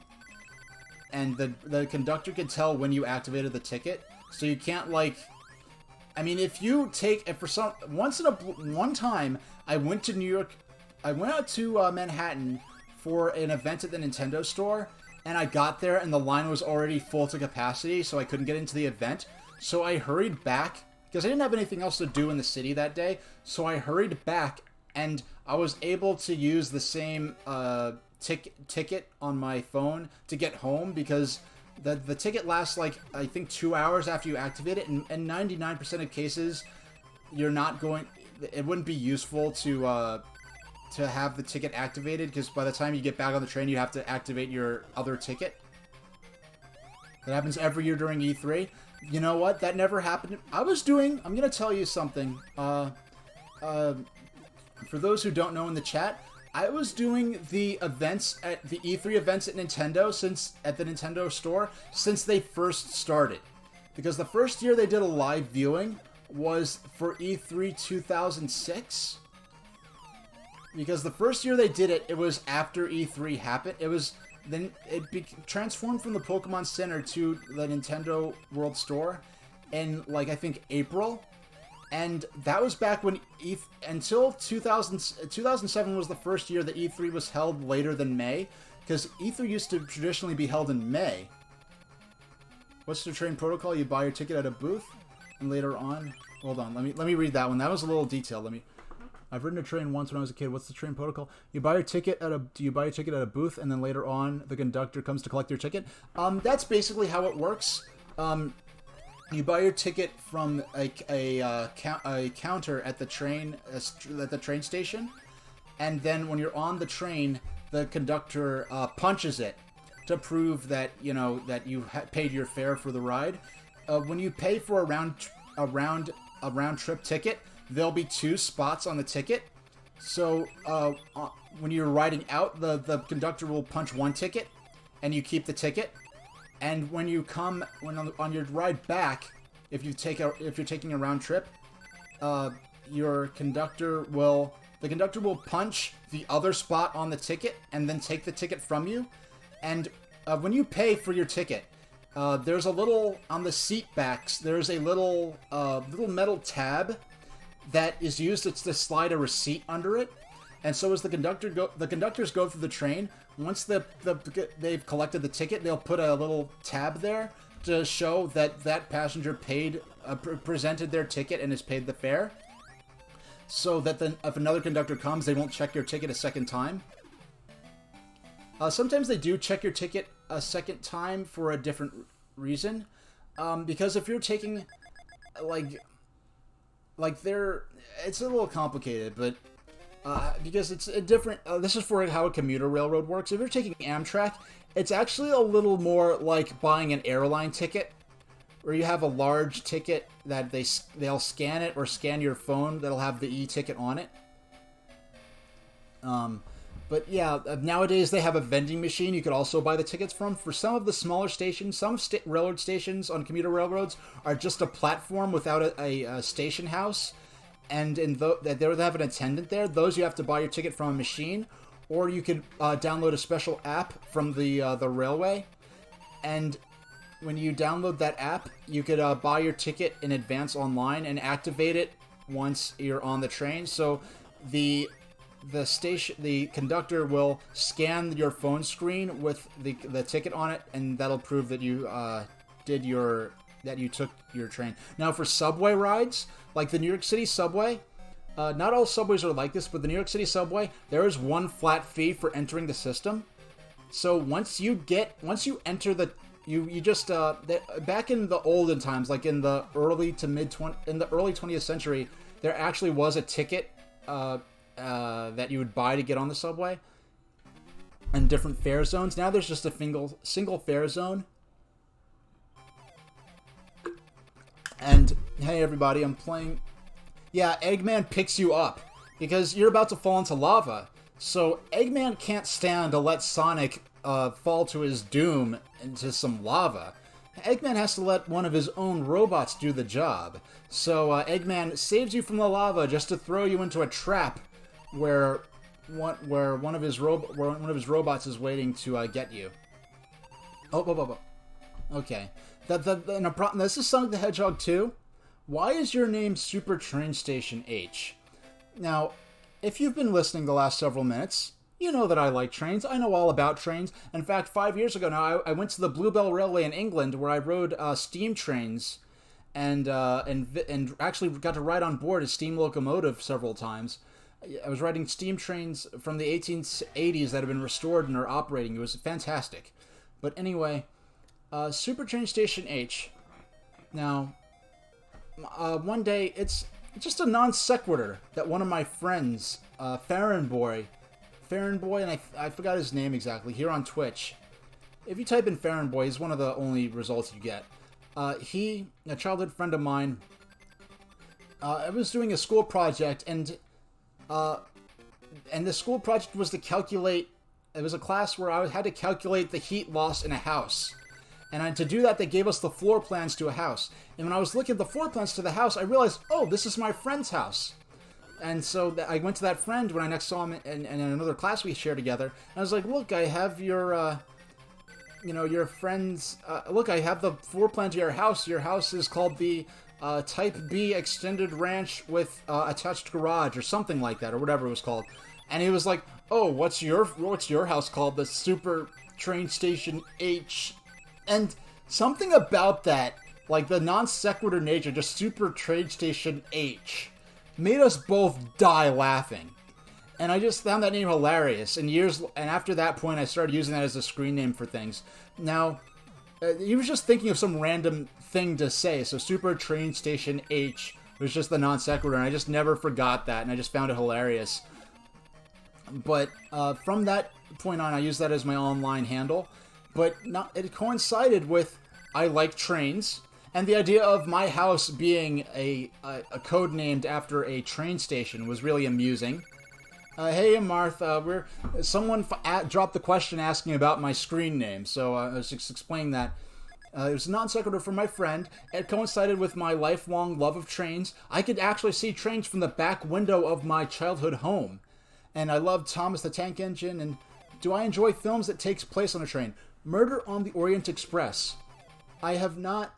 okay, let me pause. I have not seen Murder on the Orient Express. Look at Sonic. He's like, I don't know. I was playing the game and he just started ranting about trains. I don't know what I'm gonna do. I mean to see that movie. I'm interested just to see, what how they depict the trains and stuff like that. But where I went on the Bluebell Railway, G-Guru1, that's my YouTube name. G-Guru1 actually goes back to the late 1990s, back in the days of AOL 3.0, if you believe it or not. My family got the first iMac to ever come out. I was blessed to receive that as a gift from a family member. I'll go do G-Guru1, then I'll finish my explanation of Super Train Station H. And we got our AOL 3.0 demo disc, and we were making our screen names for the first time, and I fancied myself, at that tender age, the #1 gaming guru. So I named myself G-Guru1, and that was my name. And the last thing I really used that for was when I signed up to Gmail, when I signed up to YouTube, back before YouTube was even owned by Google. And so my handle remains G-Guru1. And, well, yeah, just like how I had no interest in Marth Chen and steamboats. I like steamboats, especially smaller ones. So when you told me about when you got to ride on the African Queen, that was a really awesome story that I loved hearing about. And you showed me a couple of pictures from then, I think. But yeah, so I fancied myself the #1 gaming guru, and YouTube was the last thing I signed up for before the Super Train Station H incident happened, where my friend made up the phrase as a non sequitur to try to come up with a deliberately ridiculous name to call my house. I still bring up your builders. Oh, yeah. If you type in if you're in a pinch for Bluebell Railway photos. If you type in Bluebell Railway, if you go to Flickr.com and type in Bluebell Railway, you'll get a lot of really great photos, because a lot of the train hobbyists like to share their photos on Flickr. But Flickr. If you type in Flickr photos or whatever in Google, you'll get it. But Flickr, if you type in Bluebell Railway there, you get a lot of good reference pictures. Yeah, so that was... Yeah, this boss is a boss I only beat a few times in my life. It's a very ridiculously hard boss. The gravity's pulling you downward, and in addition to that, so when you're jumping around, the gravity's pulling you down. You have to avoid the cannonballs, which bounce at various heights. And then, on top of that, the screen is very small. And the Master System version of this, you can see the if I had any delicious meals while on a train. When I was on the Bluebell Railway, if you ever heard of the Pullman dining trains.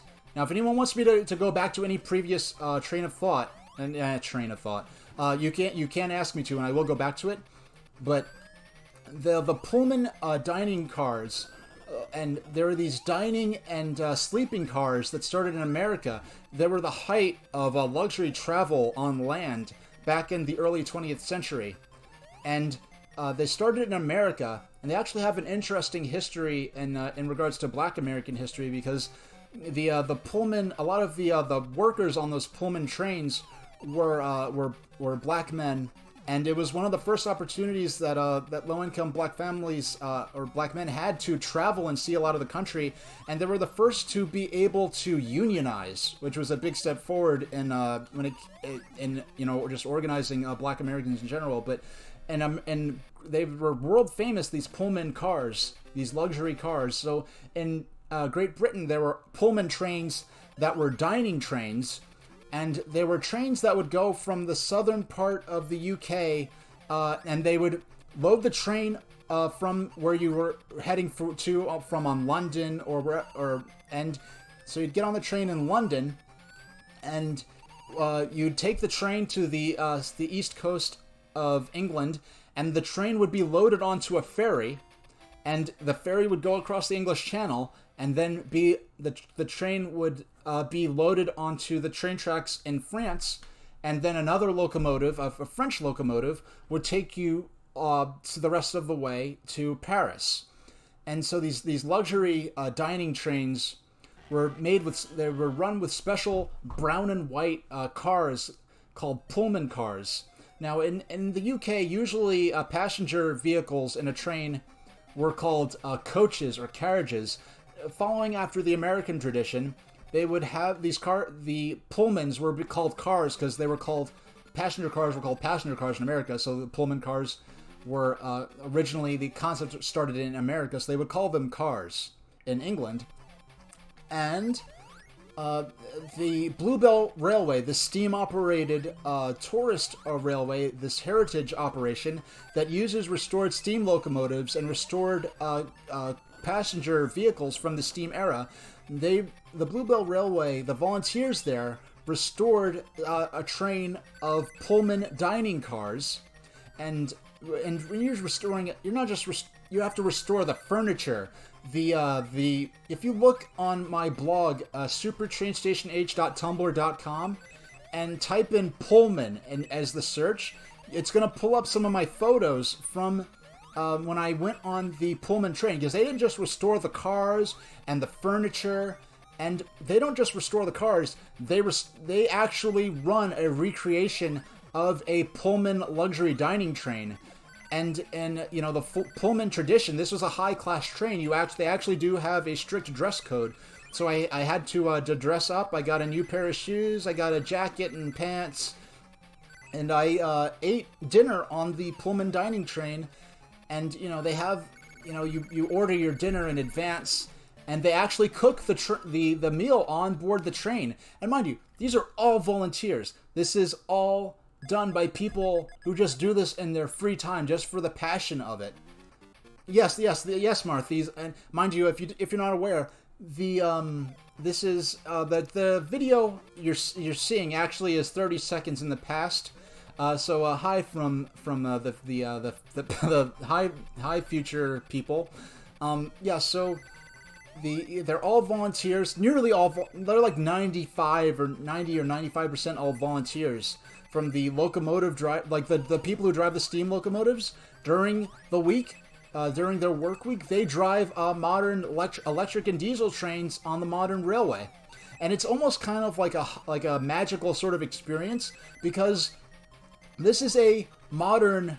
This is a real railway. You know, in the sense that. The people who operate trains there also have the qualifications to operate, modern trains, during their work week, and they just do this in their spare time. But, at the Bluebell Railway, the station at the northern end is East Grinstead, and platforms 1 and 2 are modern trains that go to London and back. And, there's the Bluebell Railway, and there are many wonderful preserved railways all over the UK, so check out which region of the UK you're going to be visiting, and look up to see which preserved railways are nearby. I would particularly recommend, for standard gauge railways, the Bluebell Railway, and the Kent and East Sussex Railway, which is rather local to the Bluebell Railway. But I wanted, and there's almost too many preserved railways in the UK, but if you go to Wales, there are many small railways, not miniature railways, but narrow gauge railways, built to usually about the 2-foot gauge.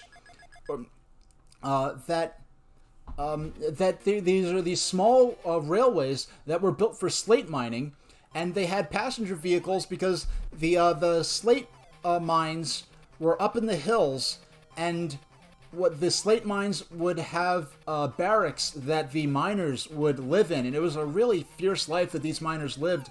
Lots of deaths would happen in these mines because they're blasting with dynamite to build these quarries and everything, and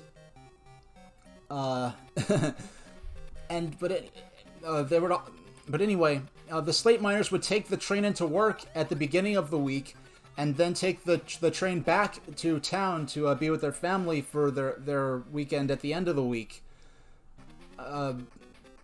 So they had these, and plus, if there were different points of interest, like little towns or villages along the way, this is like in the 1860s, 1870s, the early 20th century. They don't have highways, people don't have cars like now, so these little tiny railways, if you see them, they look like toys almost. If you watched your Thomas the Tank Engine when you were younger, or if nowadays, if you still have the heart of a child in you, if you remember, if the Skarloey Railway or the narrow gauge railway in Thomas the Tank Engine, that was based on those narrow gauge railways in Wales, particularly the Talaclyn Railway, which in Wales inspired the Skarloey Railway from Thomas the Tank Engine. And if you watch Thomas the Tank Engine, if you know like Skarloey, Rheneas, and Rusty, and Peter, Sam, and Sir Handel, those are all based on actual locomotives that are working today on the Talaclyn Railway in Wales. Like Talaclyn is based, like Skarloey is based on Talaclyn. Dolgok is inspired the character Rheneas. Peter Sam is inspired by Sir Hayden, and Sir Handel from Thomas is based on Sir Hayden. Peter Sam is based on Edward Thomas from the Talaclyn Railway, and Thomas Sir Handel is based on Sir Hayden. So there are lots of locomotives and from Thomas that are based on actual engines that exist in real life. So yes, that's the fanciest meal I've ever had on a train, and it's a multi-course meal too. It's a very nice. Now, what was I talking about before I got to talking about trains? Do I have any model trains? Rocky is saying. I don't have this. I do have my my toy Thomas trains from. Actually, we'll switch to my my widescreen here. Here is Duke. Here's Duke, the Lost Engine from. There's my childhood toy of Duke, and here I have Coldy, the Mountain Engine. The Coldy is actually based on the locomotives from the Snowdon Mountain Railway in Wales. It's a tourist railway that takes passengers up to the top of Mount Snowdon. And it's a railway that's so steep that the wheels can't actually grip the rails at that steepness. So there's a rack and pinion system where there's a rack rail in the track bed and a pinion wheel in the locomotive, where the locomotive sort of just ratchets its way up using this rack and pinion system. Yeah, so I have some of my Thomas toys from when I was a kid. Now they're just sort of decorations on my... Oh, excuse me, I started playing the game again and didn't switch back to the game. So, excuse me. If I ever do something silly like that, tell me right away. All I did was get a game over, which you've seen enough of playing Sonic 2, so you have a good sense of what that's going to be like. Maybe as I keep playing, I'll get better at the game and be able... But Sonic 2 is a notoriously difficult game, even for experienced players. So, yeah, those are the only model trains I have. I don't have... No. Oh, okay. Okay, when the stream ends, I'll pull out an actual model train I have as my end of stream bonus. I have to go get it, but it's not too far out of reach. I'll actually show it on stream. I'll show you one of the few model trains I have. I don't have any train tracks to ride it, to play with, to run it on, and plus it's not a powered train. It's a sort of dummy train. Because it is it's a power car for a British high-speed train that was built in the 70s. And it was actually, these trains are still in service today in the UK. And it actually holds the speed record for the fastest diesel-powered high-speed train. Because most high-speed trains are electric-powered. I know I don't have an electric train set. I don't have space for one. I don't have the money for one. I'm glad I don't have the space for one, because then I'd use the money I have for one, even though I can't responsibly afford one. I do plan to eventually stream. Maybe I'll stream Microsoft Train Simulator sometime, or because they have trains from all over the world there. I could probably put some MTA trains on British tracks. I could probably run Stepney from the Bluebell Railway, who was actually featured as a character in Thomas. If you know Stepney the Bluebell engine from Thomas, he's actually inspired by an actual locomotive that's preserved on the Bluebell Railway today. And actually, the original Thomas stories that were written in the 60s in the book Stepney the Bluebell Engine were written to promote the railway and raise awareness for railroad preservation in the UK at a time when steam locomotives were beginning to be retired. But I do have a high-speed train that I can show off on stream very quickly if anyone would like to see that. Of course, anyone who doesn't like to see that will vanish straight away. I'm going to grab it out of my... if I can't get it, I'm going to time myself 2 minutes. If I can't get it out, should be able to do it in under a minute, because it's in a storage container. And if I can get it out quickly, then I'll go ahead and show it off very briefly. But it's a high-speed train prototype, so when you buy this train set, one of the trains is it's a power car, which means that, well, in a high-speed train set like the Acela Express, the Shinkansen, well, the Shinkansen in Japan, the Bullet, the original, one of the first really high-speed trains, that is an EMU train where it's an electric train where every car in the set has its own electric motors. So there's no single locomotive that's powering it, which is cool because if you have one of the cars, if one of its motors fails, then you're still able to run the rest of the train.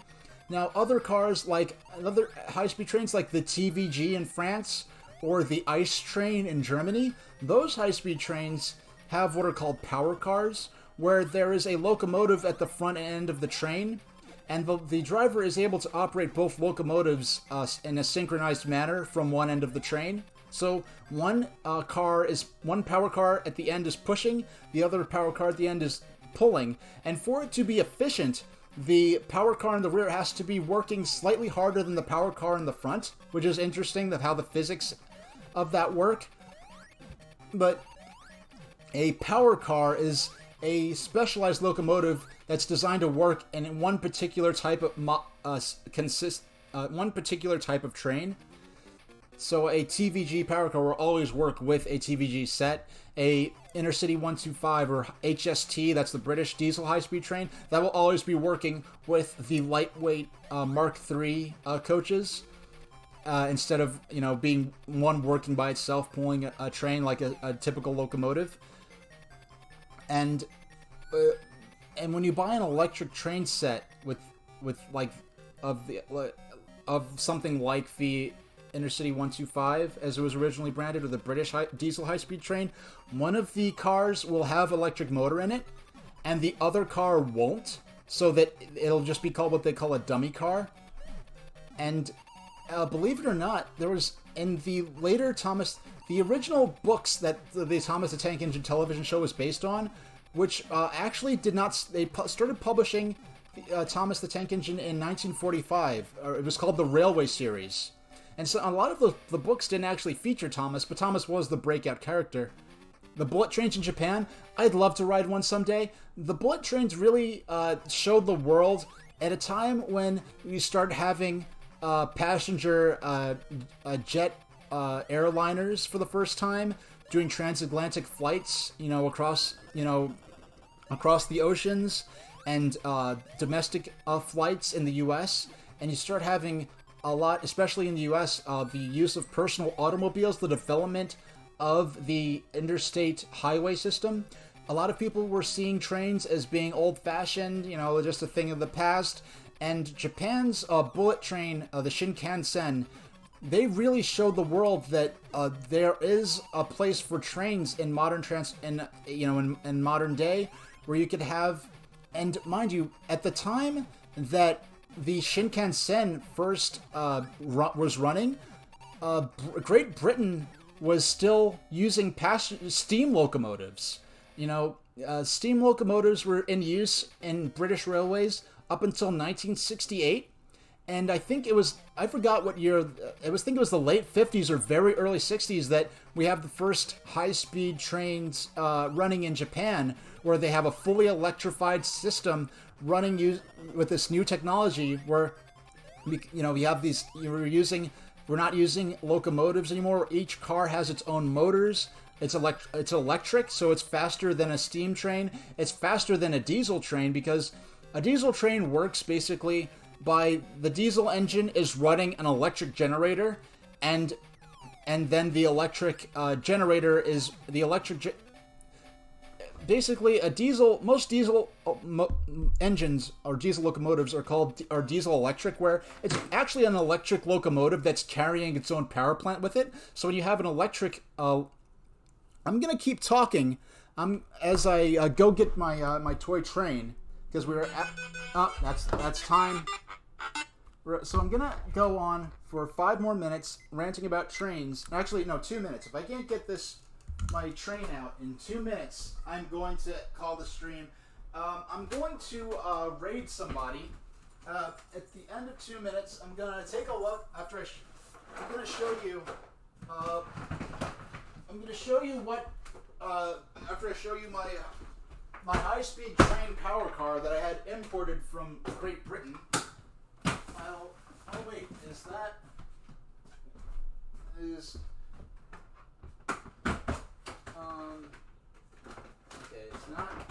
not in that container. If it's not in the second container, I may have to. Okay, here it is. I found it. I'll have it out in a moment. Hi, everybody. Someone asked if I have model trains, so that's my weakness. I can't not deliver. Okay, here we go. It's wrapped up because I don't have it on display, but here we go. Yes, I haven't looked at this in years. Oh, look at that. That is gorgeous. Now this is, I want to hold it up close for you. This is the power car. This is a model of the Class 43 power car, which is used with the British high-speed train. It was branded as the Intercity 125, as you see from the branding there. And that double arrow thing, that's the British Railways logo. And in the back of the locomotive, we have a little compartment here. And the back is a gangway, so you could go into the train cars. And that there is a little... Oh, no. If you can see that, that is... I'm trying to... That there is where the conductor or guard there would be. So we have a little conductor or guard spot in the back of the locomotive. Or power car here, because it's specifically made for... it's specifically... yeah, these aren't general use locomotives. These would only be used on British high-speed trains. There would be one of these power cars on both ends of the train, and it could go up to 125 miles per hour, which makes it the fastest diesel passenger train in regular service. These came out in the late 70s, or early 70s, I don't remember, but these were only in the last several months did they begin to retire these high-speed diesel trains in Great Britain. Now, some parts of Great Britain still use these high-speed train cars. Actually, let me go full screen because we're done with Sonic now. So let's go. Yeah, there we go. Yeah, now I could. This would have been so much easier if I'd done this from the beginning. Yeah, so this is the my high-speed train model here, and yeah, so it was the world's fastest passenger diesel train, and there would be one of these power cars on each end. And interestingly enough, in the source material for the Thomas the Tank Engine books, there is actually a high-speed train in Thomas the Tank Engine. And if you know your Thomas the Tank Engine lore, you know Gordon's famous for the Big Express. Well, and they would release one of these books each year, and each book took place in the year that it was released. So when they did the last of these original Thomas the Tank Engine books called the Railway Series, which, by the way, has insane amounts of lore for it. It has lore that I could read you this lore for 20 minutes, and you would not know it had anything to do with Thomas the Tank Engine. Like, each station, each town has, like, all the history of it back from Roman times, but anyway, the point is, in the very last book of the original series that Thomas was based on, the last book of that series came out in 2011, and it's 2011. The island of Sodor still has steam engines, and they actually there's a high-speed train character in Thomas the Tank Engine in those books, not in the show. But Gordon gets replaced on the Express, which is throughout the entire history of Thomas. Gordon was famous for running the Express. He gets replaced on the Express by a high-speed diesel train, and Gordon is like, you know what? I'm okay with this. I'm old. And people still appreciate me. I have a nice railway to run on, and the newer trains can take over for the high speed, the commuter work. And it's kind of implied at the end of the railway series that the steam engine fleet on the island of Sodor is kind of a vintage fleet in an otherwise modern railway. So thank you for giving me an excuse to show off my high speed train power car. Believe it or not, there's still several of you here in the chat. So, why don't we find someone to raid? This is my favorite part of the stream. Let's see who's online. Hey, I am going to send you over to my friend Ash Said Hi. She's a friend of mine from the New York gaming scene. She's been incredibly supportive as I've done my first few streams. Now, real quick, my next stream is going to be Thursday at 9 p.m. We're going to be playing Sonic 2 for Game Gear again, and we're going to be playing a couple hours of Mario Party 2. So, when you guys, I'm going to send you all into Ash's stream. She's wonderful. She streams a lot of retro. I don't think she's ever streamed modern, but she streams a lot of retro. Right now, I think she got a mini Sega system, the Sega Classic one, not the Ad Games one, the nice one they just came out with. I have one too. I haven't even unboxed it yet. But I'm going to send you over to her, and when you hit her chat, type "stand clear of the closing doors," okay? Stand clear of the closing doors. So that's our raid. Ash Said Hi. Stand clear of the closing doors, please. Thanks for watching. I'll see you next time. And if not, if you can't make a stream, go ahead. I'm just so grateful for the time you've given me. So I'm going to send you on to Ash. So when you hit her stream, say "stand clear of the closing doors, please."